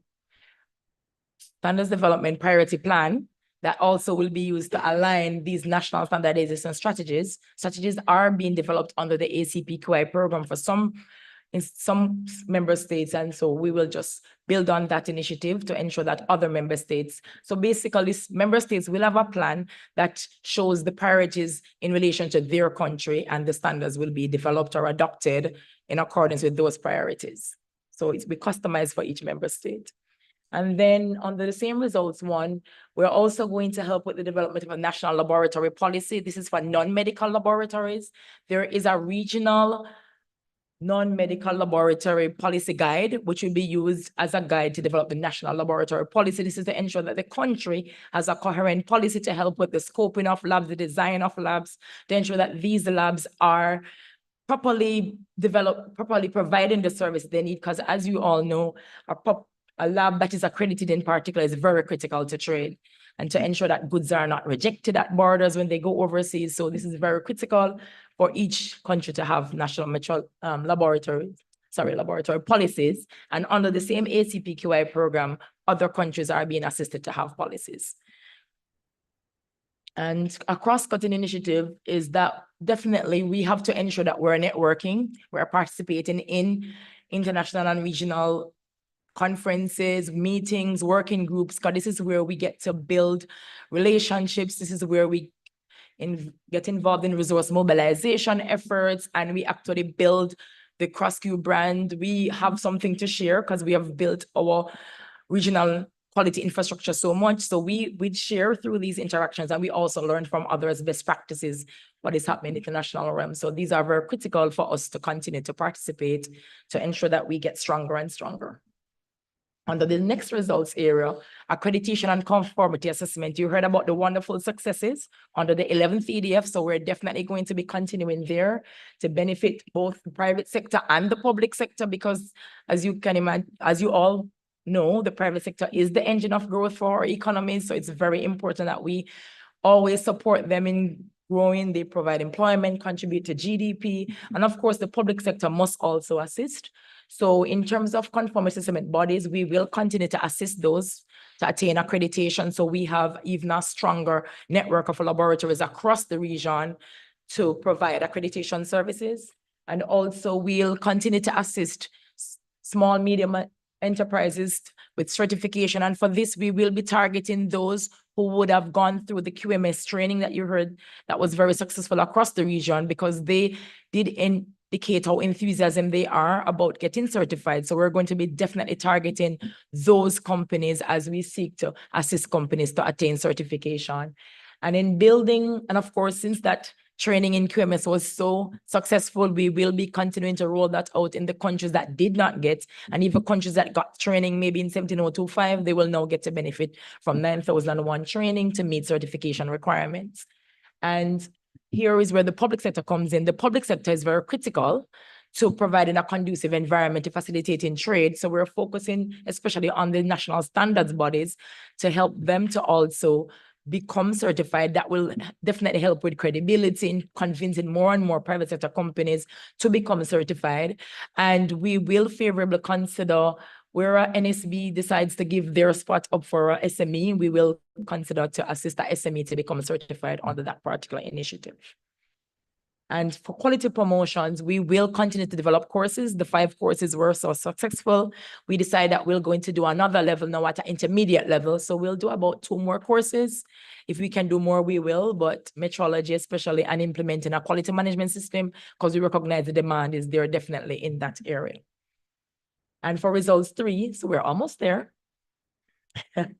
Quality promotions, again, definitely. We recognize that while the demand for quality infrastructure services is increasing, there is still a lot more that we need to do to get persons to understand and to see and to see the benefits. So definitely all these videos that we have is going to be very critical in stimulating demand. So we will continue to be creative and to continue with supporting national quality awards, because we recognize that this is very, very good. You see others winning. Well, I want to win too. How can I win? I want to know more. So we're definitely going to continue to support the member states in implementing their quality awards, at least one new one and an existing one. So as they continue on that path, and we do have a regional document that helps to guide with the implementation of quality awards. And under the ACPQI program, we're seeking to even improve that framework. So going forward, we'll have even better and better quality awards. And definitely communication and promotional materials will be developed, creative ones, interactive, especially based on priority sectors, focusing on specific sectors that we want to ensure that across all the sectors, they do appreciate quality infrastructure. They're incorporating it in their strategies, in their policies, and in how they implement their activities. So definitely we will do that, and training to ensure that member states and the CrossQ Secretariat were even better in communicating and demonstrating the benefits of quality infrastructure pillars. And under the area of standardization, which is the last one, we're going to be developing codes of practice on good regulatory practices. This is basically a guide that helps in terms of development of technical regulations. Why do you need it? Helps you to assess whether you need a technical regulations, how to develop it, and it will involve like the legal drafters. So we're going to be assisting entities to develop codes of practice and good regulatory practice. And here again, CrossQ also has a guide in this regard to which these codes of practices will be aligned. So essentially, that is the plethora of interventions that we will be implementing under the next program. Thank you very much in advance for your support, your cooperation, and your continued hard work as we seek to build our national and regional quality infrastructure. Thank you.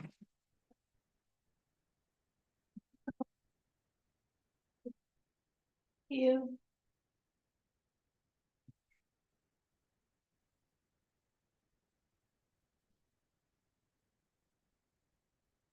Thank you, ladies.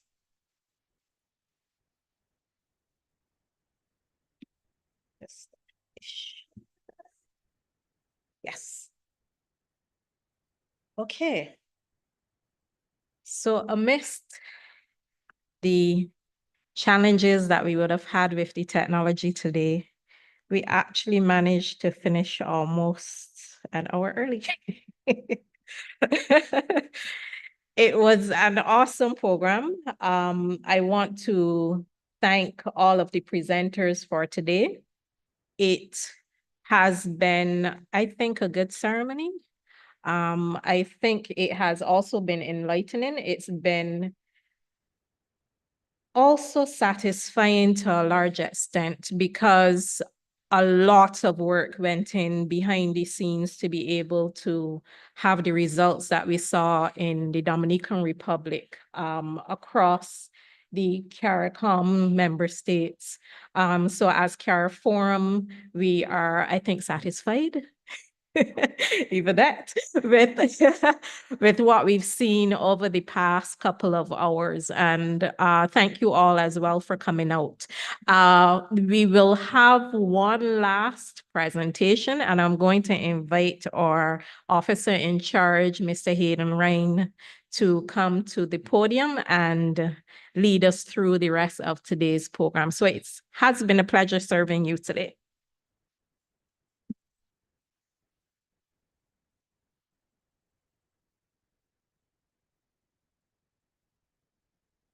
No, she hasn't said because she can't say, but I think that Miss LaToya Burnham did an absolutely fantastic job navigating us through the proceedings. And you could see from the length of the applause, LaToya, we are extremely appreciative of your skill set that you allowed to be used today. The way in which you articulated what was to happen next, the entire program, you said that the CARIForum is satisfied. I think that the CARIForum is delighted. After our experience today together. This is not on the agenda, and it's not entirely a surprise. However, our incoming, this is with the CARICOM Secretariat, so CrossQ Secretariat incoming CEO is actually online, and she's been participating, in the presentations for the duration of the day. This is none other than Mrs. Sharon May Smith Walker. So we would like to give the opportunity for Mrs. Smith Walker perhaps to just turn her camera on and say a few words to the room. Sharon May is no stranger to quality infrastructure. She, of course, for those who know her, she's the head of the JANAC in Jamaica, and her focus has been accreditation as a major pillar of quality infrastructure. But even regionally and internationally, she's well known throughout many of our international corporations and agencies. Do we have a visual that we can?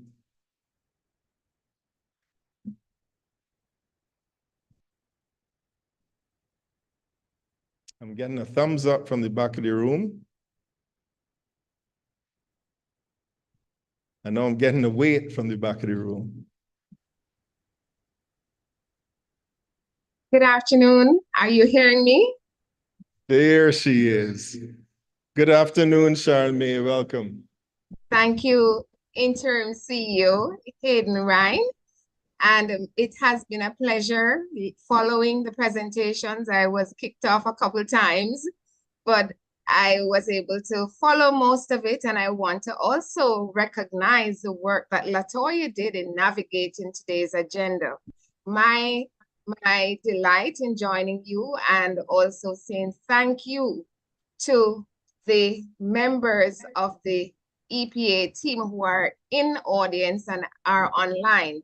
I do have a very short presentation that I'd like to make because in addition to the support that the project has given the cabs that have been accredited, the JANAC, I still am the CEO of JANAC, so I'm wearing two hats. Casita is in the room, or Director Strategic Planning, Business Development and Promotions. And if you could allow me, I would not want this program to end without saying thank you to Derek Amar and the CrossQ team for the work that they did so in assisting not only the conformity assessment bodies, but assisting JANAC in achieving its objectives. I sent the presentation to Casita. I'm not sure if she's able to share or if I am given sharing privileges. Okay, so I'm being told that you have sharing privileges, Sharon May, so you can go ahead and share your presentation, please. All right, great.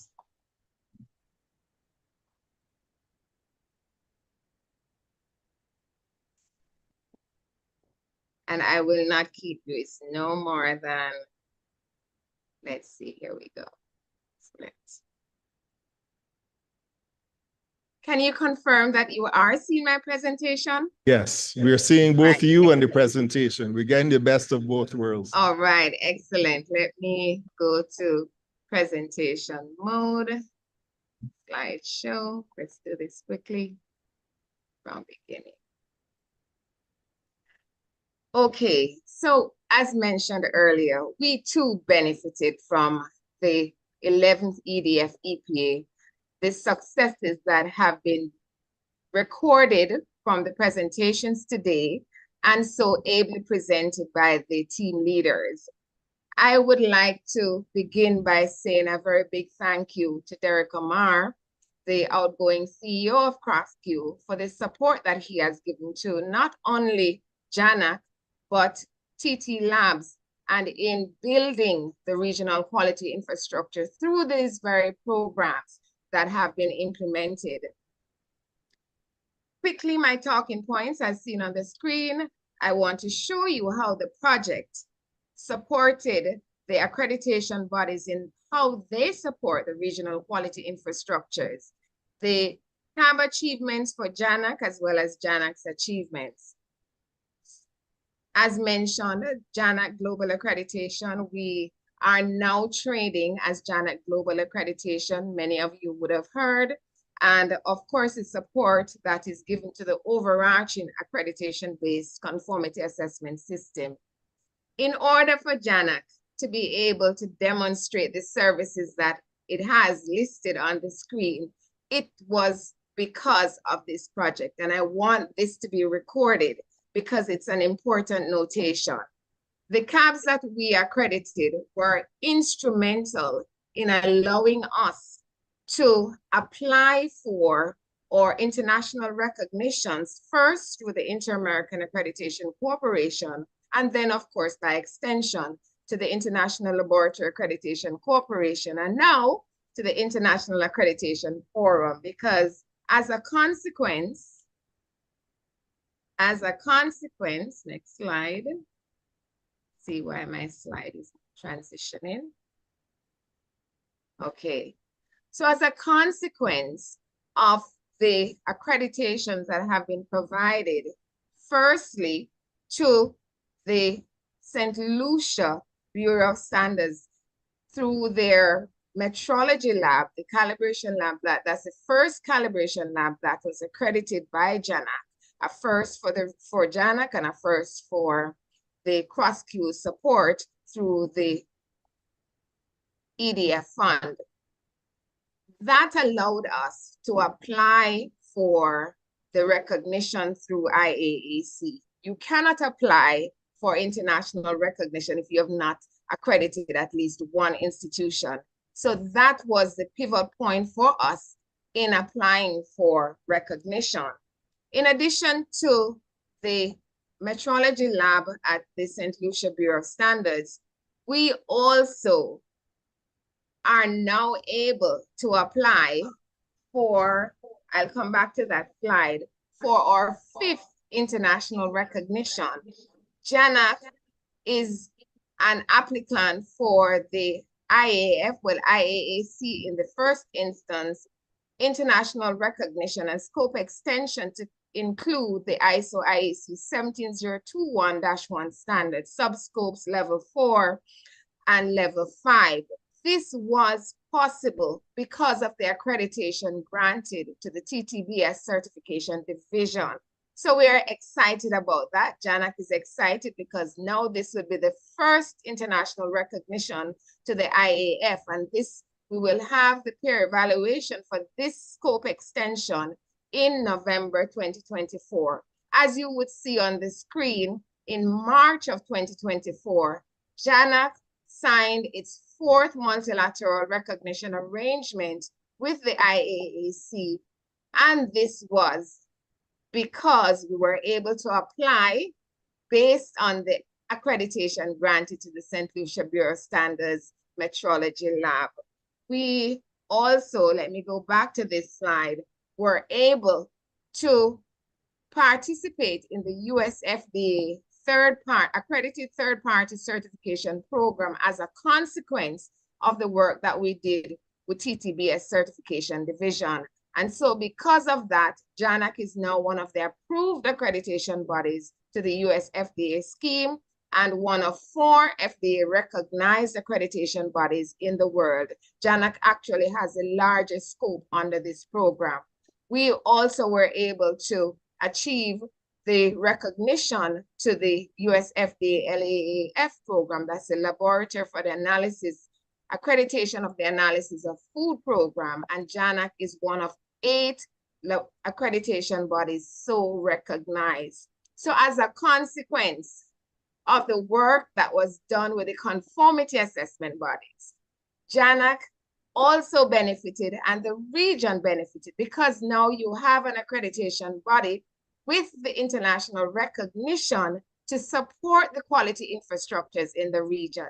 So that said, I will close this presentation and move on to say a big thank you to Derek Amar.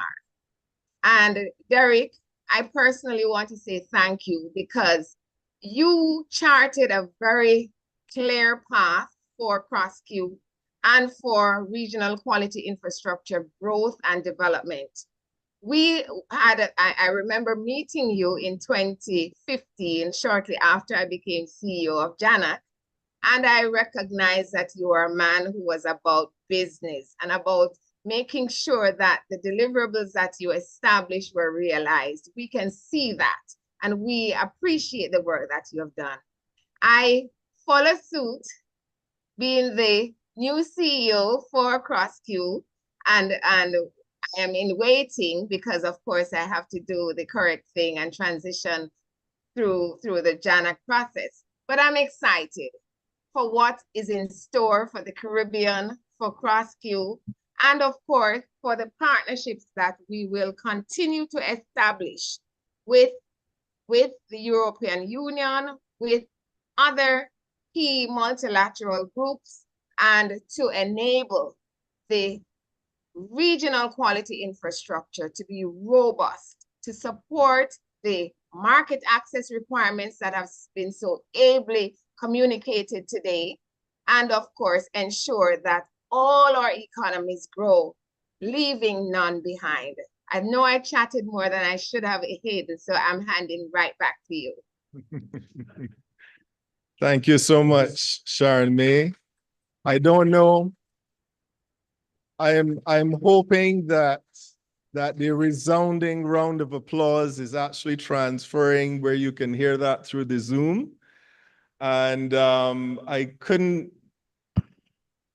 express better from our incoming CEO the sentiments that she echoed. Now, Sharon May, you cannot see, but there's a gentleman sitting in the middle of the room in a snazzy blue-gray suit. I can't see And that him. gentleman, his name has been called in almost every presentation that we've had for a reason. And you named the reasons there, where we've had over the last 9 years a true champion in quality infrastructure. You know, we've been blessed to have his leadership at the CARICOM Regional Organization for Standards and Quality. And for the entire day, we have not had the privilege or the opportunity to hear his voice yet. Now, as you would have looked through the agenda, some of you may have been concerned, hang on, where's Derek? And in true sense, and this is a Bajan saying, we've left the best for last, in that we will now invite Mr. Derek Omar to come to give not only a vote of thanks, but perhaps share from his heart in a moment where, yes, we are concluding an 11th EDF program, but he also has concluded a chapter at the Secretariat as CEO. And I'm sure, Derek, we will welcome from the heart your vote of thanks and any remarks that you would have to share at this time. So please, would you stand with me as we welcome to the podium Mr. Derek Omar.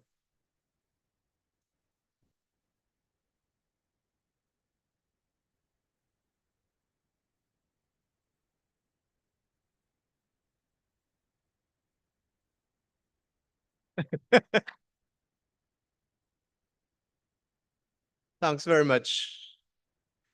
This document is entitled A Caribbean Story About Quality.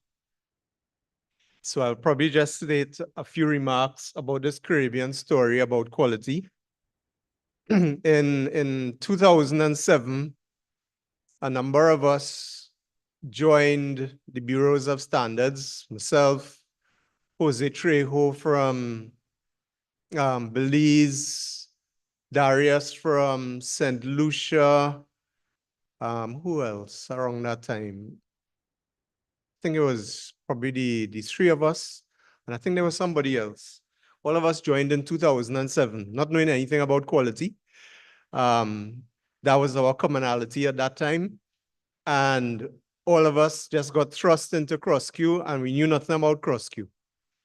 And around 2007, PTB entered the region with this concept, this new concept of quality infrastructure. And then they developed this term called regional quality infrastructure, because maybe about 7 years before that, PTB came up with the whole idea of quality infrastructure. And then Alexis, who was working with PTB at the time, came down into the region to talk about regional quality infrastructure. So 2007 was a real interesting year for CrossQ, in that in October of 2007, the CrossQ that we found had about 4 or 5 member states participating. We didn't have money to pay the staff who was on board at that time. Barbados National Standards Institute used to pay their salaries, and then we used to have to reimburse them.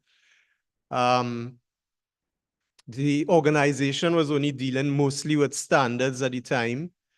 And the office of where CrossQ was didn't even have water for about a month. And, you know, it was just amazing. So a number of us had to jump in really in the deep end in CrossQ. And with the confluence of new energy coming into the organization and the confluence of those who were participating, stepping up on the plate to participate more, and then us going to COTED to get 3 budgets approved, because CrossQ didn't have budgets approved for about 3 years. You couldn't do any billing to member states. And in the midst of all that, we were able to all come together. And in about 6 months, we had about 10 member states participating. We had hired a new CEO, and we had gotten about 2 budgets retroactively approved by COTED. And then within 6 months after that, CrossQ had its first strategic plan ever in place. We had a really good CEO. We had a good financial controller coming in. And then in that 2017 to 2018 one-year period, all the 15 member states started to participate again.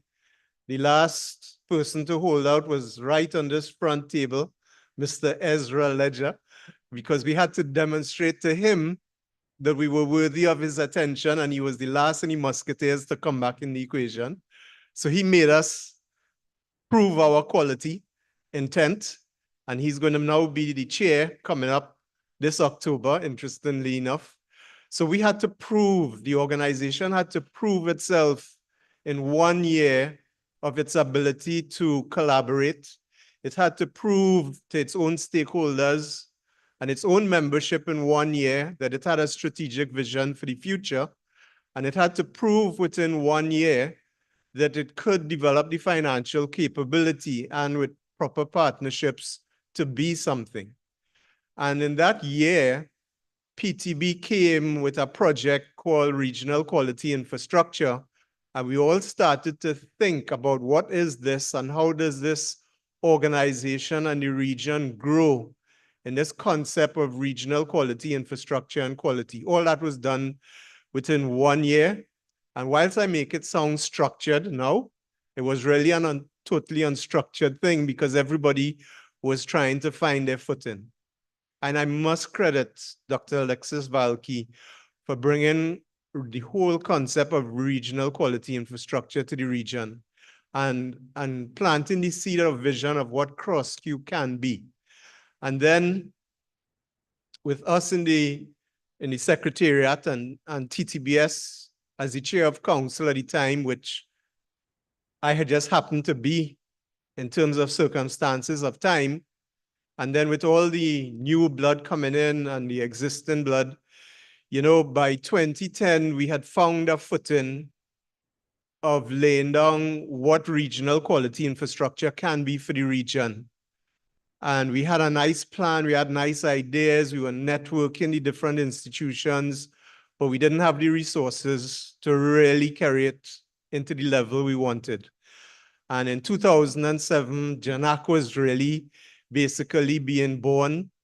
And we worked closely with Margaret Domville to even convince the membership in Jamaica of what an accreditation institution can be, not only for the national agenda, but for the regional agenda.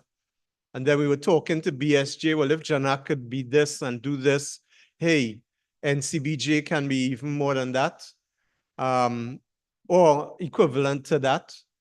And that's how the Caribbean story about quality and quality infrastructure really started in 2007 with a number of us at the council level. And in 2010, the EU opened up with CARIFORUM support the opportunity for CrossQ to start joining the Economic Development Agreement Program with EDF funding. And in 2010, we started to write an agenda to participate in the 10th EDF fund. The 10th EDF fund was $7.5 million over 5 years to develop a regional quality infrastructure program. So in 3 years of learning to work with PTB, learning what RQI is, learning how to collaborate. And by the way, the Bureau of Standards of Haiti wasn't invented yet. The Bureau of Standards of the Bahamas wasn't invented yet. Indocal started to now attend cross-Q council meetings, and then we got to know Indocal. All that happened like in 3 years under Dr. Vaiju Lopez, and we have a really debt of gratitude for Dr. Lopez and what she did in that time. After that 3 years, she couldn't handle it anymore. She didn't want to talk to people.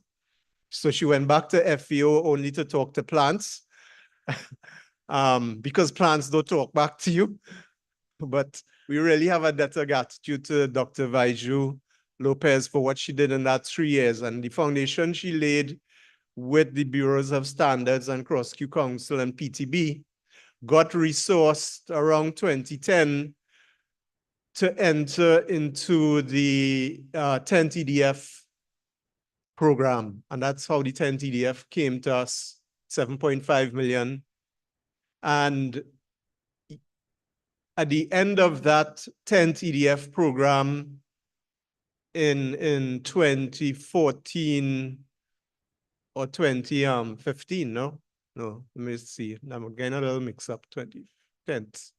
The 10th EDF released 2017, right? So the 10th EDF really started about 2012. That's when the program started, correct? So with this equity of collaboration amongst all the bureaus in the region and the partnership with PTB, and then the coming of CARI Forum with their outreach with the EU support, we wrote a project called the 10th EDF project, and it started in 2012, and it went for 2017, 7.5 million. And in that 5 years, Cross-Q laid down a solid platform of regional standard development, regional metrology development, and regional accreditation development. And it really helped JANAC to come into its own in expanding its market reach and product development. And at the end of the 10th EDF program in 2017, we had achieved a spend efficiency of 92% and work efficiency of 92%. And that was really amazing to be able to accomplish that.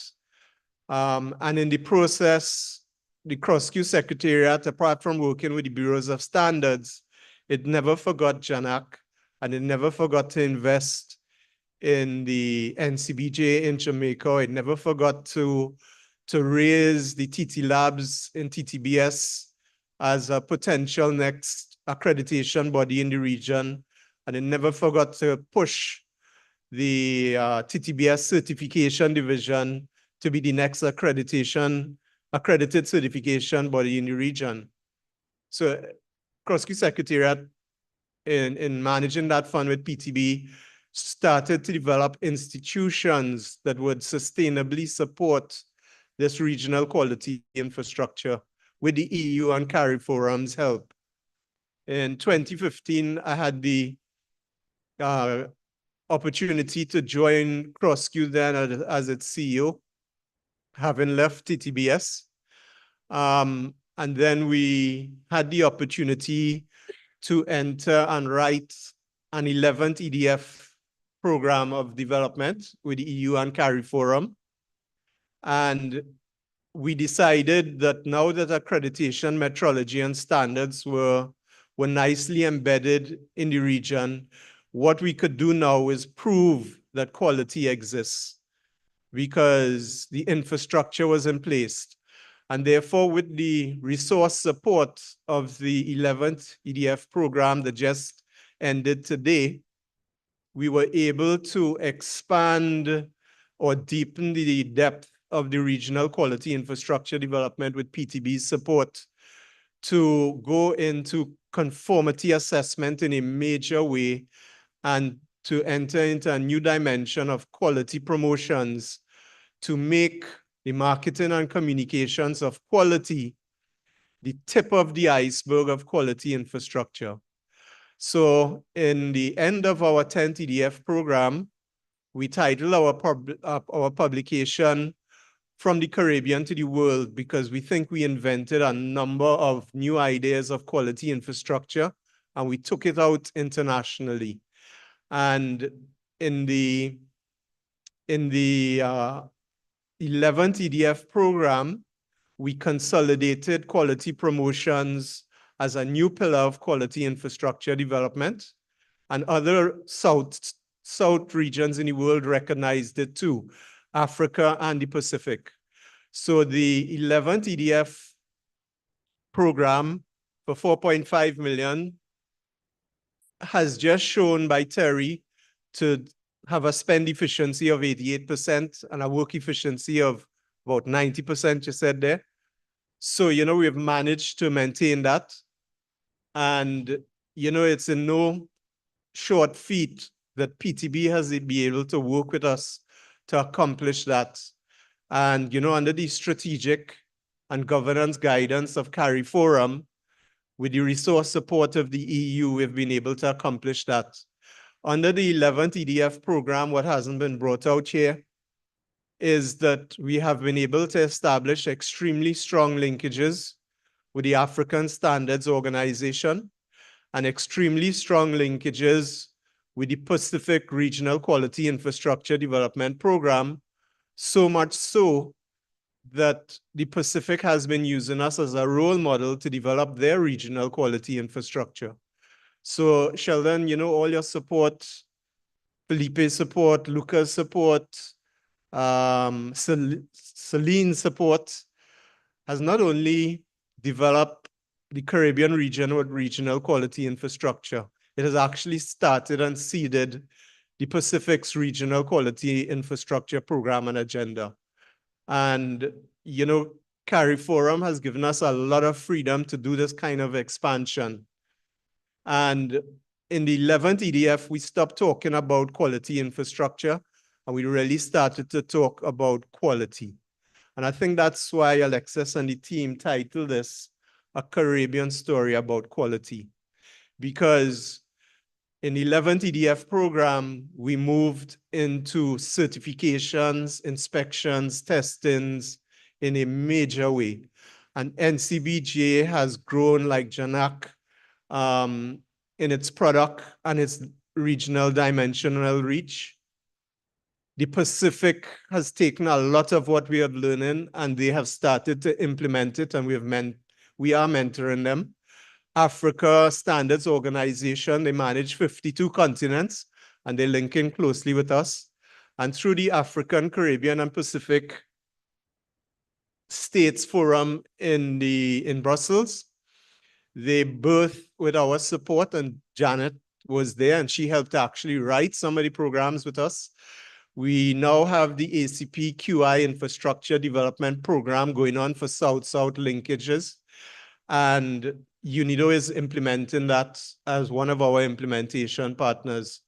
So in truth and in fact, you know, the 10th EDF publication was From the Caribbean to the World is a truism. And this 11th EDF publication, A Caribbean Story About Quality, is a truism that I just tried to bring to you. That in the 11th EDF program, we eventually stopped talking about quality infrastructure and we started to talk about quality, because that's what it really is and what it matters. There's only two ways you could really compete to be sustainable. And one of those ways is to differentiate yourself, and that's called quality, where quality is a business strategy. The other way to compete is to go into the mass market, which is the commodity market. But the Caribbean can't compete in a commodity market because you make money by lowering your costs. To lower your costs, you have to have the scale of production. We don't have that opportunity. So the only way for the Caribbean to really compete in a material way in this world now is to differentiate yourself and to niche yourself. And like it or not, you need to be able to compete on quality, which is differentiating yourself on your product characteristics or your service characteristics, the features of it, your relationships, or your brand. And therefore, quality is the name of the game going forward. And hence, this is a Caribbean story about quality where we are now, and not a Caribbean story about quality infrastructure. And the post-Cotonou intervention that is coming for the next 3 years, with PTB's support, is going to see us really now take conformity assessment in terms of inspection, testings, and certifications to a really serious level.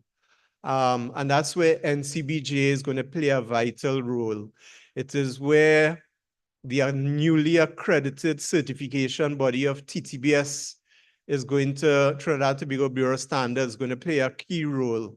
It is where JANAC and TT Labs of Trinidad and Tobago is going to really carry us straight into conformity assessment. And Stephen, who you saw presenting up here, is going to be a key figure in networking all that and pushing that further with background support from Nicole and his whole metrology infrastructure team.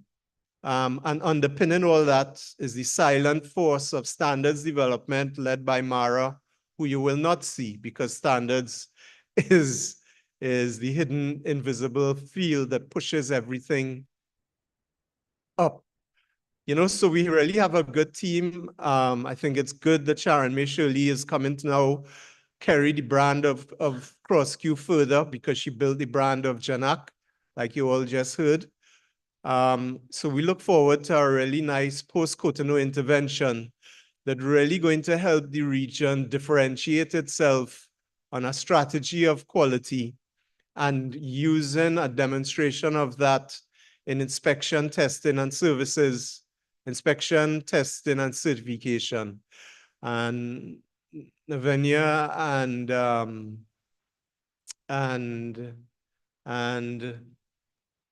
Rosita? Yannicka. Sorry, Yannicka, I lived with you for so long, 20 years almost. You know, you guys going to be really the forefront to carry this forward because you're going to show people that the region can produce quality, and you're going to be certifying a lot of companies to this quality, as you all heard when Marsha just presented. So this really, Sheldon, is a beautiful story of quality that's been going on for 20 years in a planned and structured manner under the direction and guidance of CARI Forum. And we look forward to seeing that going. So your investment, hopefully you see, has paid off a lot. And, you know, it's really been a beautiful experience.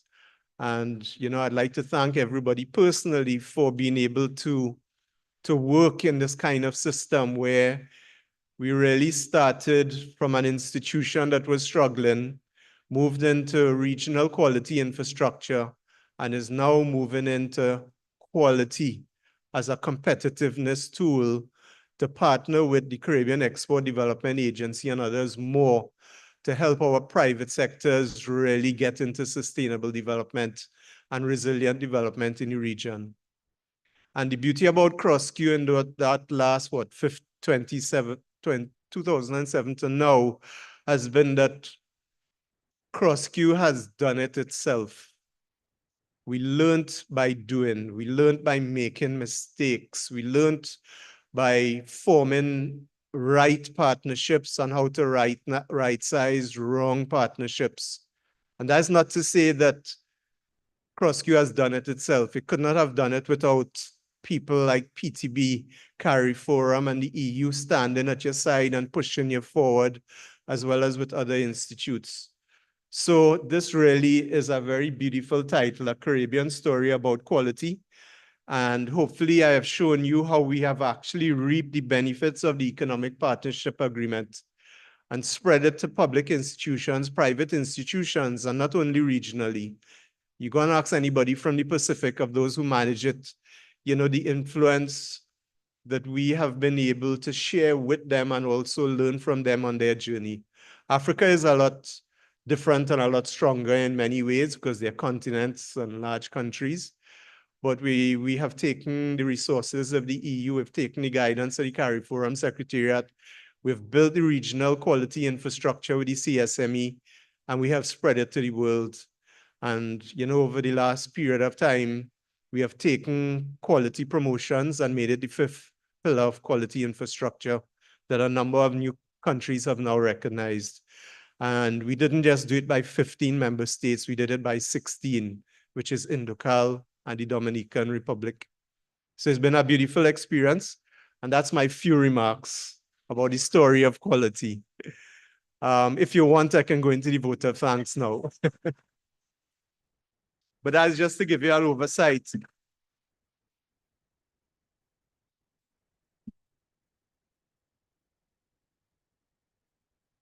And even though this journey started for all of us really in terms of a reorganization and a right sizing to go into a wider funnel, you know, I don't look so old, right?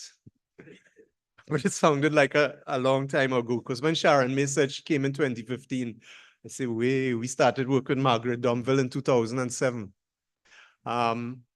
So it's been nice. So, you know, in terms of a vote of thanks from the project, I'd like to thank the donors, which is the EU, and also the CARIFORUM and the ACP Secretariat for their channeling of resources to us and the strategic and governance guidance that you all have extended to us. It's been really beautiful. And hopefully you've seen that we've been consistent with the level of work and spend efficiency. And we haven't had much ineligibility costs, very minimal, over the period from 2012 to now, which is really good. And hopefully under the post-Cotonou, you're not going to see any ineligibility costs there either. So we've tried to honor the trust you've placed in us. In terms of the implementation agency and the implementation partners, well, you know, I don't know what to say about PTB. You know, the trust that has developed between PTB, Indocal, and Cross-Q Secretariat is really second to none. Since 2007 to now, we have had no material differences between those three organizations, none. There's never been a fight for resources. There's never been a fight for power. We have all bowed to the leadership of PTB, firstly under Alexis, then under Ulf, and the consistent driving force since 2012 to now has been Sabine. Sabine don't talk much, but when she talks, we listen. And she don't miss anything. If you see the budget for these projects, these EU projects, is over 20 spreadsheets, and Sabine knows every line item and every number. You can't pull a piece of wool over her. And she doesn't say anything, she's just watch you. But when you're going wrong, she will correct you. So Sabine, you have been amazing in what you've been able to do for this region since 2012, and we thank you extremely much. And the new Diane under this 11th EDF, man, she knows those numbers inside out. She used to send fare through Mohan and his team with those numbers. So Diane, thank you very much for your diligence. And we really look forward to seeing little to no ineligibility costs when the EU comes with its audits, you know, over the next few months. So for us, the implementation agency legacy is the issue of trust. The three organizations have been managed to inculcate and grow over time. And that's something else. In terms of the extended implementation partners of CDB, EPA, Caribbean Export Development Agency, CDMA, CSME, you know, we really thank you for your cooperative agenda. CDB has brought extended EDF funds to us, and they will be bringing so under the post-Cotonou.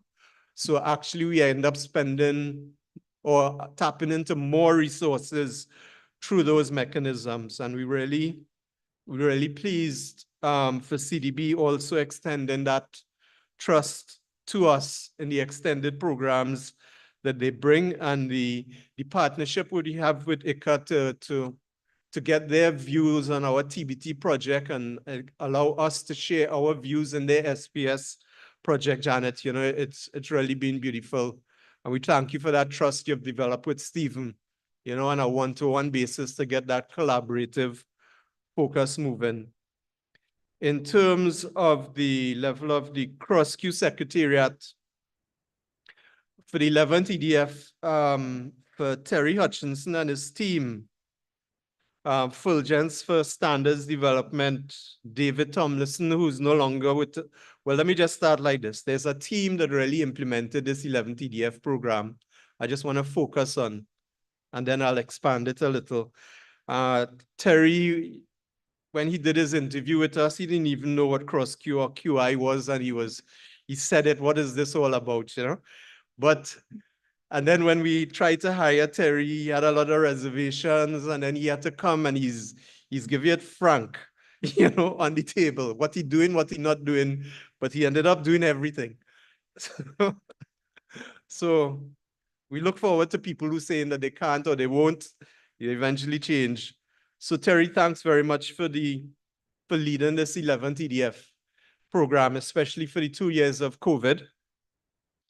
And, you know, the first level of performance we did under the 11th EDF was the development or harmonization of 2 key standards with the DR. And one of our long-standing colleagues, Mr. Fulgence Sempri, is not here today. And I would like to speak on his behalf. He had to resign this year because of ill health. But Fulgence was half of the face of this entire Caribbean story about quality from 2007 to date. And we do definitely owe a debt of gratitude to that gentleman.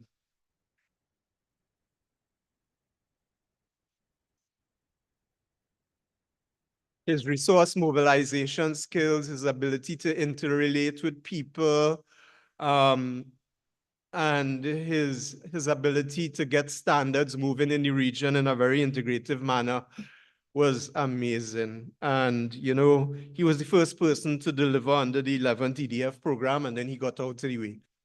So it's a good thing that happened too. So thanks very much, Fulgence. Under the Terry and his program, we had the metrology infrastructure development moving.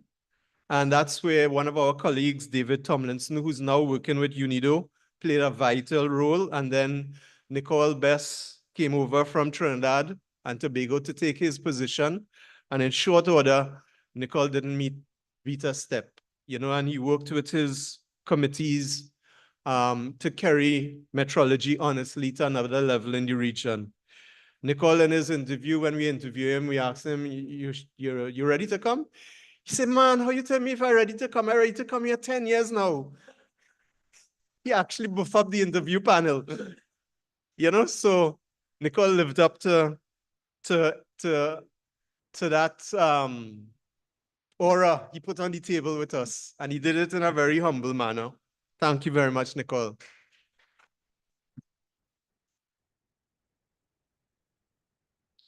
In terms of accreditation and conformity assessment, I'd like to say a special thank you to Stephen Farquharson. The fun thing about Stephen and actually Fulgence was that when CrossQ was in its reformulation stage in 2007, in 2008, Stephen was the head of one of the technical committees in standards development. Fulgence was the vice support for him. They came to make a presentation to CrossQ Council. And this was in 2008. And we made a serious joke with them. Why one of them do apply for the new standards development post coming up? And Fulgence took it up, and he's been with CrossQ since 2008. And I came and I met him as the CEO. And then lo and behold, a year or two after I came, Stephen ended up in CrossQ Secretariat out of his competence, not out of nepotism or anything.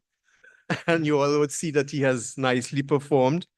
So Stephen, thank you very much for what you've done for the spread of conformity assessment in the region and for really working with JANAC and NCBJ and the certification systems of St. Lucia and Trinidad and Tobago and other member states and Guyana to carry conformity assessment to another level. Thanks very much, Stephen.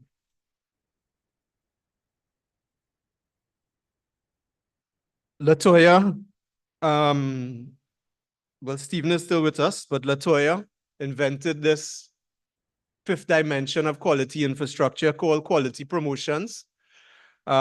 She joined in 2015, 2014, a few months before me as the CEO. And Latoya had to find her footing. And Latoya has taken and structured this concept of quality promotions, of not only using marketing and communications to make a supply push of quality infrastructure in the region, but also creating a demand pull for quality, and then fusing that all together as yin and yang to make the science or the social science of quality promotions the fifth element of quality infrastructure for us, when the four other elements are science-based. And through her own personal character, leadership, and implementation of these ideas, she has gotten others to realize that quality promotions is rightly an element of quality infrastructure. So Latoya, you've invented something new, honestly, for the world. Other regions have picked it up, and they're now recognizing that social infrastructure is as valid as technical infrastructure in terms of quality infrastructure development and the promotion of quality. Thank you very much, Latoya. A number of us would like Latoya to go and do her PhD in this thing. And Latoya has recently left us after 10 years, and she's now a consultant. So Cyril, Janice, and others, you know, she's available for employment. Even Cross-Q Secretariat, she's available for employment now under the post-Cotonou, you know, to carry this element further. You know, some new people joined us on the 11th EDF program. Pat, where's Pat? 3 9s. Look, Pat there. Pat recently left us and she's gone to USAID. So Pat, thanks very much for all the work you've done and for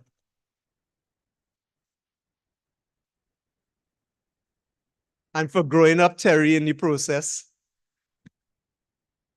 And where's Keandra? Keandra is there? She's behind you, I'm not seeing her. Keandra? Oh, okay, so Keandra went across recently to USAID. Keandra was our accounting assistant on the 11th EDF project. When Keandra joined us, Keandra was as fat like that, seriously. And she joined really as a temporary assistant. And under Mohan, she grew and developed to the point where she got her degree. She worked on the 11th EDF program, and now she's working with USAID. So Keandra has been a real solid force in keeping us tight with our finances, you know. You wanted a little story about quality, so just bringing it out. I do apologize. But Keandra, you know, it's fabulous what she's done. Please give a round of applause to Keandra. Now, it takes a village to raise a child, right? So you have a small project, but they couldn't do it alone. It had to be the entire Cross-Q Secretariat working with all the member states. And as I'm just focusing on the Secretariat, I'd like to thank Janice for all the work she has put down in terms of resource mobilization and the other programs that she built at the side of Cross-Q to make it what it is now. And, you know, with her ability to raise resources and push an agenda that complemented all the experiences in the 10th and the 11th. Janice is now with UNIDO with David. Thanks very much, Janice.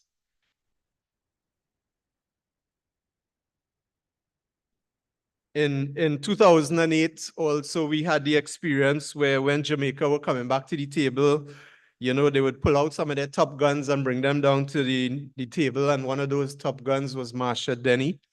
And then Marsha Denny, after coming for about 2 years to Cross-Q Council meetings and being involved in it and keeping us on our toes, She just kind of dropped out to national corporate agenda matters. But Marsha joined us last year as leading up our resource mobilization and program development, and she designed the post-Cotonou intervention to come. So Marsha, thanks for joining us and for making the circle complete at the regional level.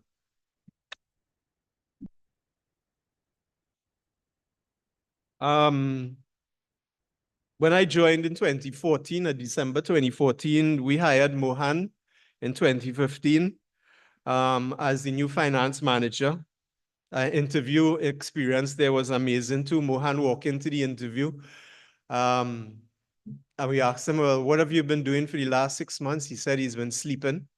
He said, pardon? He said, well, you know, I used to work at this international bank. The industry was kind of going down.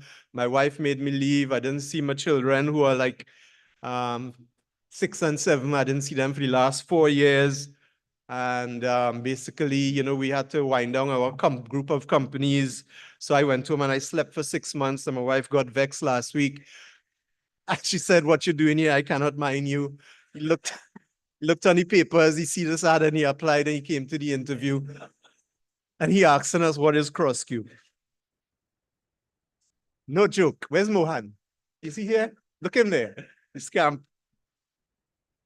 So then Mohan said, well, yeah, like, you know, I looked through this job description, financial manager, and I could do everything here. It's not a problem. But what's this thing called project management? And that was the only thing I slipped into the job description when I put it out. And he spotted it. So when he spotted that, and that was the only thing I had changed in that job description, I said, now, well, we need to hire this man. You know, and maybe he's well rested.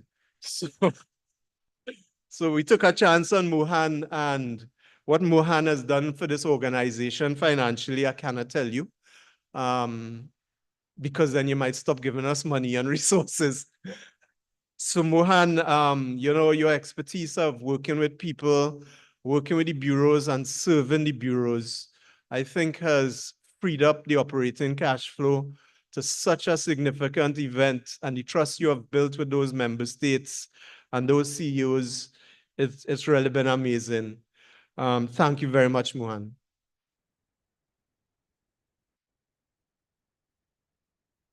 We need 2 key posts, 2 more posts in the organization to complete its agenda. And honestly, where Mohan has brought the organization to now, we can safely take on those 2 posts to easy for 10 years comfortably, you know, and we will be actually taking on 1 from the project in the next year out of the EDF.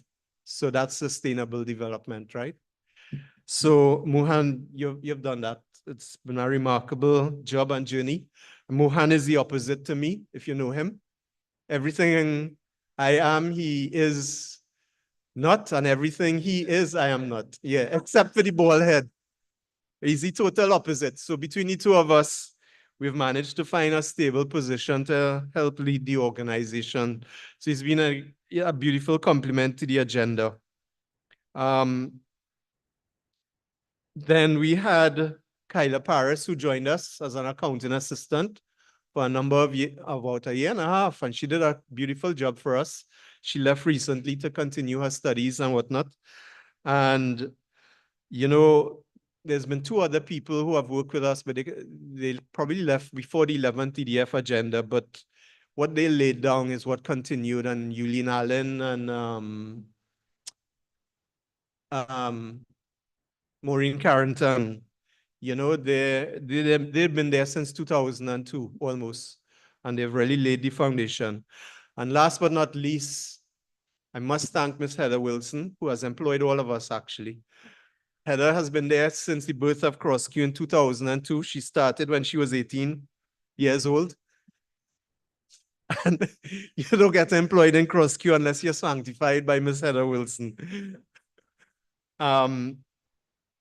Heather has just been amazing in terms of her being the blood with Yulene and Maureen. And I think a lot of us, well, I know me in particular, I basically, honestly, have worked for the memory of Maureen, Heather, and Yulene. Because they made CrossQ what it was. And to see what it was in 2007 and what they put their life work into, we had to honor them to make CrossQ something. They kept that organization going for a long time by themselves. And I always remember that.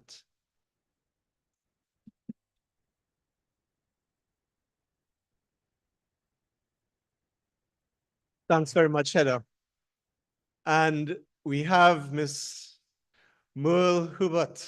Merle, where's your hand?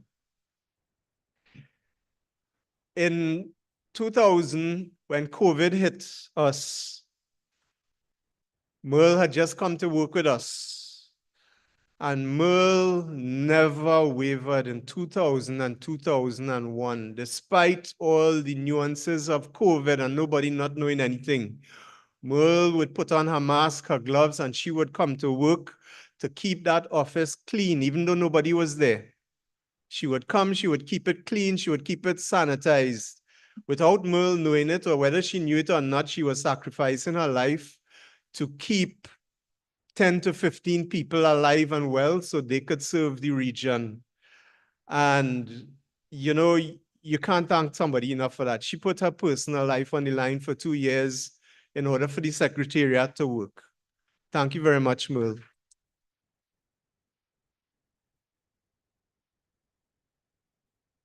And the last couple of people to join us is Shimon Carter and Sharia Miller. And, you know, over the last 2 or 3 months, CrossQ has seen a lot of changes in its leadership and management ranks as the organization went into refreshment mode.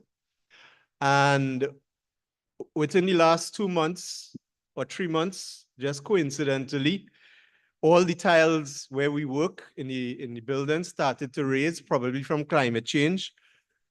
And the office has been an utter physical mess for the last 2 or 3 months. Dust is everywhere, noise is everywhere, tile is everywhere. Mohan took himself, Sharia, and Shimon Carter, and they sat down in a little room where they put all the equipment and they called it the war room. And amongst all the staff changes, amongst all the physical changes, the 3 of them worked with Terry to produce what we have today, not only on the project, but to keep the organization alive and in somewhat sort of rationalized functioning manner, whilst we dealt with all the staff changes and the management changes and the leadership changes. I would like to thank Shimon and Sharia.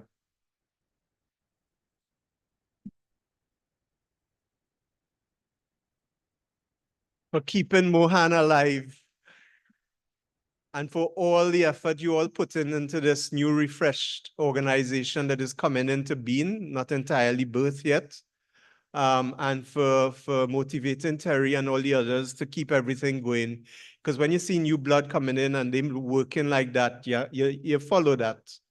You follow that. So whether you recognize it or not, you weren't serving, you were actually leading by the example you all set and by your willingness and motivation to keep this thing alive and moving forward. So Shimon and Sharia, we look forward to seeing you continue with us, especially in some sort of function under the post-Cotonou agenda.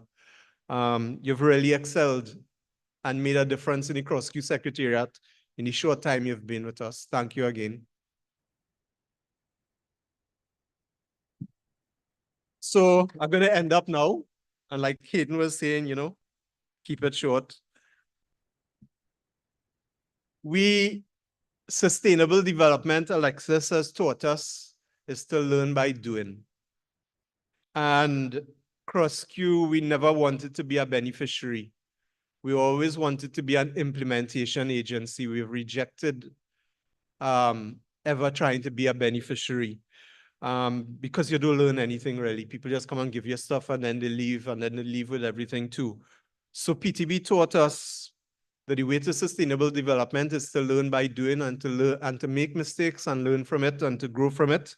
And therefore, the last set of people I'd like to thank on this project and in general is the beneficiary member states, the bureaus of standards at the council level, and at the management at staff level and at the regional technical committee levels. Honestly, the bureaus, they never were a beneficiary. They were actually an implementation partner. They learned by doing, and they put equity into the game. They put their own financial resources in the game. They put their people in the game, and they became part of the implementation agenda and not a beneficiary. And it's wonderful to say that I think that a lot, if not all, the bureaus grew. I see Mr. Monad nodding. He either nodding from sleeping or he nodding to say that he agreed. But the bureaus, they learned by doing and participating. They didn't accept anything. They put in their money and they put in their people and they put in their sweat and they put in their decisions to bring CrossQ to where it is today by noting and living the experience that CrossQ is not the CrossQ Secretariat, but it is the 15 member states and Indocal working together to develop quality infrastructure and quality. So please give the bureaus a round of applause.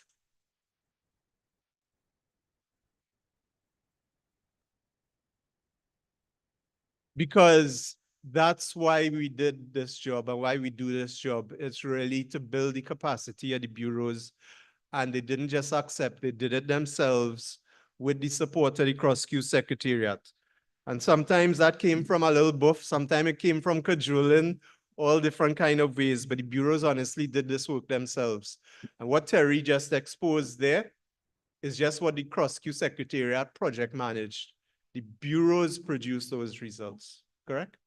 It's their people did all that work. And last but not least, in terms of the beneficiaries and the bureaus actually being implementation partners in this experience of learning by doing, there are some notable CEOs who have exited the system by retirement in the main or moving on to other opportunities that I'd like to thank over the last 5 or 6 years, if you don't mind. And that would be Ms. Anthea Ishmael, the CEO of the Barbados National Bureau of Standards, Ms. Diane Lala Rodriguez, CEO of the Antigua and Barbuda Bureau of Standards, Ms. Sherelle Parker, CEO of the Suriname Standards Bureau, Dr. Maccabi Walcott, CEO of the St. Lucia Bureau of Standards, Mr. Theodore Reddock, Mr. Derek Lockpat, as CEOs of the Trinidad and Tobago Bureau of Standards, Mr. Hopeton Heron, as a past CEO of the BSJ, Bureau of Standards of Jamaica, and Mr. Hiram Williams, past CEO of the St. Kitts and Nevis Bureau of Standards. Those CEOs played a very integral role in bringing CrossQ to where it is at this point in time. And they left during the course of the implementation of the 11th EDF program. So I'd just like to raise a toast and a clap to them, please, because they were part of the integral system. So in that respect, I think I have now reached the end of the vote of thanks. Thank you all very much.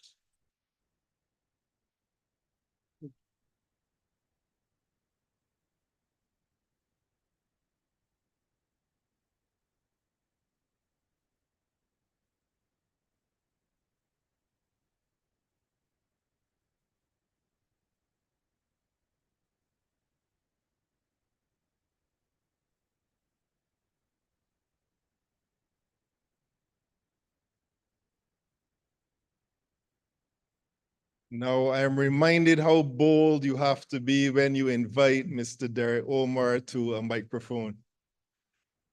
And every word, Derek, we listen to. We thank you for this story. We thank you even for, at the end, when you spoke about past CEOs. And even with your thorough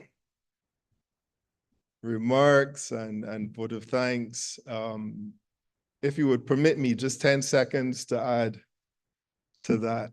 There's a past CEO who is actually listening.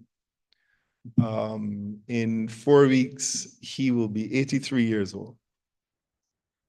And that CEO understood when you spoke about quality being a national strategy to be competitive.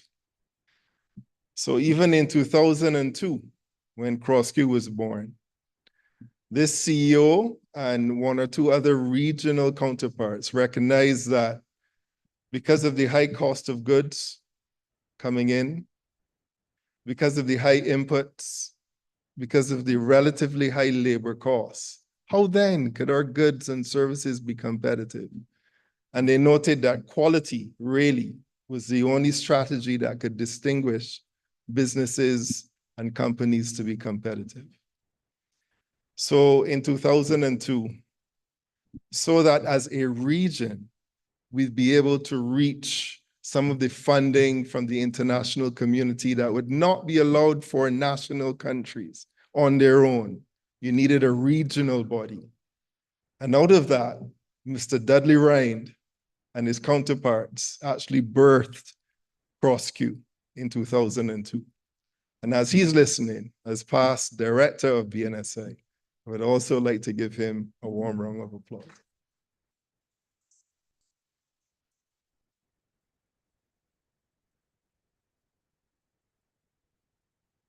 So lastly, also online, I'm not sure if at the back you can indicate whether our chairman is still on. No, he's no longer there. But I'd like to thank you on behalf of the council and our chairman, Mr. Vern Emmanuel. He was on an international engagement, so he couldn't be here, in present, but he extends his warm, heartfelt thank you for not just all of the plans that have gone into the closeout, but all of the collaboration in the room. So thank you on behalf of the chairman and the entire council of CrossQ. Thank you.